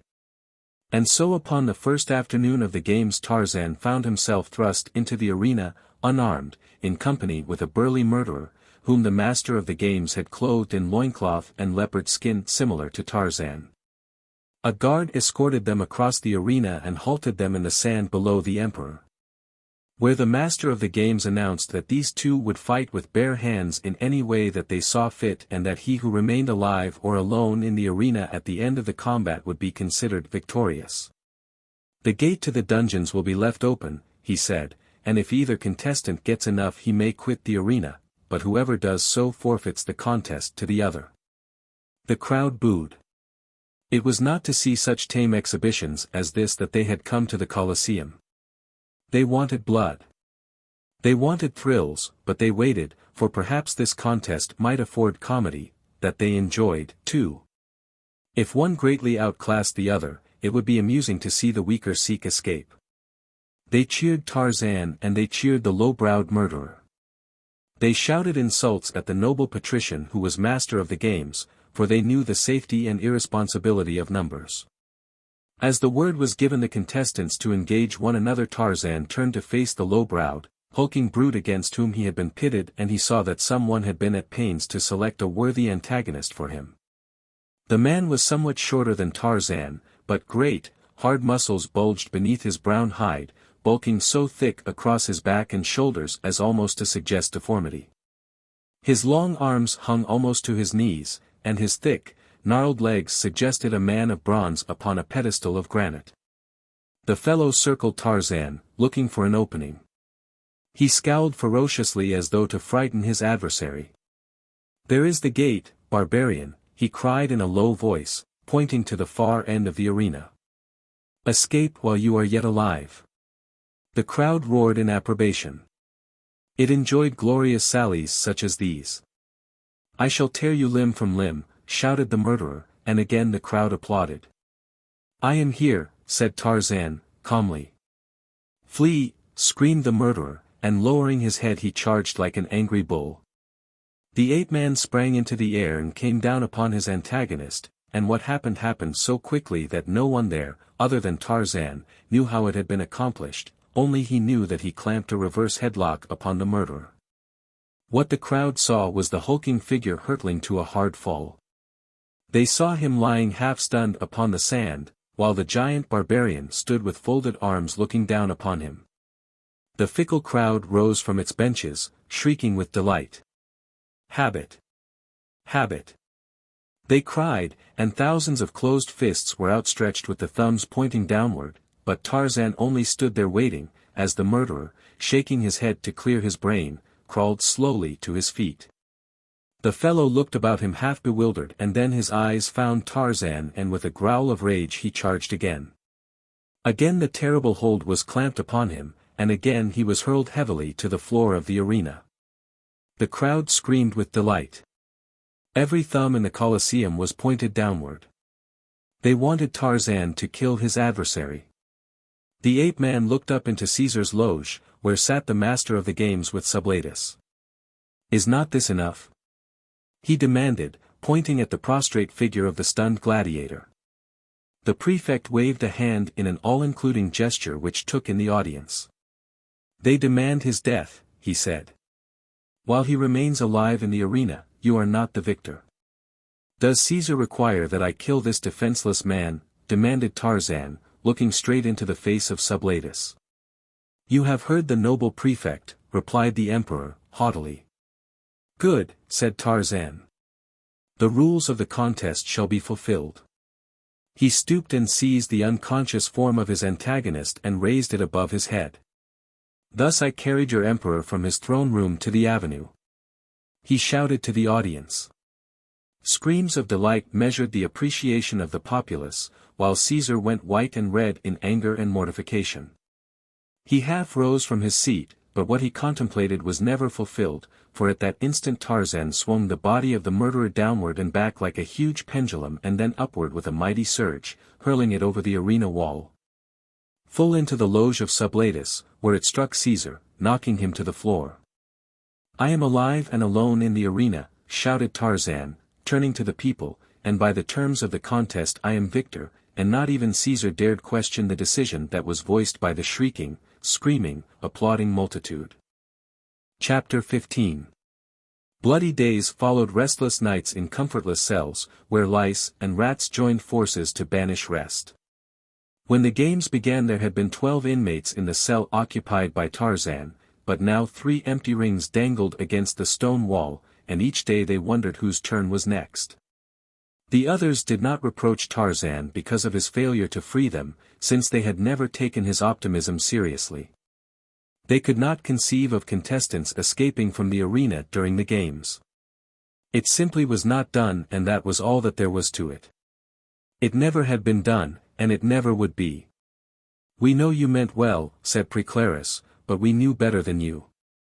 "The conditions have not been right, as yet," said Tarzan, "but if what I have been told of the games is true, the time will come." "What time could be propitious?" asked Asta, while more than half of Caesar's legionaries packed the Colosseum. "There should be a time," Tarzan reminded him, "when all the victorious contestants are in the arena together. Then we shall rush Caesar's loge and drag him into the arena. With Sublatus as a hostage we may demand a hearing and get it. I venture to say that they will give us our liberty in return for Caesar." "But how can we enter Caesar's loge?" demanded Metellus. "In an instant we may form steps with living men stooping, while others step upon their backs as soldiers scale a wall. Perhaps some of us will be killed, but enough will succeed to seize Caesar and drag him to the sands." "I wish you luck," said Preclarus, "and, by Jupiter, I believe that you will succeed. I only wish that I might be with you." "You will not accompany us?" demanded Tarzan. "How can I? I shall be locked in this cell. Is it not evident that they do not intend to enter me in the contests? They are reserving for me some other fate. The jailer has told me that my name appears in no event. But we must find a way to take you with us," said Tarzan. "There is no way," said Preclarus, shaking his head, sadly. "Wait," said Tarzan. "You commanded the Colosseum guards, did you not?" "Yes," replied Preclarus. "And you had the keys to the cells?" asked the ape-man. "Yes," replied Preclarus, "and to the manacles as well." "Where are they?" asked Tarzan. "But no, that will not do. They must have taken them from you when they arrested you." "No, they did not," said Preclarus. "As a matter of fact, I did not have them with me when I dressed for the banquet that night. I left them in my room." "But perhaps they sent for them?" "Yes, they sent for them, but they did not find them. The jailer asked me about them the day after I was arrested, but I told him that the soldiers took them from me. I told him that because I had hidden them in a secret place where I keep many valuables." I knew that if I had told them where they were they would take not only the keys, but my valuables as well. Good, exclaimed the ape-man.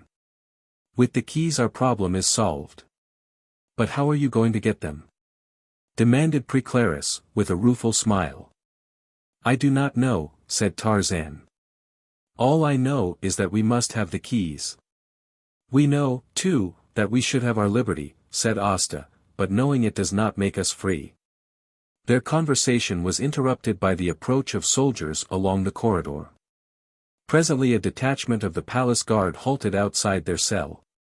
The jailer unlocked the door and a man entered with 2 torchbearers behind him. It was Fastus. He looked around the cell. Where is Preclaris? He demanded, and then, ah, there you are. Preclaris did not reply.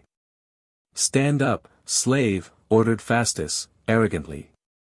Stand up, all of you. How dare you sit in the presence of a Caesar, he exclaimed. Swine is a better title for such as you, taunted Preclaris.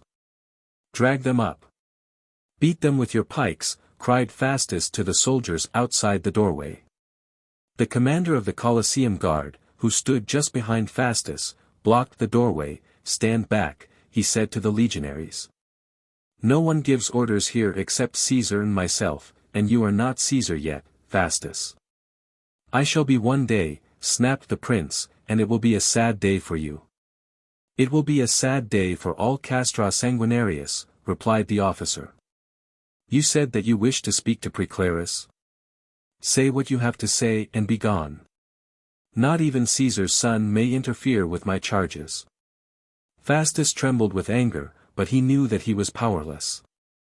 The commander of the guard spoke with the authority of the emperor, whom he represented. He turned upon Preclaris. I came to invite my good friend, Maximus Preclaris, to my wedding, he announced, with a sneer. He waited, but Preclaris made no reply. You do not seem duly impressed, Preclaris, continued the prince. You do not ask who is to be the happy bride. Do you not wish to know who will be the next empress in Castra Sanguinarius, even though you may not live to see her upon the throne beside Caesar? The heart of Maximus Preclaris stood still, for now he knew why Fastus had come to the dungeon cell, but he gave no sign of what was passing within his breast, but remained seated in silence upon the hard floor, his back against the cold wall. You do not ask me whom I am to wed, nor when, continued Fastus, but I shall tell you. You should be interested. Delecta, the daughter of Dion Splendidus, will have none of a traitor and a felon. She aspires to share the purple with a Caesar. In the evening following the last day of the games Delecta and Fastus are to be married in the throne room of the palace. Gloating, Fastus waited to know the result of his announcement, but if he had looked to surprise Maximus Preclaris into an exhibition of chagrin he failed. For the young patrician ignored him so completely that Fastus might not have been in the cell at all for all the attention that the other paid to him. Maximus Preclaris turned and spoke casually to Metellus, and the quiet affront aroused the mounting anger of Fastus to such an extent that he lost what little control he had of himself. Stepping quickly forward, he stooped and slapped Preclaris in the face and then spat upon him, but in doing so he had come too close to Tarzan and the ape-man reached out and seized him by the ankle, dragging him to the floor. Fastus screamed a command to his soldiers. He sought to draw his dagger or his sword, but Tarzan took them from him and hurled the prince into the arms of the legionaries, who had rushed past the commander of the Colosseum Guard and entered the cell. Get out now, Fastus, said the latter. You have caused enough trouble here already. I shall get you for this, hissed the prince, all of you, and he swept the inmates of the cell with an angry, menacing glance. Long after they had gone, Cassius Asta continued to chuckle. Caesar, he exclaimed. Swine. As the prisoners discussed the discomfiture of Fastus and sought to prophesy what might come of it, they saw a wavering light reflected from afar in the corridor before their cell. We are to have more guests, said Metellus. Perhaps Fastus is returning to spit on Tarzan, suggested Cassius Asta, and they all laughed. The light was advancing along the corridor, but it was not accompanied by the tramp of soldiers' feet. Whoever comes silently and alone, said Maximus Preclarus. Then it is not Fastus, said Asta. But it might be an assassin sent by him, suggested Preclarus. We shall be ready for him, said Tarzan. A moment later there appeared beyond the grating of the cell door the commander of the Colosseum guards, who had accompanied Fastus and who had stood between the prince and the prisoner. Appius Applausus, exclaimed Maximus Preclarus. He is no assassin, my friends. I am not the assassin of your body, Preclarus, said Applausus, but I am indeed the assassin of your happiness. What do you mean, my friend? Demanded Preclarus. In his anger Fastus told me more than he told you. He told you what? Asked Preclarus. He told me that Delecta had consented to become his wife only in the hope of saving her father and mother and you, Preclarus, and your mother, Festivitas. To call him swine is to insult the swine, said Preclarus. Take word to her, Applausus, that I would rather die than to see her wed to Fastus. She knows that, my friend, said the officer, but she thinks also of her father and her mother and yours. Preclarus's chin dropped upon his chest. I had forgotten that, he moaned. Oh, there must be some way to stop it. He is the son of Caesar, Applausus reminded him, and the time is short. I know it. I know it, cried Preclarus, but it is too hideous. It cannot be. This officer is your friend, Preclarus? Asked Tarzan, indicating Appius Applausus. Yes, said Preclarus. You would trust him fully? Demanded the ape-man. With my life and my honor, said Preclarus. Tell him where your keys are and let him fetch them, said the ape-man. Preclarus brightened instantly. I had not thought of that, he cried, but no, his life would be in jeopardy. It already is, said Applausus. Fastus will never forget or forgive what I said tonight. You, Preclarus, know that I am already doomed. What keys do you want? Where are they? I will fetch them. Perhaps not when you know what they are, said Preclarus. I can guess, replied Appius Applausus. You have been in my apartments often, Applausus. The other nodded affirmatively. You recall the shelves near the window where my books lie? Yes. The back of the third shelf slides to one side and behind it in the wall, you will find the keys. Good, Preclarus. You shall have them, said the officer. The others watched the diminishing light as Appius Applausus departed along the corridor beneath the Colosseum. The last day of the games had come. The bloodthirsty populace had gathered once more as eager and enthusiastic as though they were about to experience a new and unfamiliar thrill. Their appetites swept as clean of the memories of the past week as were the fresh sands of the arena of the brown stains of yesterday. For the last time the inmates of the cell were taken to enclosures nearer to the entrance to the arena. They had fared better, perhaps, than others, for of the 12 rings only 4 were empty. Maximus Preclarus alone was left behind. Goodbye, he said. Those of you who survive the day shall be free. We shall not see one another again. Good luck to you and may the gods give strength and skill to your arms. That is all that I can ask of them, for not even the gods could give you more courage than you already possess. Applausus has failed us, said Asta. Tarzan looked troubled. If only you were coming out with us, Preclarus, we should not then need the keys. From within the enclosure, where they were confined, Tarzan and his companions could hear the sounds of combat and the groans and hoots and applause of the audience, but they could not see the floor of the arena. It was a very large room with heavily barred windows and a door. Sometimes 2 men, sometimes 4, sometimes 6 would go out together, but only 1, or 2, or 3 returned. The effect upon the nerves of those who remained uncalled was maddening. For some the suspense became almost unendurable.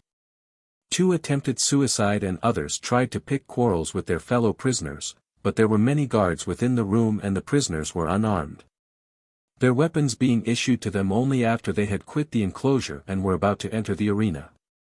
The afternoon was drawing to a close. Metellus had fought with a gladiator, both in full armor. Asta and Tarzan had heard the excited cries of the populace. They had heard cheer after cheer, which indicated that each man was putting up a skillful and courageous fight. There was an instant of silence and then the loud cries of "Habit! Habit! It is over," whispered Cassius Asta. Tarzan made no reply. He had grown to like these men, for he had found them brave and simple and loyal, and he, too, was inwardly moved by the suspense that must be endured until one or the other returned to the enclosure.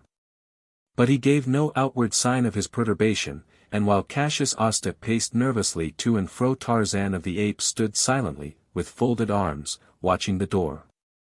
After a while it opened and Caecilius Metellus crossed the threshold. Cassius Asta uttered a cry of relief and sprang forward to embrace his friend. Again the door swung open and a minor official entered. "Come," he cried, "all of you. It is the last event." Outside the enclosure each man was given a sword, dagger, pike, shield, and a hempen net, and one by one, as they were thus equipped, they were sent into the arena. All the survivors of the week of combat were there, 100 of them. They were divided into 2 equal parties, and red ribbons were fastened to the shoulders of one party and white ribbons to the shoulders of the other. Tarzan was among the reds, as were Asta, Metellus, Luckety, Pingu, and Ogonio. "What are we supposed to do?" asked Tarzan of Asta. "The reds will fight against the whites until all the reds are killed or all the whites. They should see blood enough to suit them now," said Tarzan. "They can never get enough of it," replied Metellus. The 2 parties marched to the opposite end of the arena and received their instructions from the prefect in charge of the games, and then they were formed, the reds upon one side of the arena, the whites upon the other. Trumpets sounded and the armed men advanced toward one another. Tarzan smiled to himself as he considered the weapons with which he was supposed to defend himself. The pike he was sure of, for the Waziri are great spearmen and Tarzan excelled even among them, and with the dagger he felt at home. So long had the hunting knife of his father been his only weapon of protection, but the Spanish sword, he felt, would probably prove more of a liability than an asset, while the net in his hands could be nothing more than a sorry joke. He would like to have thrown his shield aside, for he did not like shields, considering them, as a rule, useless encumbrances, but he had used them before when the Waziri had fought other native tribes. And knowing that they were constructed as a defense against the very weapons that his opponents were using, he retained his and advanced with the others toward the white line. He had determined that their only hope lay in accounting for as many of their adversaries in the first clash of arms as was possible. And this word he had passed down the line with the further admonition that the instant that a man had disposed of an antagonist he turn immediately to help the red nearest him, or the one most sorely beset. As the 2 lines drew closer, each man selected the opponent opposite him, and Tarzan found that he faced a warrior from the outer villages. They came closer. Some of the men, more eager or nervous than the others, were in advance. Some, more fearful, lagged behind. Tarzan's opponent came upon him. Already pikes were flying through the air. Tarzan and the warrior hurled their missiles at the same instant, and back of the ape-man's throw was all the skill and all the muscle and all the weight that he could command. Tarzan struck upward with his shield and his opponent's pike struck it a glancing blow, but with such force that the spear haft was shattered, while Tarzan's weapon passed through the shield of his opponent and pierced the fellow's heart.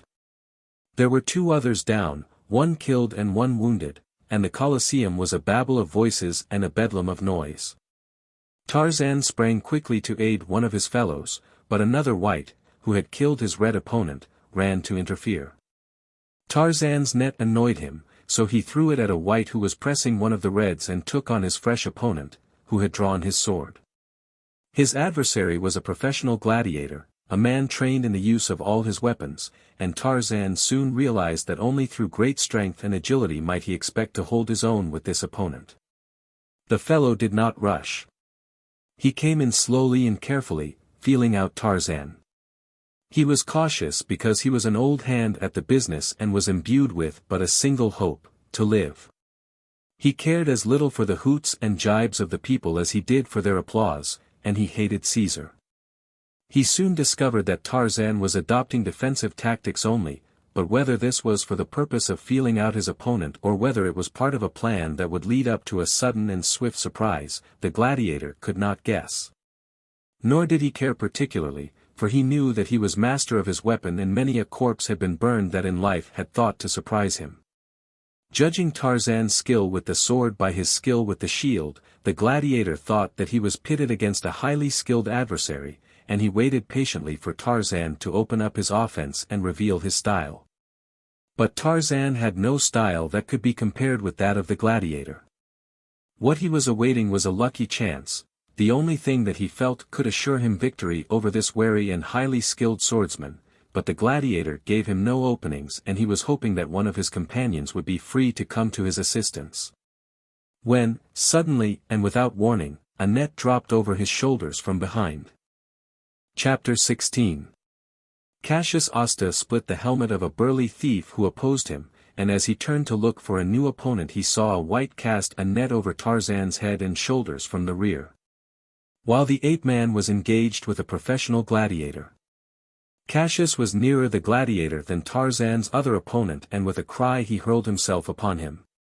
Tarzan saw what Cassius Osta had done and wheeled to face the wight who had attacked him from the rear.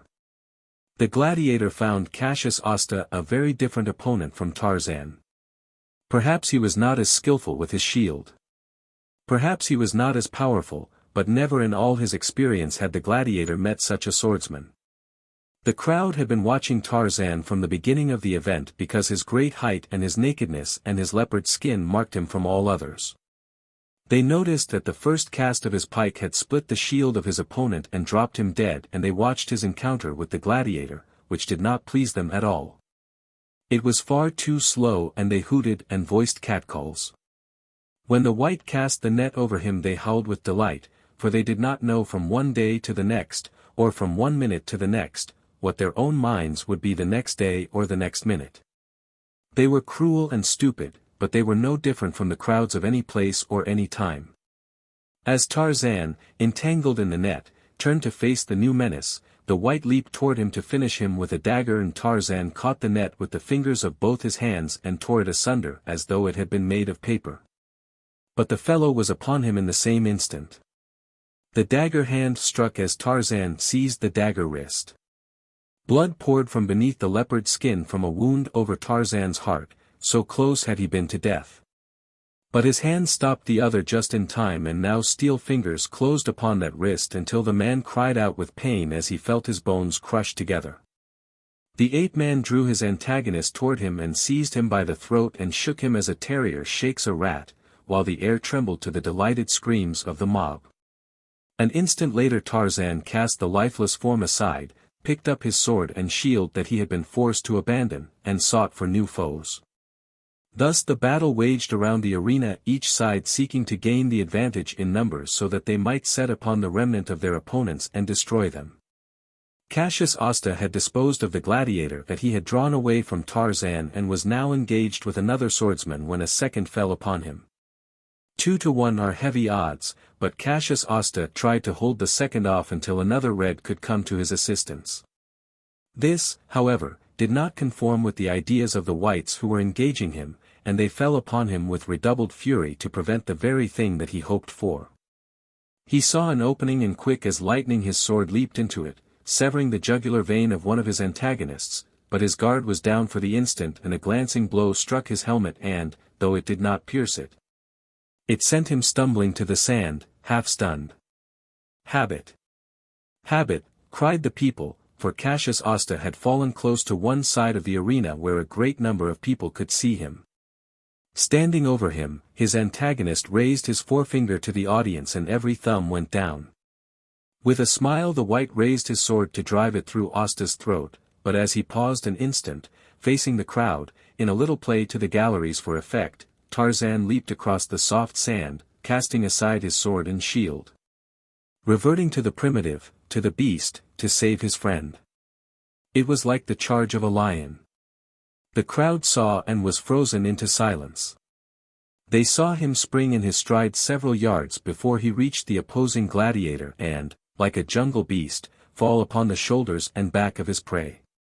Down the two went across the body of Asta, but instantly the ape-man was upon his feet and in his hands was his antagonist.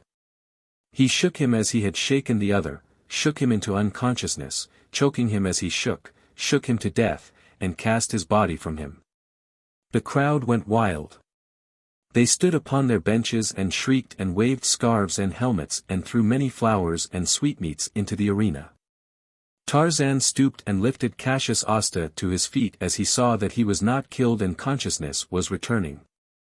Scanning the arena quickly, he saw that 15 reds survived and but 10 whites. This was a battle for survival. There were no rules and no ethics. It was your life or mine, and Tarzan gathered the surplus 5 and set upon the strongest white, who now, surrounded by 6 swordsmen, went down to death in an instant. At Tarzan's command the 6 divided and each 3 charged another white, with the result that by following these tactics the event was brought to a sudden and bloody close with 15 reds surviving and the last white slain. The crowd was crying Tarzan's name above all others, but Sublatus was enraged. The affront that had been put upon him by this wild barbarian had not been avenged as he had hoped, but instead Tarzan had achieved a personal popularity far greater than his own. That it was ephemeral and subject to the changes of the fickle public mind did not lessen the indignation and chagrin of the emperor. His mind could entertain but one thought toward Tarzan. The creature must be destroyed. He turned to the prefect in charge of the games and whispered a command. The crowd was loudly demanding that the laurel wreaths be accorded the victors and that they be given their freedom, but instead they were herded back to their enclosure, all but Tarzan. Perhaps, suggested some members of the audience, Sublatus is going to honor him particularly, and this rumor ran quickly through the crowd, as rumors will, until it became a conviction. Slaves came and dragged away the corpses of the slain and picked up the discarded weapons and scattered new sand and raked it, while Tarzan stood where he had been told to stand, beneath the loge of Caesar. He stood with folded arms, grimly waiting for what he knew not, and then a low groan rose from the crowded stands, a groan that grew in volume to loud cries of anger above which Tarzan caught words that sounded like tyrant, coward, traitor, and down with Sublatus. He looked around and saw them pointing to the opposite end of the arena and, facing in that direction, he saw the thing that had aroused their wrath, for instead of a laurel wreath and freedom there stood eyeing him a great, black-maned lion. Gaunt with hunger. Toward the anger of the populace Sublatus exhibited, outwardly, an arrogant and indifferent mien. Contemptuously he permitted his gaze to circle the stands, but he whispered orders that sent 3 centuries of legionaries among the audience in time to overawe a few agitators who would have led them against the imperial loge. But now the lion was advancing, and the cruel and selfish audience forgot its momentary anger against injustice in the expected thrill of another bloody encounter. Some, who, a moment before, had been loudly acclaiming Tarzan now cheered the lion, though if the lion were vanquished they would again cheer Tarzan. That, however, they did not anticipate, but believed that they had taken sides with the assured winner, since Tarzan was armed only with a dagger, not having recovered his other weapons after he had thrown them aside. Naked, but for loincloth and leopard skin, Tarzan presented a magnificent picture of physical perfection, and the people of Castra Sanguinarius gave him their admiration, while they placed their denarii and their talents upon the lion. They had seen other men that week face other lions bravely and hopelessly, and they saw the same courageous feeling in the giant barbarian, but the hopelessness they took for granted the ape-man did not feel. With head flattened, half-crouching, the lion moved slowly toward its prey, the tip of its tail twitching in nervous anticipation, its gaunt sides greedy to be filled. Tarzan waited. Had he been the lion himself, he scarcely could have better known what was passing in that savage brain. He knew to the instant when the final charge would start. He knew the speed of that swift and deadly rush. He knew when and how the lion would rear upon its hind legs to seize him with great talons and mighty, yellow fangs. He saw the muscles tense. He saw the twitching tail quiet for an instant. His folded arms dropped to his side. The dagger remained in its sheath at his hip. He waited, crouching almost imperceptibly, his weight upon the balls of his feet, and then the lion charged. Knowing how accurately the beast had timed its final rush, measuring the distance to the fraction of a stride, even as a hunter approaches a jump. The ape-man knew that the surest way in which to gain the first advantage was to disconcert the charging beast by doing that which he would least expect. Numa the lion knows that his quarry usually does one of two things: he either stands paralyzed with terror or he turns and flees. So seldom does he charge to meet Numa that the lion never takes this possibility into consideration, and it was, therefore, this very thing that Tarzan did. As the lion charged, the ape-man leaped to meet him, and the crowd sat breathless and silent. Even Sublatus leaned forward with parted lips, forgetful, for a moment, that he was Caesar. Numa tried to check himself and rear to meet this presumptuous man-thing, but he slipped a little in the sand, and the great paw that struck at Tarzan was ill-timed and missed, for the ape-man had dodged to one side and beneath it. And in the fraction of a second that it took Numa to recover himself, he found that their positions had been reversed and that the prey that he would have leaped upon had turned swiftly and leaped upon him. Full upon the back of the lion sprang Tarzan of the Apes. A giant forearm encircled the maned throat, steel-thewed legs crossed beneath the gaunt, slim belly and locked themselves there. Numa reared and pawed and turned to bite the savage beast upon his back, but the vice-like arm about his throat pressed tighter, holding him so that his fangs could not reach their goal. He leaped into the air, and when he alighted on the sand shook himself to dislodge the growling man-beast clinging to him. Holding his position with his legs and one arm, Tarzan, with his free hand, sought the hilt of his dagger. Numa, feeling the life being choked from him, became frantic. He reared upon his hind legs and threw himself upon the ground, rolling upon his antagonist, and now the crowd found its voice again in shouted hoarse delight. Never in the history of the arena had such a contest as this been witnessed. The barbarian was offering such a defense as they had not thought possible, and they cheered him, though they knew that eventually the lion would win. Then Tarzan found his dagger and drove the thin blade into Numa's side, just back of his left elbow. Again and again the knife struck home, but each blow seemed only to increase the savage efforts of the lunging beast to shake the man from his back and tear him to pieces. Blood was mixed with the foam on Numa's jowls as he stood panting upon trembling legs after a last futile effort to dislodge the ape-man. He swayed dizzily. The knife struck deep again. A great stream of blood gushed from the mouth and nostrils of the dying beast. He lurched forward and fell lifeless upon the crimson sand. Tarzan of the Apes leaped to his feet. The savage personal combat, the blood, the contact with the mighty body of the carnivore had stripped from him the last vestige of the thin veneer of civilization. It was no English lord who stood there with one foot upon his kill and through narrowed lids glared about him at the roaring populace. It was no man, but a wild beast, that raised its head and voiced the savage victory cry of the bull ape, a cry that stilled the multitude and froze its blood.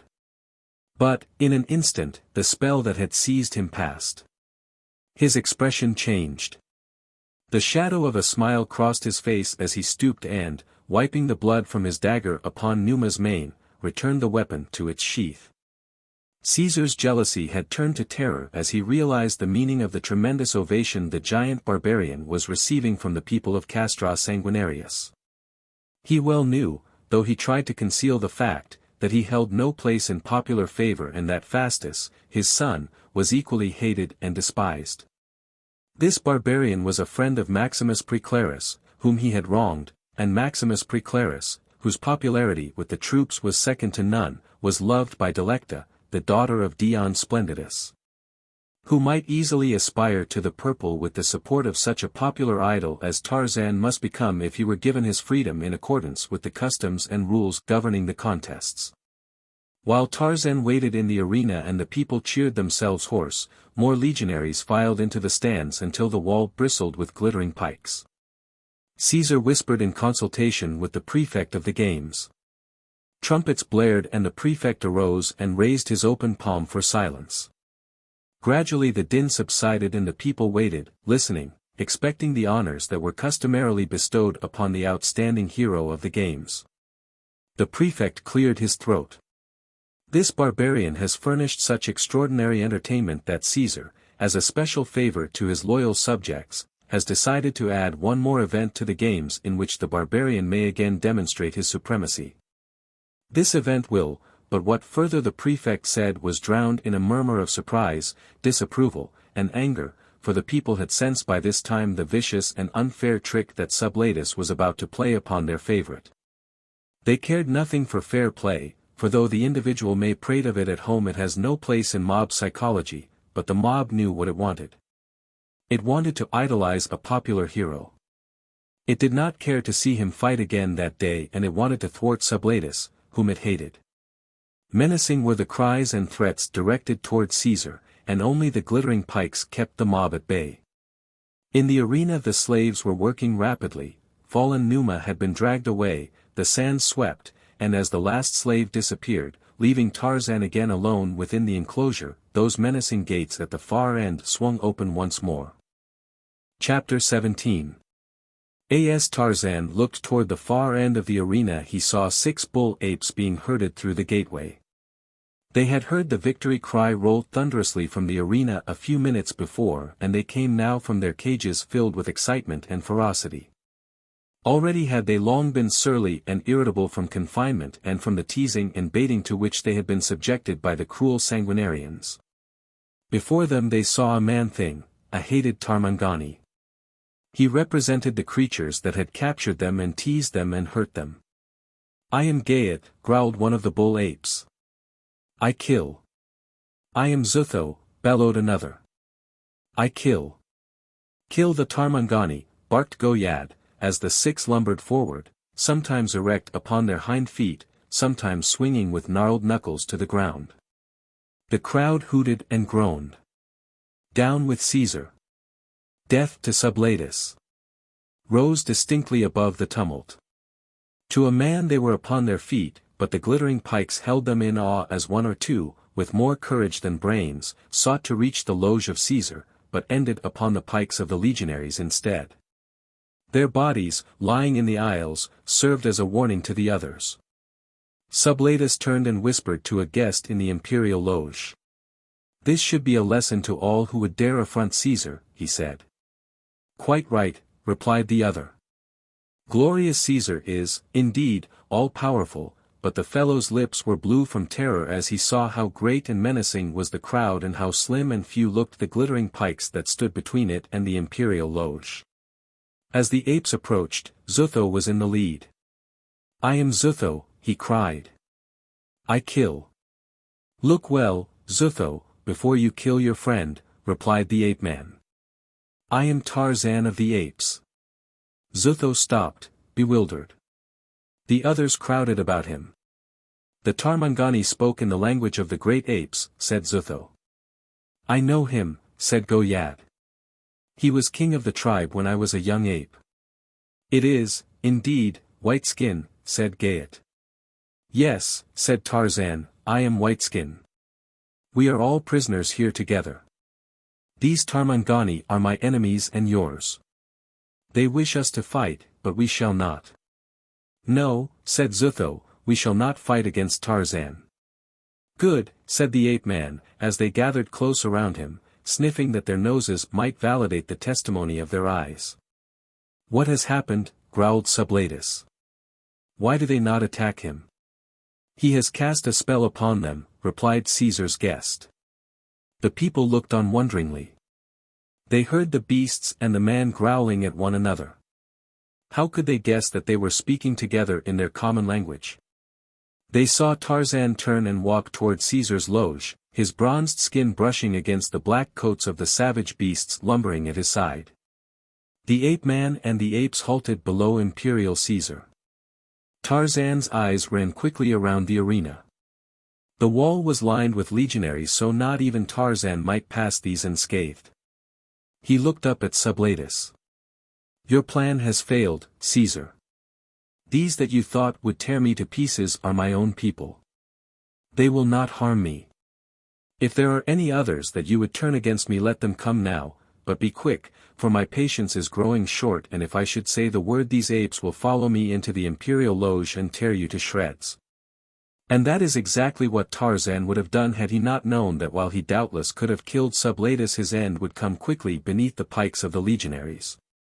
He was not sufficiently well versed in the ways of mobs to know that in their present mood the people would have swarmed to protect him and that the legionaries, with few exceptions, would have joined forces with them against the hated tyrant. What Tarzan wanted particularly was to effect the escape of Cassius Osta and Caecilius Metellus simultaneously with his own, so that he might have the advantage of their assistance in his search for Erich von Harben in the Empire of the East. Therefore, when the prefect ordered him back to his dungeon he went, taking the apes with him to their cages. As the arena gates closed behind him he heard again, above the roaring of the populace, the insistent demand, "Down with Sublatus." As the jailer opened the cell door, Tarzan saw that its only occupant was Maximus Preclarus.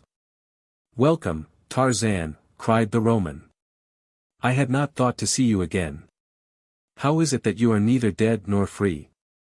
"It is the justice of Caesar," replied Tarzan, with a smile, "but at least our friends are free, for I see they are not here." "Do not deceive yourself, barbarian," said the jailer. "Your friends are chained safely in another cell." "But they won their freedom," exclaimed Tarzan. "And so did you," returned the jailer, with a grin, "but are you free?" "It is an outrage," cried Preclarus. "It cannot be done." The jailer shrugged. "But it is already done," he said. "And why?" demanded Preclarus. "Think you that a poor soldier has the confidence of Caesar?" asked the jailer, "but I have heard the reason rumored. Sedition is in the air. Caesar fears you and all your friends because the people favor you and you favor Dion Splendidus." "I see," said Preclarus, "and so we are to remain here indefinitely." "I should scarcely say indefinitely," grinned the jailer, as he closed the door and locked it, leaving them alone. "I did not like the look in his eye nor the tone of his voice," said Preclarus, after the fellow was out of hearing. "The gods are unkind, but how can I expect else from them when even my best friend fails me?" "You mean Appius Applausus?" asked Tarzan. "None other," replied Preclarus. "If he had fetched the keys, we might yet escape." "Perhaps we shall in any event," said Tarzan. "I should never give up hope until I were dead, and I have never been dead." "You do not know either the power or perfidy of Caesar," replied the Roman. "Nor does Caesar know Tarzan of the Apes." Darkness had but just enveloped the city, blotting out even the dim light of their dungeon cell, when the two men perceived wavering light beams lessening the darkness of the corridor without. The light increased and they knew that someone was approaching, lighting his way with a flaring torch. Visitors to the dungeon beneath the Colosseum were few in the daytime. Guards and jailers passed occasionally and twice each day slaves came with food, but at night the silent approach of a single torch might more surely augur ill than well. Preclarus and Tarzan dropped the desultory conversation with which they had been whiling away the time and waited in silence for whoever might be coming. Perhaps the nighttime visitor was not for them, but the egotism of misfortune naturally suggested that he was and that his intentions might be more sinister than friendly. But they had not long to wait and their suspicions precluded any possibility of surprise when a man halted before the barred gateway to their cell. As the visitor fitted the key to the lock Preclarus recognized him through the bars. "Appius Applausus," he cried. "You have come." "PSST," cautioned Applausus, and quickly opening the gate he stepped within and closed it silently behind him. With a quick glance he surveyed the cell and then extinguished his torch against the stone wall. "It is fortunate that you are alone," he said, speaking in whispers, as he dropped to the floor close to the two men. "You are trembling," said Preclarus. "What has happened?" "It is not what has happened but what is about to happen that alarms me," replied Applausus. "You have probably wondered why I had not brought the keys. You have doubtless thought me faithless, but the fact is that up to this instant it has been impossible, although I have stood ready before to risk my life in the attempt, even as I am now doing. But why should it be so difficult for the commander of the Colosseum Guard to visit the dungeon?" "I am no longer the commander of the guards," replied Applausus. Something must have aroused Caesar's suspicions, for I was removed in the hour that I last left you. Whether someone overheard and reported our plan or whether it was merely my known friendship for you that aroused his misgivings, I may only surmise. But the fact remains that I have been kept on duty constantly at the Porta Praetoria since I was transferred there from the Colosseum. I have not even been permitted to return to my home, the reason given being that Caesar expects an uprising of the barbarians of the outer villages, which, as we all know, is utterly ridiculous. I risked everything to leave my post only an hour ago, and that because of a word of gossip that was passed to me by a young officer, who came to relieve another at the gate. What said he? Demanded Preclarus. He said that an officer of the palace guard had told him that he had been ordered to come to your cell tonight and assassinate both you and this white barbarian.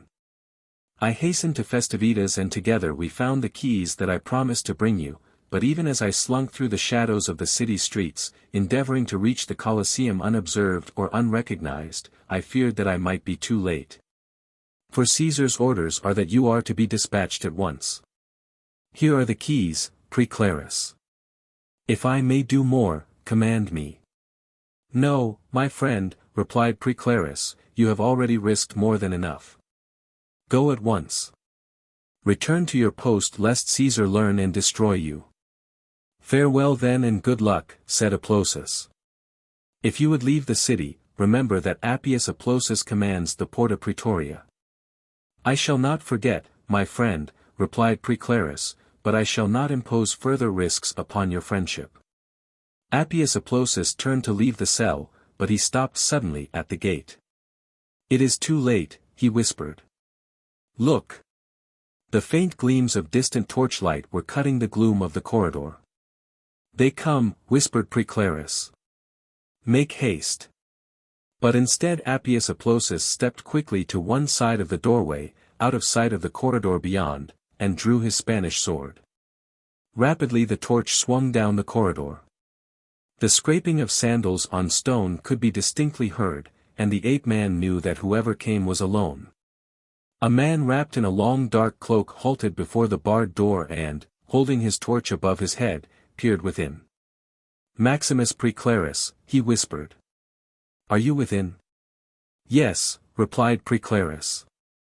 Good, exclaimed the other. I was not sure that this was the right cell. What is your errand? Demanded Preclarus. I come from Caesar, said the other.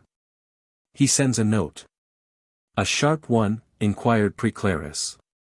Sharp and pointed, laughed the officer. We are expecting you. You knew? Demanded the other. We guessed, for we know Caesar. Then make your peace with your gods, said the officer, drawing his sword and pushing the door open, for you are about to die. There was a cold smile upon his lips as he stepped across the threshold, for Caesar knew his men and had chosen well the proper type for this deed, a creature without conscience whose envy and jealousy Preclarus had aroused.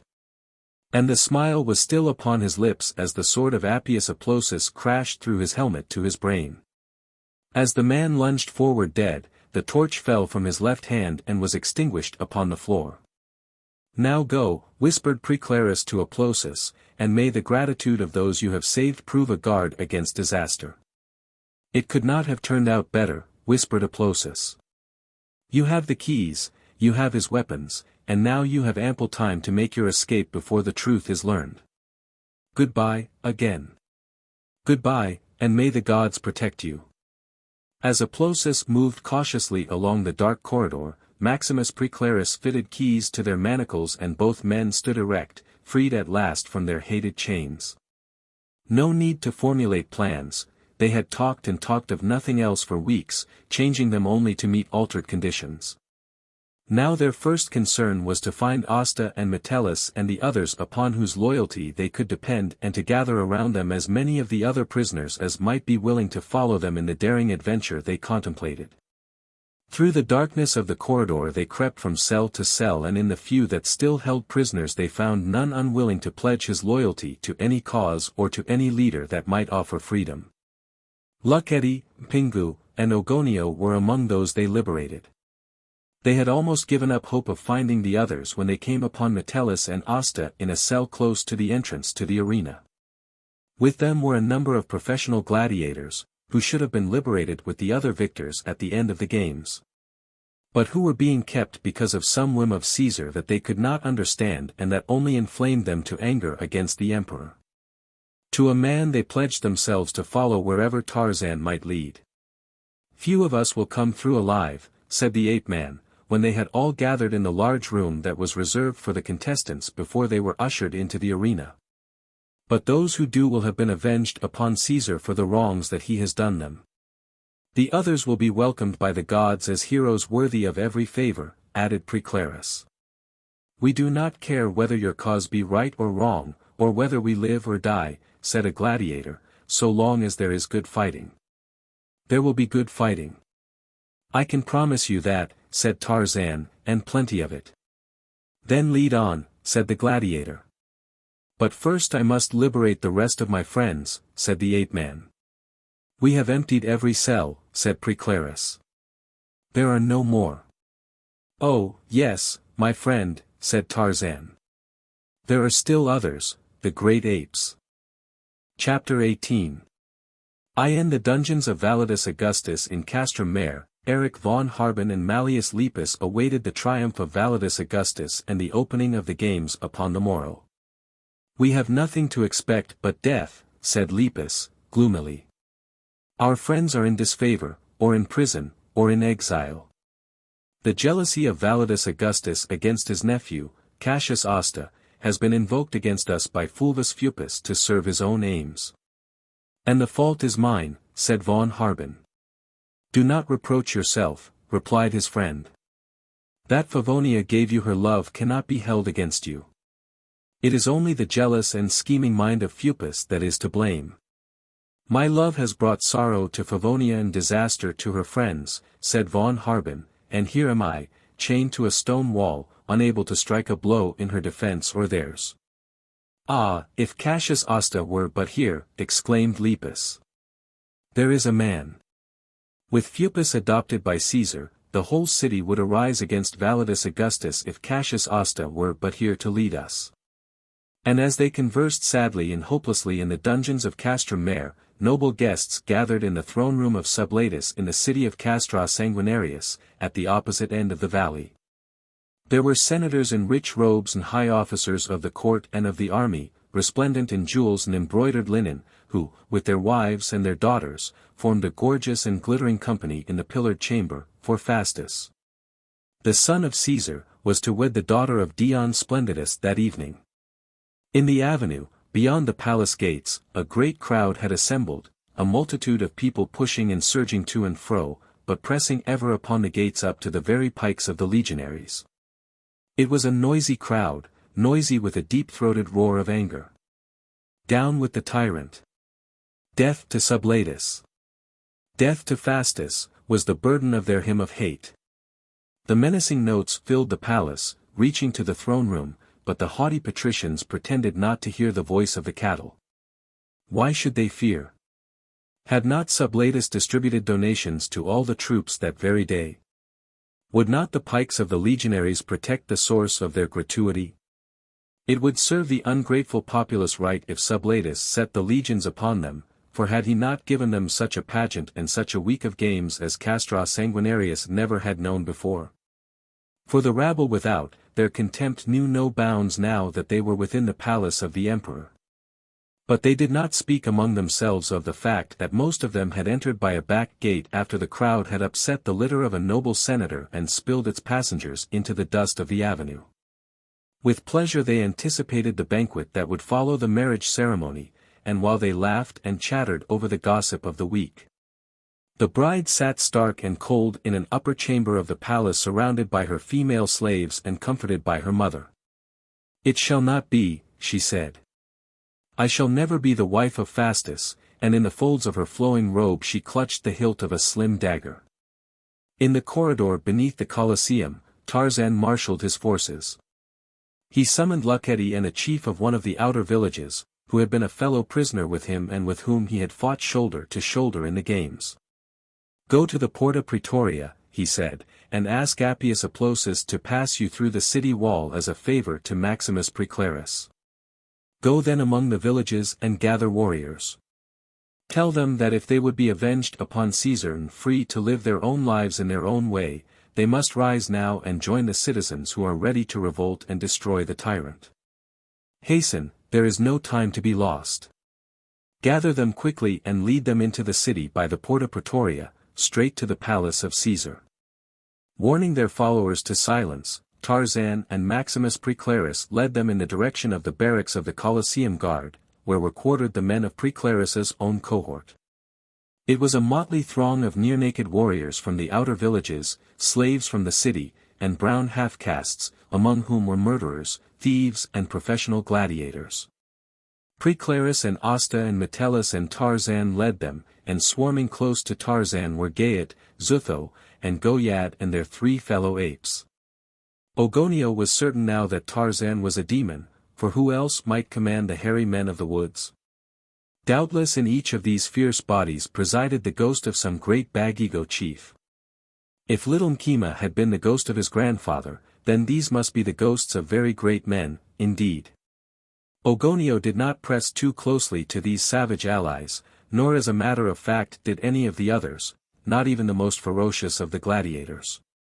At the barracks Maximus Preclarus knew to whom to speak and what to say, for mutiny had long been rife in the ranks of the legionaries.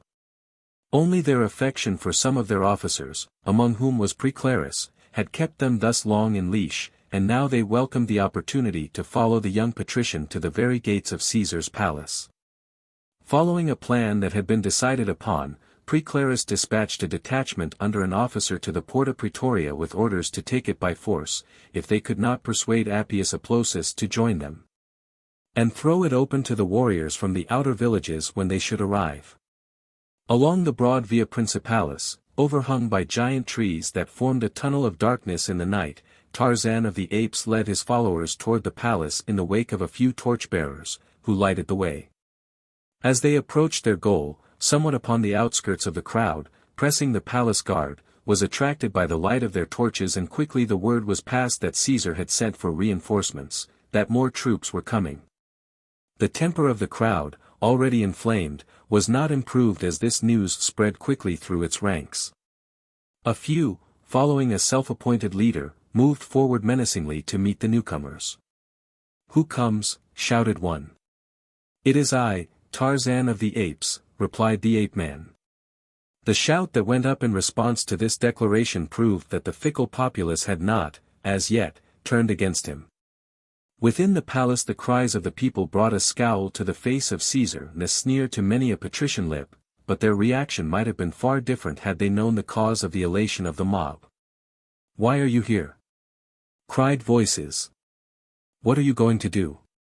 "We have come to rescue Delecta from the arms of Fastus and to drag the tyrant from the throne of Castra Sanguinarius." Roars of approval greeted the announcement. "Death to the tyrant! Down with the palace guards! Kill them! Kill them!" rose from 1,000 lips. The crowd pushed forward. The officer of the guard, seeing the reinforcements, among which were many legionaries, ordered his men to fall back within the palace grounds and close and bar the gate, nor did they succeed in accomplishing this an instant too soon. For as the bolts were shot the crowd hurled itself upon the stout barriers of iron and oak. A pale-faced messenger hastened to the throne room and to Caesar's side. "The people have risen," he whispered, hoarsely, "and many soldiers and gladiators and slaves have joined them. They are throwing themselves against the gates, which cannot hold for long." Caesar arose and paced nervously to and fro, and presently he paused and summoned officers. "Dispatch messengers to every gate and every barracks," he ordered. "Summon the troops to the last man that may be spared from the gates. Order them to fall upon the rabble and kill. Let them kill until no citizen remains alive in the streets of Castra Sanguinarius. Take no prisoners." As word finds its way through a crowd, as though by some strange telepathic means, so the knowledge soon became common that Sublatus had ordered every legionary in the city to the palace with instructions to destroy the revolutionaries to the last man. The people, encouraged by the presence of the legionaries led by Preclarus, had renewed their assaults upon the gates, and though many were piked through its bars, their bodies were dragged away by their friends and others took their places. So that the gates sagged and bent beneath their numbers. Yet they held, and Tarzan saw that they might hold for long, or at least long enough to permit the arrival of the reinforcements that, if they remained loyal to Caesar, might overcome this undisciplined mob with ease.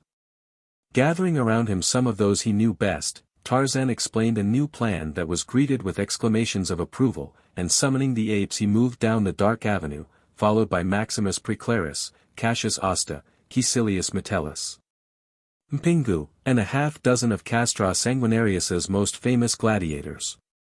The wedding of Fastus and Delecta was to take place upon the steps of Caesar's throne.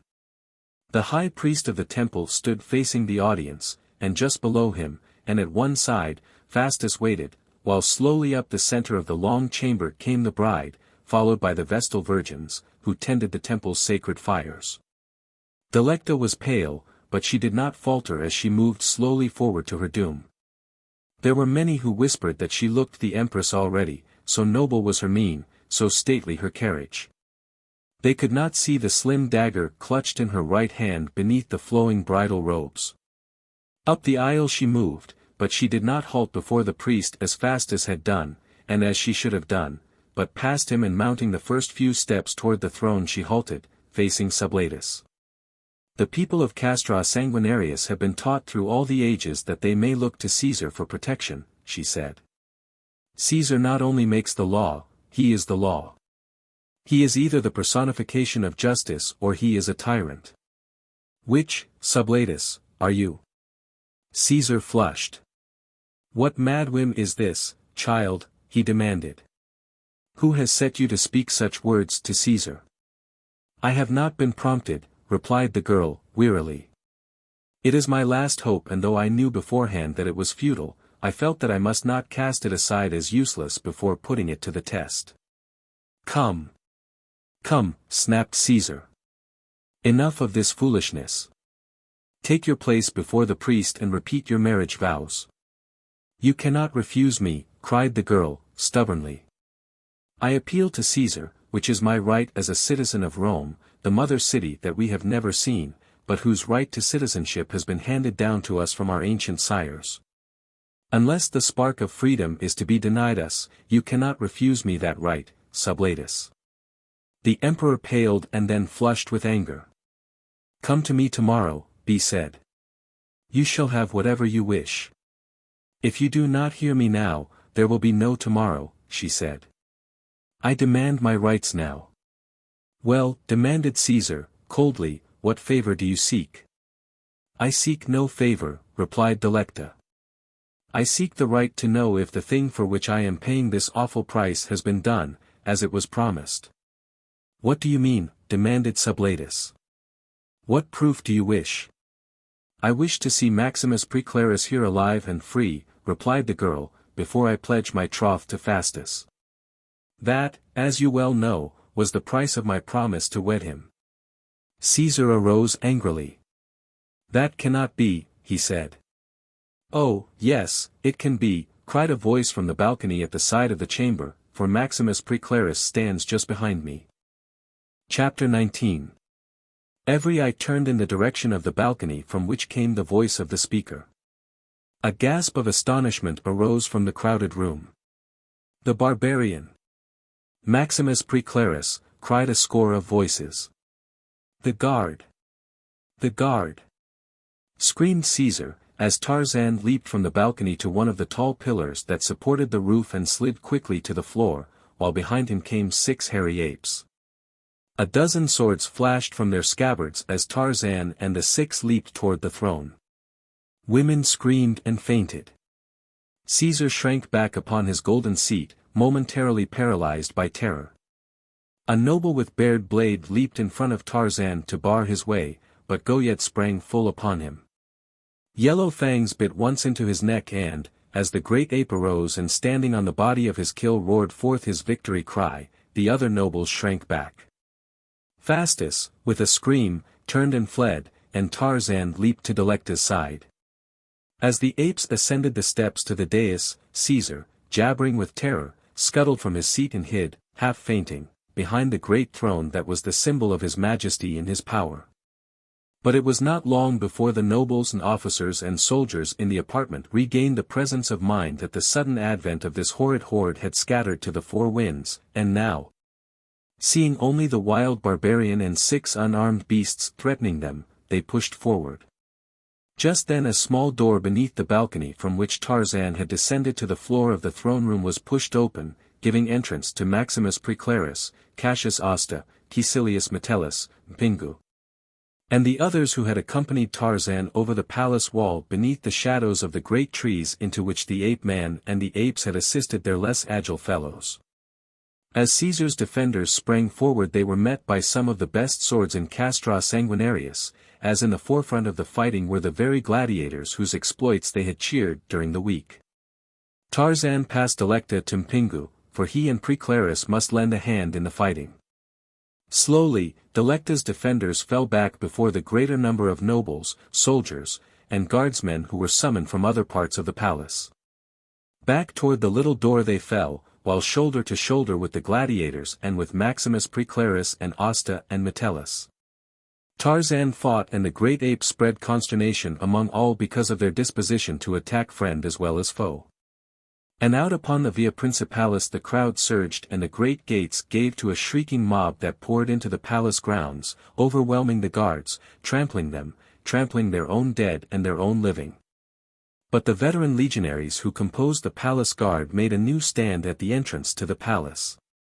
Once more they checked the undisciplined rabble, which had by now grown to such proportions that the revolting troops, who had joined them, were lost in their midst.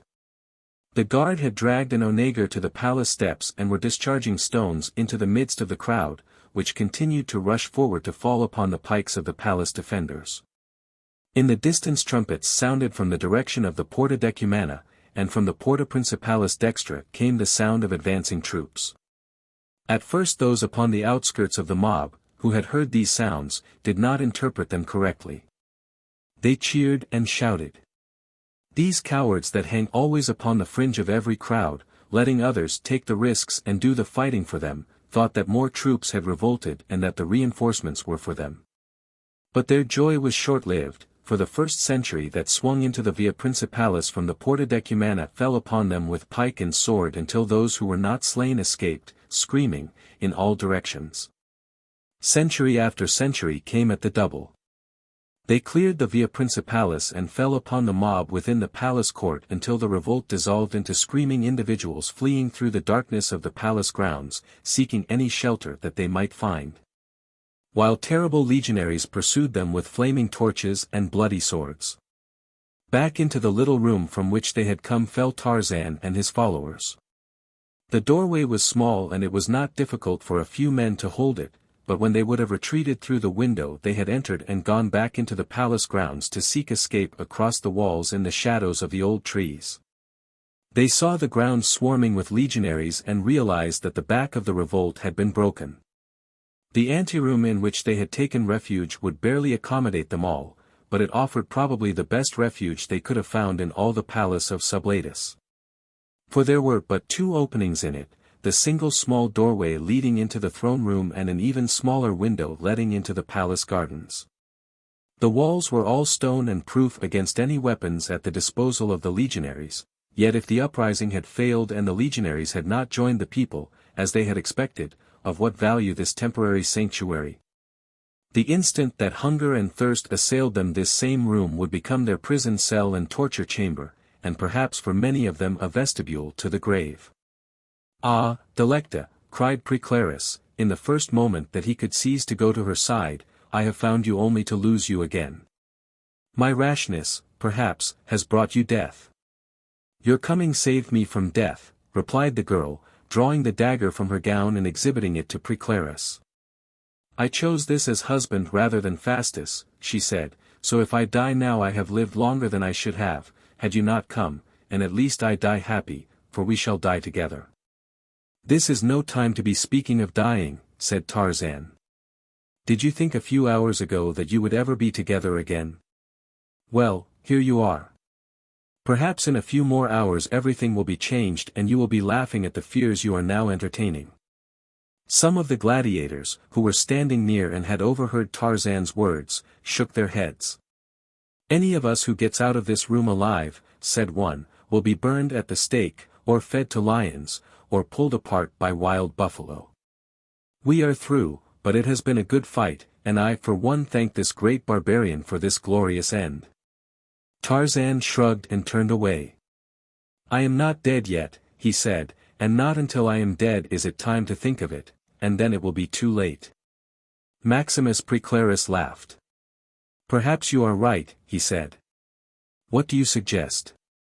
If we stay here, we shall be slain, so you must have some plan for getting us out. If we can discern no hope of advantage through our own efforts, replied Tarzan, we must look elsewhere and await such favors of fortune as may come from without. Either through the intervention of our friends beyond the palace grounds or from the carelessness of the enemy himself. I admit that just at present our case appears desperate, but even so I am not without hope. At least we may be cheered by the realization that whatever turn events may take it must be for the better, since nothing could be worse. I do not agree with you, said Metellus, pointing through the window. See, they are setting up a small ballista in the garden. Presently our condition will be much worse than it is now. The walls appear substantial, returned the ape-man. Do you think they can batter them down, Preclarus? I doubt it, replied the Roman, but every missile that comes through the window must take its toll, as we are so crowded here that all of us cannot get out of range. The legionaries that had been summoned to the throne room had been held at the small doorway by a handful of gladiators and the defenders had been able to close and bar the stout oaken door. For a time there had been silence in the throne room and no attempt was made to gain entrance to the room upon that side. While upon the garden side 2 or 3 attempts to rush the window had been thwarted, and now the legionaries held off while the small ballista was being dragged into place and trained upon the palace wall. Delecta having been placed in an angle of the room where she would be safest, Tarzan and his lieutenants watched the operations of the legionaries in the garden. They do not seem to be aiming directly at the window, remarked Cassius Asta. No, said Preclarus. I rather think they intend making a breach in the wall through which a sufficient number of them can enter to overpower us. If we could rush the ballista and take it, mused Tarzan, we could make it rather hot for them. Let us hold ourselves in readiness for that, if their missiles make it too hot for us in here. We shall have some advantage if we anticipate their assault by a sortie of our own. A dull thud upon the door at the opposite end of the room brought the startled attention of the defenders to that quarter. The oak door sagged and the stone walls trembled to the impact. Cassius Asta smiled wryly. They have brought a ram, he said. And now a heavy projectile shook the outer wall and a piece of plaster crumbled to the floor upon the inside. The ballista had come into action. Once again the heavy battering ram shivered the groaning timbers of the door and the inmates of the room could hear the legionaries chanting the hymn of the ram to the cadence of which they swung it back and heaved it forward. The troops in the garden went about their duty with quiet, military efficiency.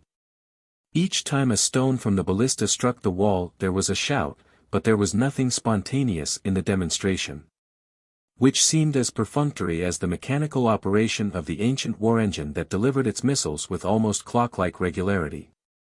The greatest damage that the ballista appeared to be doing was to the plaster on the inside of the wall, but the battering ram was slowly but surely shattering the door at the opposite side of the room. Look, said Metellus, they are altering the line of the ballista. They have discovered that they can effect nothing against the wall. They are aiming at the window, said Preclarus. Those of you who are in line with the window lie down upon the floor, commanded Tarzan. Quickly. The hammer is falling upon the trigger. The next missile struck one side of the window, carrying away a piece of the stone, and this time the result was followed by an enthusiastic shout from the legionaries in the garden. That's what they should have done in the beginning, commented Asta. If they get the walls started at the edge of the window, they can make a breach more quickly there than elsewhere. That is evidently what they are planning on doing, said Metellus, as a second missile struck in the same place and a large fragment of the wall crumbled. Look to the door, shouted Tarzan, as the weakened timbers sagged to the impact of the ram. A dozen swordsmen stood ready and waiting to receive the legionaries, whose rush they expected the instant that the door fell. At one side of the room the 6 apes crouched, growling, and kept in leash only by the repeated assurances of Tarzan that the man-things in the room with them were the friends of the ape-man. As the door crashed, there was a momentary silence, as each side waited to see what the other would do, and in the lull that ensued there came through the air a roaring sound ominous and threatening. And then the shouts of the legionaries in the throne room and the legionaries in the garden drowned all other sounds. The gap around the window had been enlarged. The missiles of the ballista had crumbled the wall from the ceiling to the floor, and as though in accordance with a prearranged plan the legionaries assaulted simultaneously, one group rushing the doorway from the throne room, the other the breach in the opposite wall. Tarzan turned toward the apes and pointing in the direction of the breached wall, shouted, "Stop them, Zutho! Kill, Goyad! Kill!"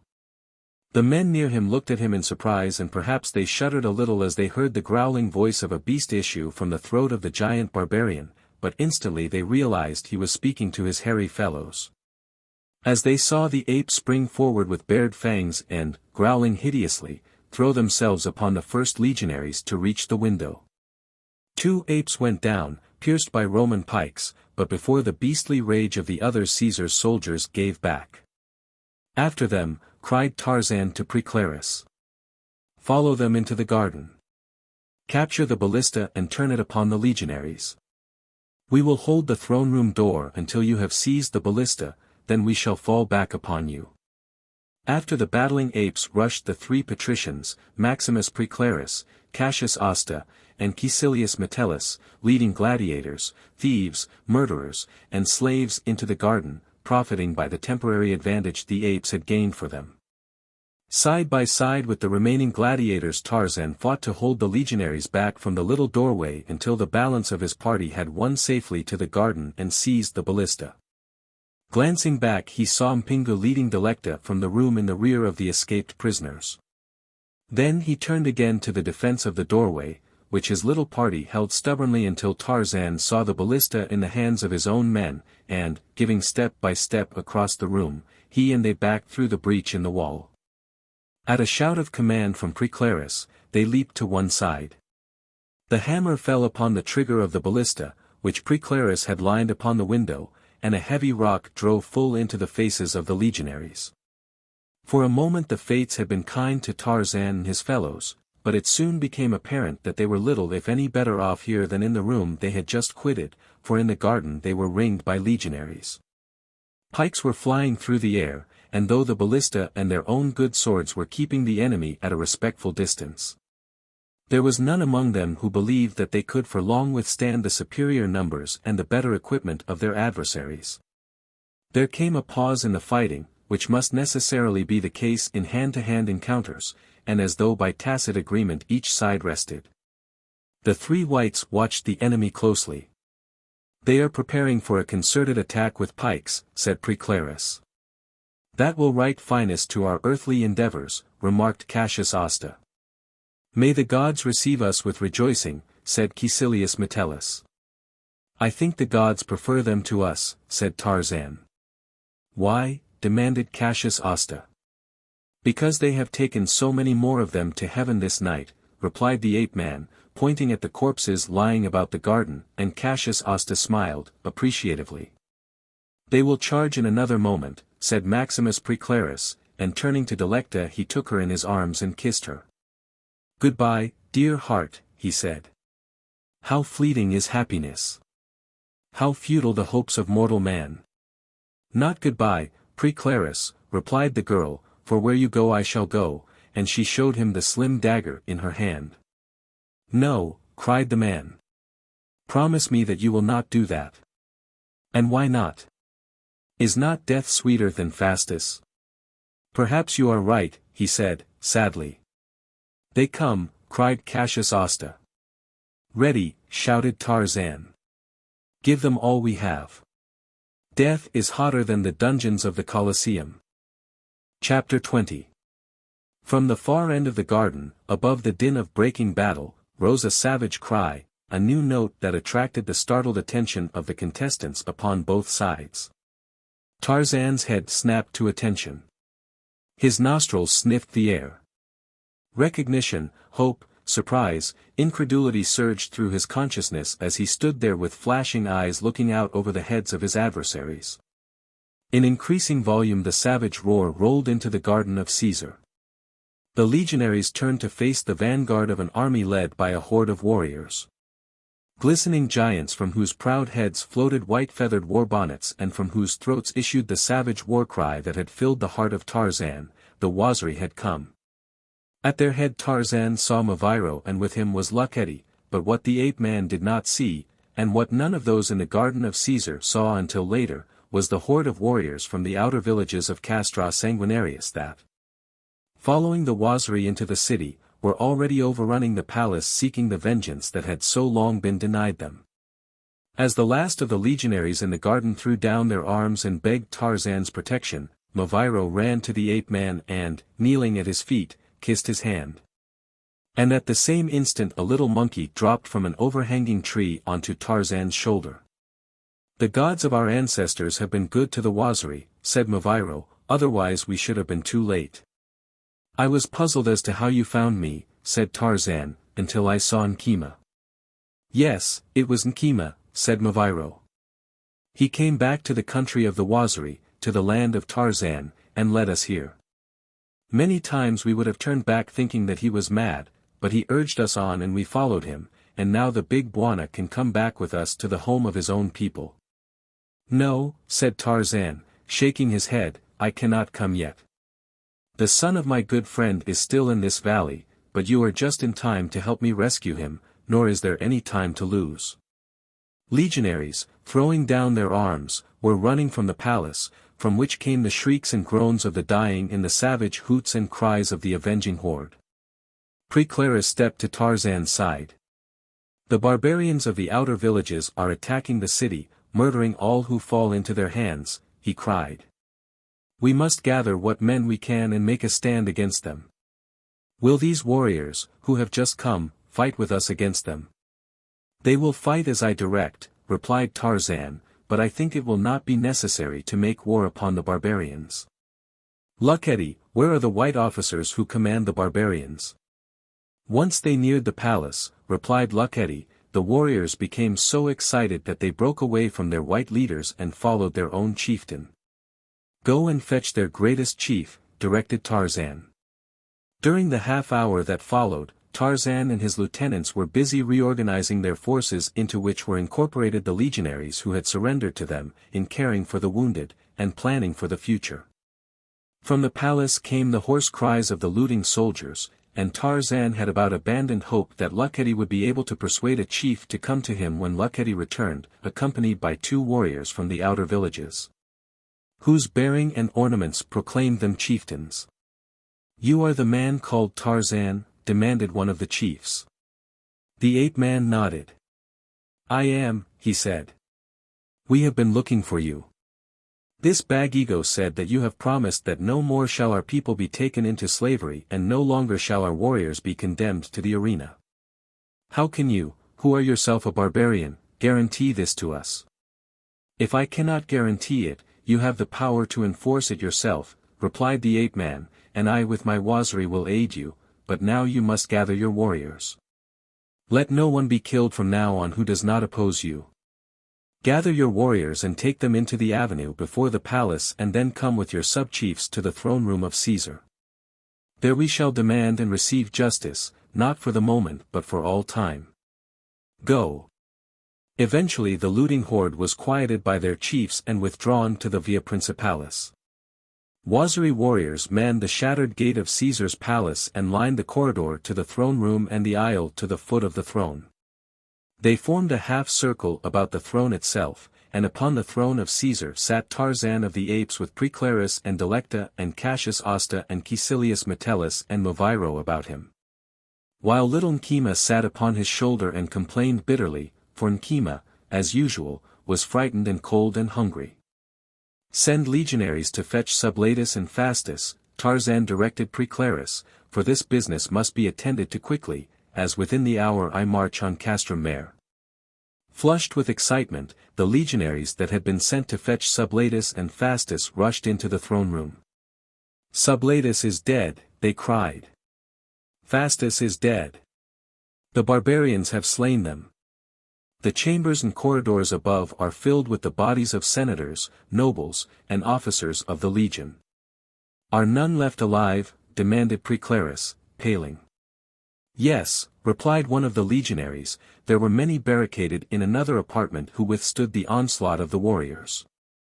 We explained to them that they are now safe and they are coming to the throne room, and up the aisle marched the remnants of the wedding guests, the sweat and blood upon the men evidencing the dire straits from which they had been delivered. The women still nervous and hysterical. Leading them came Dion Splendidus, and at sight of him Delecta gave a cry of relief and pleasure and ran down the steps of the throne and along the aisle to meet him. Tarzan's face lighted with relief when he saw the old senator.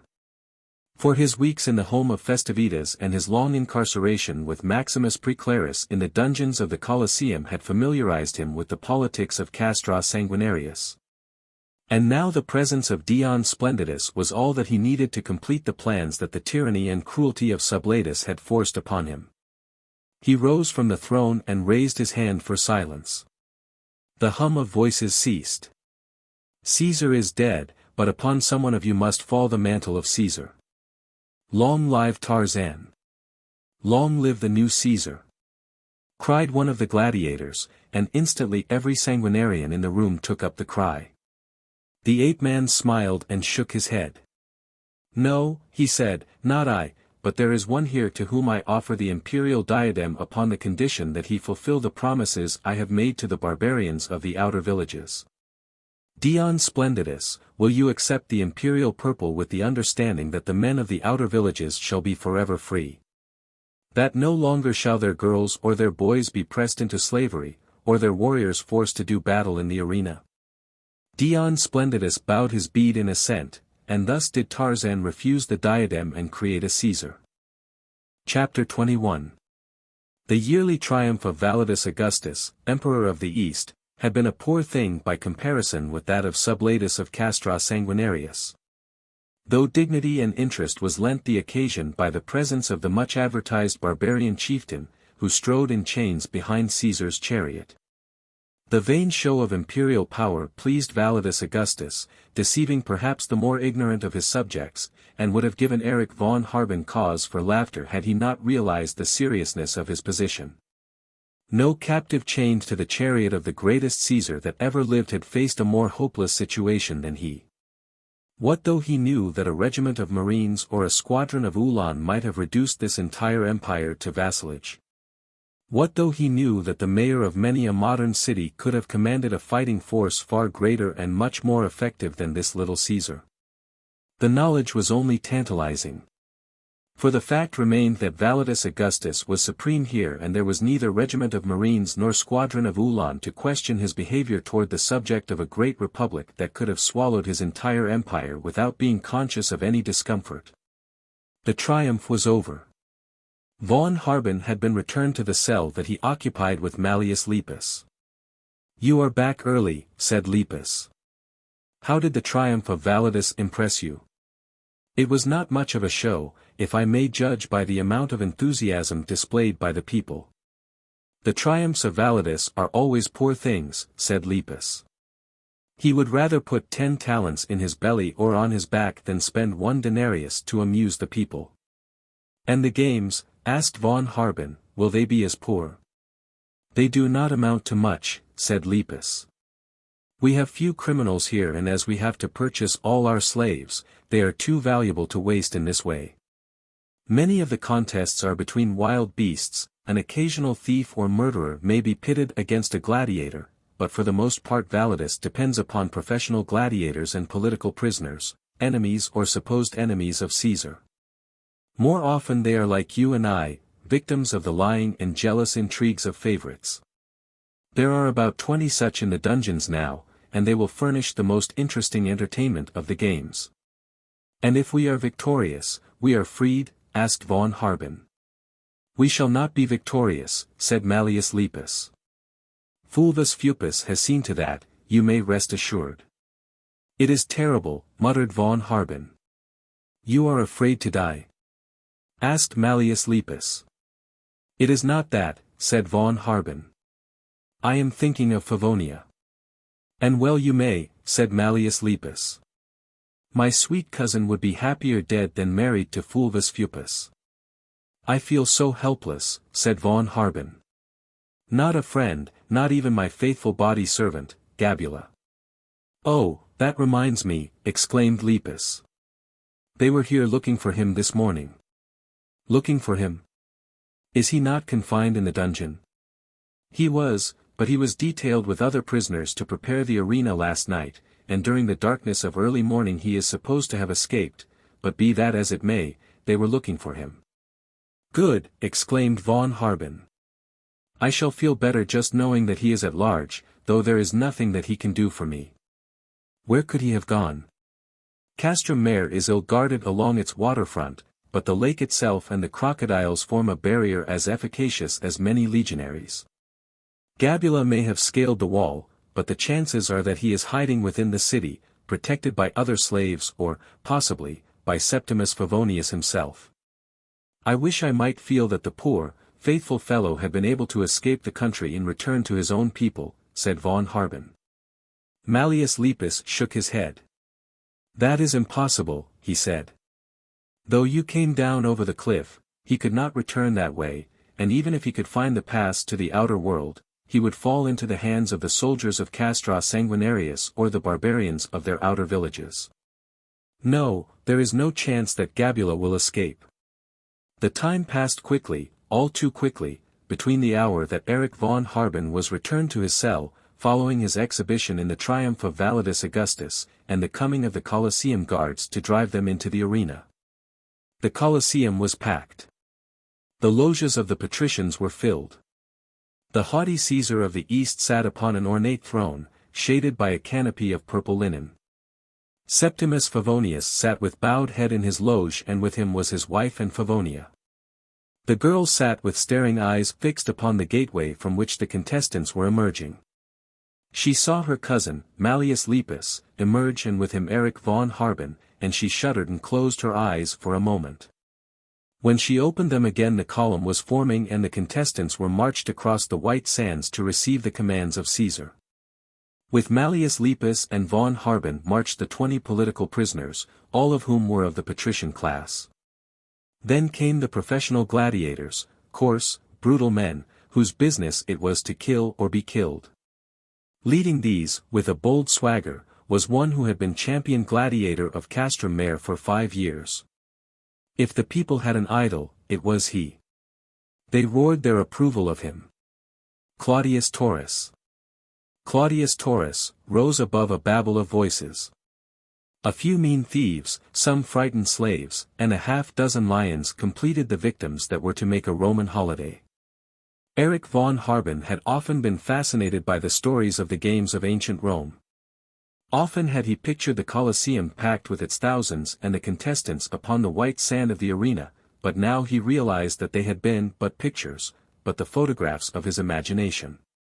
The people in those dreams had been but picture people, automatons, who move only when we look at them. When there had been action on the sand the audience had been a silent etching, and when the audience had roared and turned its thumbs down the actors had been mute and motionless. How different, this! He saw the constant motion in the packed stands, the mosaic of 1,000 daubs of color that became kaleidoscopic with every move of the multitude. He heard the hum of voices and sensed the offensive odor of many human bodies. He saw the hawkers and vendors passing along the aisles shouting their wares. He saw the legionaries stationed everywhere. He saw the rich in their canopied loges and the poor in the hot sun of the cheap seats. Sweat was trickling down the back of the neck of the patrician marching just in front of him. He glanced at Claudius Taurus. He saw that his tunic was faded and that his hairy legs were dirty. He had always thought of gladiators as clean-limbed and resplendent. Claudius Taurus shocked him. As they formed in solid rank before the loge of Caesar, von Harben smelled the men pressing close behind him. The air was hot and oppressive. The whole thing was disgusting. There was no grandeur to it, no dignity. He wondered if it had been like this in Rome. And then he looked up into the loge of Caesar. He saw the man in gorgeous robes, sitting upon his carved throne. He saw naked slaves swaying long-handled fans of feathers above the head of Caesar. He saw large men in gorgeous tunics and cuirasses of shining gold. He saw the wealth and pomp and circumstance of power.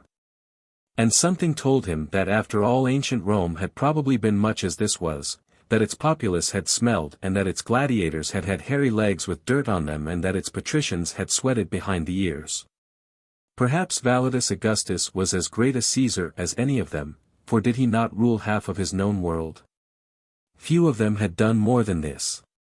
His eyes wandered along the row of loges. The prefect of the games was speaking and von Harben heard his voice, but the words did not reach his brain, for his eyes had suddenly met those of a girl. He saw the anguish and hopeless horror in her face and he tried to smile as he looked at her, a smile of encouragement and hope, but she only saw the beginning of the smile. For the tears came and the image of the man she loved was only a dull blur like the pain in her heart. A movement in the stands behind the loges attracted von Harben's eyes and he puckered his brows, straining his faculties to assure himself that he must be mistaken, but he was not. What he had seen was Gabula. He was moving toward the imperial loge, where he disappeared behind the hangings that formed the background of Caesar's throne. Then the prefect ordered them from the arena and as von Harben moved across the sand he tried to find some explanation of Gabula's presence there, what errand had brought him to so dangerous a place. The contestants had traversed but half the width of the arena returning to their cells when a sudden scream, ringing out behind them, caused them all to turn. Von Harben saw that the disturbance came from the imperial loge, but the scene that met his startled gaze seemed too preposterous to have greater substance than a dream. Perhaps it was all a dream. Perhaps there was no Castrum Mare. Perhaps there was no Validus Augustus. Perhaps there was no, but that could not be true, there was a Favonia and this preposterous thing then that he was looking at was true too. He saw a man holding Caesar by the throat and driving a dagger into his heart with the other, and the man was Gabula. It all happened so quickly and was over so quickly that scarcely had Caesar's shriek rung through the Colosseum than he lay dead at the foot of his carved throne, and Gabula, the assassin, in a single leap had cleared the arena wall and was running across the sand toward von Harben. "I have avenged you, Buona," cried Gabula. "No matter what they do to you, you are avenged." A great groan arose from the audience and then a cheer as someone shouted, "Caesar is dead." A hope flashed to the breast of von Harben. He turned and grabbed Mallius Lepus by the arm. "Caesar is dead," he whispered. "Now is our chance."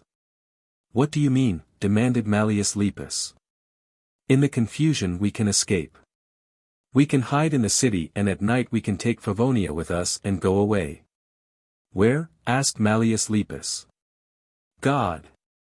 I do not know," exclaimed von Harben, "but anywhere would be better than here, for Fulvus Fupus is Caesar and if we do not save Favonia tonight, it will be too late." "You are right," said Mallius Lepus. "Pass the word to the others," said von Harben. "The more there are who try to escape the better chance there will be for some of us to succeed." The legionaries and their officers as well as the vast multitude could attend only upon what was happening in the loge of Caesar. So few of them had seen what really occurred there that as yet there had been no pursuit of Gabula. Mallius Lepus turned to the other prisoners. "The gods have been good to us," he cried. "Caesar is dead and in the confusion we can escape. Come." As Mallius Lepus started on a run toward the gateway that led to the cells beneath the Colosseum, the shouting prisoners fell in behind him. Only those of the professional gladiators who were freemen held aloof, but they made no effort to stop them. "Good luck," shouted Claudius Taurus, as von Harben passed him. "Now if someone would kill Fulvus Fupus we might have a Caesar who is a Caesar." The sudden rush of the escaping prisoners so confused and upset the few guards beneath the Colosseum that they were easily overpowered and a moment later the prisoners found themselves in the streets of Castrum Mare. "Where now?" cried one. "We must scatter," said Mallius Lepus. "Each man for himself." "We shall stick together, Mallius Lepus," said von Harben. "To the end," replied the Roman. "And here is Gabula," said von Harben, as the Negro joined them. "He shall come with us." "We cannot desert the brave Gabula," said Mallius Lepus, "but the first thing for us to do is to find a hiding place." "There is a low wall across the avenue," said von Harben, "and there are trees beyond it." "Come, then," said Mallius Lepus. "It is as good for now as any other place." The three men hurried across the avenue and scaled the low wall, finding themselves in a garden so overgrown with weeds and underbrush that they at once assumed that it was deserted. Creeping through the weeds and forcing their way through the underbrush, they came to the rear of a house.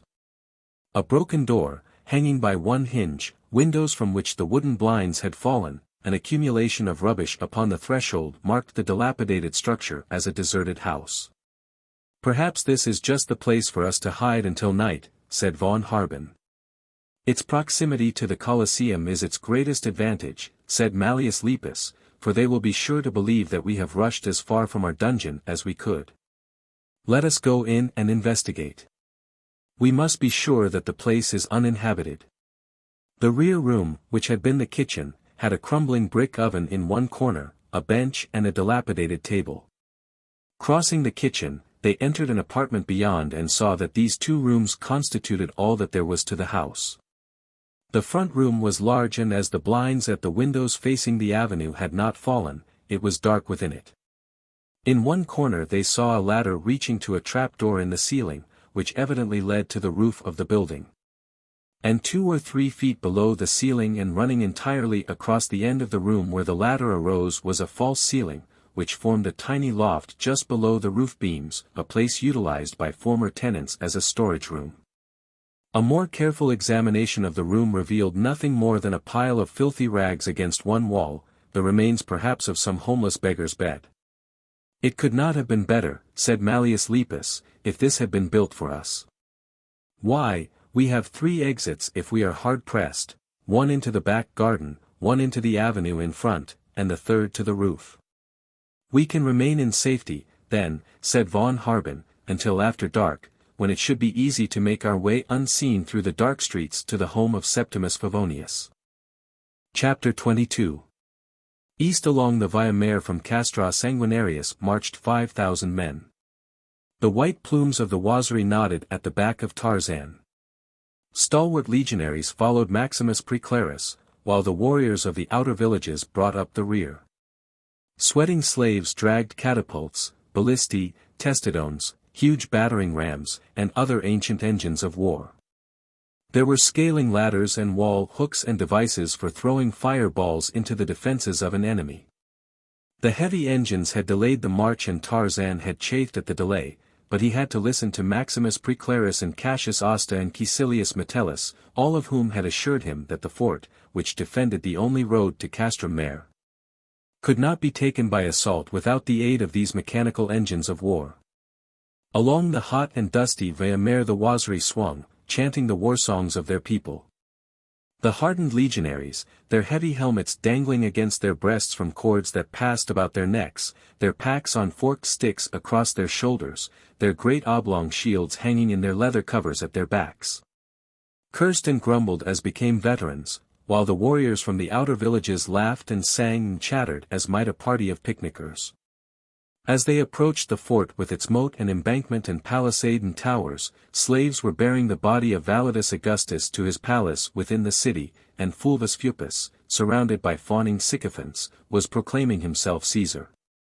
Though he trembled inwardly in contemplation of what fate might lie before him, for though he was a fool he knew that he was not popular and that many a noble patrician with a strong following had a better right to the imperial purple than he. Throughout the city of Castrum Mare legionaries searched for the escaped prisoners and especially for the slave who had struck down Validus Augustus, though they were handicapped by the fact that no one had recognized Gabula. For there were few in the city and certainly none in the entourage of Caesar who was familiar with the face of the black from distant Wiramwazi. A few of the thieves and 5 or 6 gladiators, who were condemned felons and not freemen, had clung together in the break for freedom, and presently they found themselves in hiding in a low part of the city. In a den where wine could be procured and where there were other forms of entertainment for people of their class. "What sort of a Caesar will this Fulvus Fupus make?" asked one. "He will be worse than Validus Augustus," said another. "I have seen him in the baths where I once worked. He is vain and dull and ignorant, even the patricians hate him. They say he is going to marry the daughter of Septimus Favonius." "I saw her in the Colosseum today," said another. "I know her well by sight, for she used to come to the shop of my father and make purchases before I was sent to the dungeons." "Have you ever been to the house of Septimus Favonius?" asked another. "Yes, I have," said the youth. "Twice I took goods there for her inspection, going through the forecourt and into the inner garden. I know the place well. If one like her should happen to fall into the hands of a few poor convicts, they might win their freedom and a great ransom," suggested a low-browed fellow with evil, cunning eyes. "And be drawn asunder by wild oxen for their pains. We must die anyway if we are caught. It is a good plan." They drank again for several minutes in silence, evidencing that the plan was milling in their minds. The new Caesar should pay an enormous ransom for his bride. The youth rose eagerly to his feet. "I will lead you to the home of Septimus Favonius and guarantee that they will open the gate for me and let me in, as I know what to say. All I need is a bundle, and I can tell the slave that it contains goods that my father wishes Favonia to inspect." "You are not such a fool as you look." "No, and I shall have a large share of the ransom for my part in it," said the youth. "If there is any ransom, we shall share and share alike." Night was falling as Tarzan's army halted before the defences of Castrum Mare. Cassius Osta, to whom the reduction of the fort had been entrusted, disposed his forces and supervised the placing of his various engines of war. Within the city Erich von Harben and Mallius Lepus discussed the details of their plans. It was the judgment of Lepus to wait until after midnight before making any move to leave their hiding place. "The streets will be deserted then," said Mallius Lepus, "except for an occasional patrol upon the principal avenue, and these may be easily eluded. Since the torches that they carry proclaim their approach long before there is any danger of their apprehending us. I have the key to the gate of my uncle's garden, which ensures that we may enter the grounds silently and unobserved." "Perhaps you are right," said von Harben, "but I dread the long wait, and the thought of further inaction seems unbearable." "Have patience, my friend," said Mallius Lepus. "Fulvus Fupus will be too busy with his new Caesarship to give heed to aught else for some time, and Favonia will be safe from him, certainly for the next few hours at least." And as they discussed the matter, a youth knocked upon the door of the home of Septimus Favonius. Beneath the shadow of the trees along the wall darker shadows crouched. A slave bearing a lamp came to the door in answer to the knocking and, speaking through a small grill, asked who was without and what the nature of his business. "I am the son of Tavernarius," said the youth. "I have brought fabrics from the shop of my father that the daughter of Septimus Favonius may inspect them." The slave hesitated. "You must remember me," said the youth. "I have been here often," and the slave held the light a little bit higher and peered through the grill. "Yes," he said, "your face is familiar. I will go and ask my mistress if she wishes to see you. Wait here." "These fabrics are valuable," said the youth, holding up a bundle, which he carried under his arm.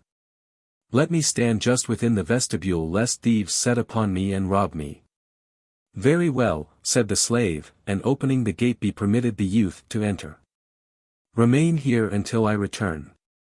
As the slave disappeared into the interior of the house, the son of Tavernarius turned quickly and withdrew the bolt that secured the door. Opening it quickly, he leaned out to voice a low signal. Instantly the denser shadows beneath the shadowy trees moved and were resolved into the figures of men. Scurrying like vermin, they hurried through the doorway and into the home of Septimus Favonius, and into the anteroom off the vestibule the son of Tavernarius hustled them. Then he closed both doors and waited. Presently the slave returned. The daughter of Septimus Favonius recalls having ordered no goods from Tabernarius, he said, nor does she feel in any mood to inspect fabrics this night. Return them to your father and tell him that when the daughter of Septimus Favonius wishes to purchase she will come herself to his shop. Now this was not what the son of Tabernarius desired, and he racked his crafty brain for another plan, though to the slave he appeared but a stupid youth, staring at the floor in too much embarrassment even to take his departure. Come, said the slave, approaching the door and laying hold of the bolt, you must be going. Wait, whispered the youth, I have a message for Favonia. I did not wish anyone to know it, and for that reason I spoke of bringing fabrics as an excuse. Where is the message and from whom? Demanded the slave, suspiciously. It is for her ears only. Tell her this and she will know from whom it is. The slave hesitated. Fetch her here, said the youth. It will be better that no other member of the household sees me. The slave shook his head. I will tell her, he said, for he knew that Mallius Lepus and Erich von Harben had escaped from the Colosseum, and he guessed that the message might be from one of these. As he hastened back to his mistress, the son of Tabernarius smiled, for though he knew not enough of Favonia to know from whom she might reasonably expect a secret message, yet he knew there were few young women who might not, at least hopefully, expect a clandestine communication. He had not long to wait before the slave returned, and with him came Favonia. Her excitement was evident as she hastened eagerly forward toward the youth. Tell me, she cried, you have brought word from him. The son of Tabernarius raised a forefinger to his lip to caution her to silence. No one must know that I am here, he whispered, and no ears but yours may hear my message. Send your slave away. You may go, said Favonia to the slave. I will let the young man out when he goes, and the slave, glad to be dismissed, content to be relieved of responsibility, moved silently away into the shadows of a corridor and thence into that uncharted limbo into which pass slaves and other lesser people when one has done with them. Tell me, cried the girl, what word do you bring? Where is he? He is here, whispered the youth, pointing to the anteroom. Here, exclaimed Favonia, incredulously. Yes, here, said the youth. Come, and he led her to the door, and as she approached it he seized her suddenly and, clapping a hand over her mouth, dragged her into the dark anteroom beyond. Rough hands seized her quickly and she was gagged and bound. She heard them converse in low whispers. We will separate here, said one. Two of us will take her to the place we have selected. One of you will have to leave the note for Fulvus Fupus so the palace guards will find it. The rest of you scatter and go by different routes to the deserted house across from the Colosseum. Do you know the place? I know it well. Many is the night that I have slept there. Very well, said the first speaker, who seemed to be the leader, now be off. We have no time to waste.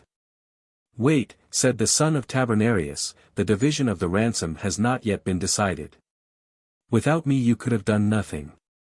I should have at least half. Shut up or you will be lucky if you get anything, growled the leader. A knife between his ribs would do him good, muttered another. You will not give me what I asked, demanded the youth. Shut up, said the leader. Come along now, men, and carrying Favonia, whom they wrapped in a soiled and ragged cloak, they left the home of Septimus Favonius unobserved. And as two men carried a heavy bundle through the dark shadows beneath the shadowy trees, the son of Tabernarius started away in the opposite direction. A youth in soiled and ragged tunic and rough sandals approached the gates of Caesar's palace. A legionary challenged him, holding him at a distance with the point of his pike. What do you loitering by the palace of Caesar by night? Demanded the legionary. I have a message for Caesar, replied the youth. The legionary guffawed. Will you come in or shall I send Caesar out to you? He demanded, ironically. You may take the message to him yourself, soldier, replied the other, and if you know what is good for you, you will not delay. The seriousness of the youth's voice finally compelled the attention of the legionary. Well, he demanded, out with it. What message have you for Caesar? Hasten to him and tell him that the daughter of Septimus Favonius has been abducted and that if he hastens he will find her in the deserted house that stands upon the corner opposite the chariot entrance to the Colosseum." "Who are you?"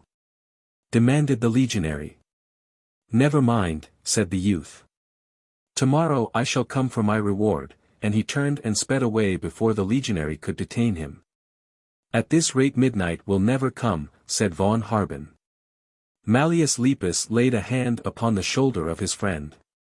"You are impatient, but remember that it will be safer for Favonia, as well as for us, if we wait until after midnight, for the streets now must be full of searchers. All afternoon we have heard soldiers passing. It is a miracle that they have not searched this place." "PSST," cautioned von Harben. "What was that?" "It sounded like the creaking of the gate in front of the house," said Mallius Lepus. "They are coming," said von Harben. The three men seized the swords with which they had armed themselves, after they had rushed the Colosseum guard, and following a plan they had already decided upon in the event that searchers approached their hiding place. They scaled the ladder and crept out upon the roof. Leaving the trapdoor pushed slightly to one side, they listened to the sounds that were now coming from below, ready to take instant action should there be any indication that the searchers might mount the ladder to the roof. Von Harben heard voices coming from below. "Well, we made it," said one, "and no one saw us. Here come the others now," and von Harben heard the gate creak again on its rusty hinges. Then the door of the house opened and he heard several people enter. "This is a good night's work," said one. "Is she alive? I cannot hear her breathe. Take the gag from her mouth. And let her scream for help. We can keep her quiet. She is worth nothing to us dead. All right, take it out. Listen, you, we will take the gag out of your mouth, but if you scream it will be the worse for you." "I shall not scream," said a woman's voice in familiar tones that set von Harben's heart to palpitating, though he knew that it was nothing more than his imagination that suggested the seeming familiarity. "We shall not hurt you," said a man's voice, "if you keep quiet and Caesar sends the ransom." "And if he does not send it?" asked the girl. "Then, perhaps, your father, Septimus Favonius, will pay the price we ask." "Heavens!" muttered von Harben. "Did you hear that, Lepus?" "I heard," replied the Roman. "Then come," whispered von Harben. "Come, Gabula, Favonia is below." Casting discretion to the wind, von Harben tore the trap from the opening in the roof and dropped into the darkness below, followed by Mallius Lepus and Gabula. "Favonia," he cried. "It is I." "Where are you?" "Here," cried the girl. Rushing blindly in the direction of her voice, von Harben encountered one of the abductors. The fellow grappled with him, while, terrified by fear that the legionaries were upon them, the others bolted from the building. As they went they left the door open and the light of a full moon dissipated the darkness of the interior, revealing von Harben struggling with a burly fellow who had seized the other's throat and was now trying to draw his dagger from its sheath. Instantly Mallius Lepus and Gabula were upon him, and a quick thrust of the former's sword put a definite period to the earthly rascality of the criminal. Free from his antagonist, von Harben leaped to his feet and ran to Favonia, where she lay upon a pile of dirty rags against the wall. Quickly he cut her bonds and soon they had her story. "If you are no worse for the fright," said Mallius Lepus, "we may thank these scoundrels for simplifying our task, for here we are ready to try for our escape a full 3 hours earlier than we had hoped." "Let us lose no time, then," said von Harben. "I shall not breathe freely until I am across the wall." "I believe we have little to fear now," said Mallius Lepus. "The wall is poorly guarded. There are many places where we can scale it, and I know a dozen places where we can find boats that are used by the fishermen of the city. What lies beyond is upon the knees of the gods." Gabula, who had been standing in the doorway, closed the door quickly and crossed to von Harben. "Lights are coming down the avenue, Buona," he said. "I think many men are coming. Perhaps they are soldiers." The four listened intently until they made out distinctly the measured tread of marching men. Some more searchers, said Mallius Lepus. When they have passed on their way, it will be safe to depart. The light from the torches of the legionaries approached until it shone through the cracks in the wooden blinds, but it did not pass on as they had expected. Mallius Lepus put an eye to an opening in one of the blinds. They have halted in front of the house, he said. A part of them are turning the corner, but the rest are remaining. They stood in silence for what seemed a long time, though it was only a few minutes, and then they heard sounds coming from the garden behind the house and the light of torches was visible through the open kitchen door. We are surrounded, said Lepus. They are coming in the front way. They are going to search the house. What shall we do? Cried Favonia. The roof is our only hope, whispered von Harben, but even as he spoke the sound of sandaled feet was heard upon the roof and the light of torches shone through the open trap. We are lost, said Mallius Lepus. We cannot defeat an entire century of legionaries. We can fight them, though, said von Harben. And risk Favonia's life uselessly, said Lepus. You are right, said von Harben, sadly, and then, wait, I have a plan. Come, Favonia, quickly. Lie down here upon the floor and I will cover you with these rags. There is no reason why we should all be taken. Mallius Lepus, Gabula, and I may not escape, but they will never guess that you are here, and when they are gone you can easily make your way to the guardhouse in the Colosseum, where the officer in charge will see that you are given protection and an escort to your home. Let them take me, said the girl. If you are to be captured, let me be captured also. It will do no good, said von Harben. They will only separate us, and if you are found here with us it may bring suspicion upon Septimus Favonius.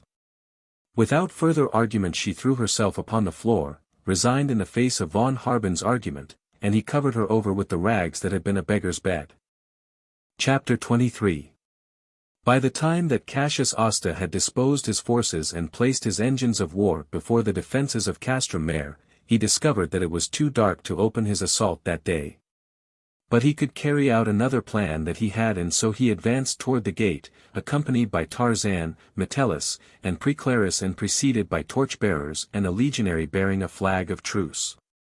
Within the fort great excitement had reigned from the moment that the advancing troops had been sighted. Word had been sent to Fulvus Fupus and reinforcements had been hurried to the fort. It was assumed by all that Sublatus had inaugurated a new raid upon a larger scale than usual, but they were ready to meet it, nor did they anticipate defeat. As the officer commanding the defenders saw the party approaching with a flag of truce, he demanded from a tower gate the nature of their mission. I have two demands to make upon Validus Augustus, said Cassius Osta. One is that he free Mallius Lepus and Erich von Harben, and the other is that he permit me to return to Castrum Mare and enjoy the privileges of my station. Who are you? Demanded the officer. I am Cassius Osta. You should know me well. The gods are good, cried the officer. Long live Cassius Osta. Down with Fulvus Fupus, cried a hoarse chorus of rough voices.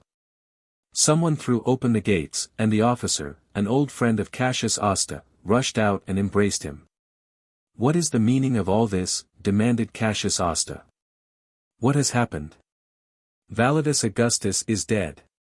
He was assassinated at the games today, and Fulvus Fupus has assumed the title of Caesar. You are indeed come in time. All Castrum Mare will welcome you. Along the Via Mare from the castle to the lakeshore and across the pontoon bridge to the island marched the army of the new Emperor of the East, while the news spread through the city and crowds gathered and shrieked their welcome to Cassius Osta. In a deserted house across the avenue from the Colosseum 4 fugitives awaited the coming of the legionaries of Fulvus Fupus. It was evident that the soldiers intended to take no chances. They entirely surrounded the building and they seemed to be in no hurry to enter. Von Harben had had ample time to cover Favonia with the rags, so that she was entirely concealed before the legionaries entered simultaneously from the garden, the avenue, and the roof, torch-bearers lighting their way. It is useless to resist, said Mallius Lepus to the officer who accompanied the men in from the avenue. We will return to the dungeons peaceably. Not so fast, said the officer. Where is the girl? What girl? Demanded Mallius Lepus. The daughter of Septimus Favonius, of course.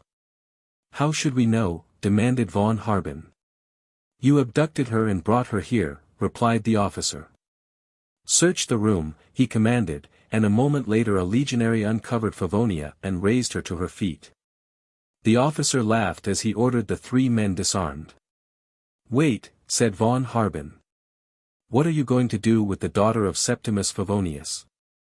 Will you see that she has a safe escort to her father's house? I am taking my orders from Caesar, replied the officer. What has Caesar to do with this? Demanded von Harben. He has ordered us to bring Favonia to the palace and to slay her abductors upon the spot. Then Caesar shall pay for us all with legionaries, cried von Harben, and with his sword he fell upon the officer in the doorway, while Gabula and Mallius Lepus, spurred by a similar determination to sell their lives as dearly as possible, rushed those who were descending the ladder and entering the kitchen door. Taken by surprise and momentarily disconcerted by the sudden and unexpected assault, the legionaries fell back. The officer, who managed to elude von Harben's thrust, escaped from the building and summoned a number of the legionaries who were armed with pikes. There are 3 men in that room, he said, and a woman. Kill the men, but be sure that the woman is not harmed. In the avenue the officer saw people running, heard them shouting. He saw them stop as they were questioned by some of his legionaries, whom he had left in the avenue. He had not given the final order for his pikemen to enter the building because his curiosity had momentarily distracted his attention. As he turned now, however, to order them in, his attention was again distracted by a tumult of voices that rose in great cheers and rolled up the avenue from the direction of the bridge that connects the city with the Via Mare and the fort. As he turned to look, he saw the flare of many torches and now he heard the blare of trumpets and the thud of marching feet. What had happened? He had known, as had everyone in Castrum Mare, that the forces of Sublatus were camped before the fort, but he knew that there had been no battle and so this could not be the army of Sublatus entering Castrum Mare. But it was equally strange if the defenders of Castrum Mare should be marching away from the fort while it was menaced by an enemy army. He could not understand these things, nor could he understand why the people were cheering. As he stood there watching the approach of the marching column, the shouts of the people took on form and he heard the name of Cassius Asta distinctly. What has happened? He demanded, shouting to the men in the street. Cassius Asta has returned at the head of a big army, and Fulvus Fupus has already fled and is in hiding. The shouted question and the equally loud reply were heard by all within the room. We are saved, cried Mallius Lepus, for Cassius Asta will harm no friend of Septimus Favonius. Aside now, you fools, if you know when you are well off, and he advanced toward the doorway. Back, men, cried the officer. Back to the avenue. Let no hand be raised against Mallius Lepus or these other friends of Cassius Asta, Emperor of the East. I guess this fellow knows which side his bread is buttered on, commented von Harben, with a grin. Together Favonia, von Harben, Lepus, and Gabula stepped from the deserted building into the avenue. Approaching them they saw the head of a column of marching men. Flaming torches lighted the scene until it was almost as bright as day. There is Cassius Asta, exclaimed Mallius Lepus. It is indeed he, but who are those with him? They must be Sanguinarians, said Favonia. But look, one of them is garbed like a barbarian, and see the strange warriors with their white plumes that are marching behind them. I have never seen the like in all my life, exclaimed Mallius Lepus. Neither have I, said von Harben, but I am sure that I recognize them, for their fame is great and they answer the description that I have heard 1,000 times. Who are they? Asked Favonia. The white giant is Tarzan of the apes, and the warriors are his Wazari fighting men. At sight of the legionaries standing before the house, Cassius Asta halted the column. Where is the centurion in command of these troops? He demanded. It is I, glorious Caesar, replied the officer, who had come to arrest the abductors of Favonia. Does it happen that you are one of the detachments sent out by Fulvus Fupus to search for Mallius Lepus and the barbarian, von Harben? We are here, Caesar, cried Mallius Lepus, while Favonia, von Harben, and Gabula followed behind him. May the gods be praised, exclaimed Cassius Asta, as he embraced his old friend. But where is the barbarian chieftain from Germania, whose fame has reached even to Castra Sanguinarius? This is he, said Mallius Lepus. This is Erich von Harben. Tarzan stepped nearer. You are Erich von Harben, he asked in English. And you are Tarzan of the Apes, I know, returned von Harben, in the same language. You look every inch a Roman, said Tarzan with a smile. I feel every inch a barbarian, however, grinned von Harben.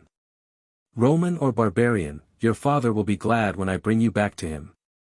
You came here in search of me, Tarzan of the Apes, demanded von Harben. And I seem to have arrived just in time, said the ape-man. How can I ever thank you? Exclaimed von Harben. Do not thank me, my friend, said the ape-man. Thank little Nkema.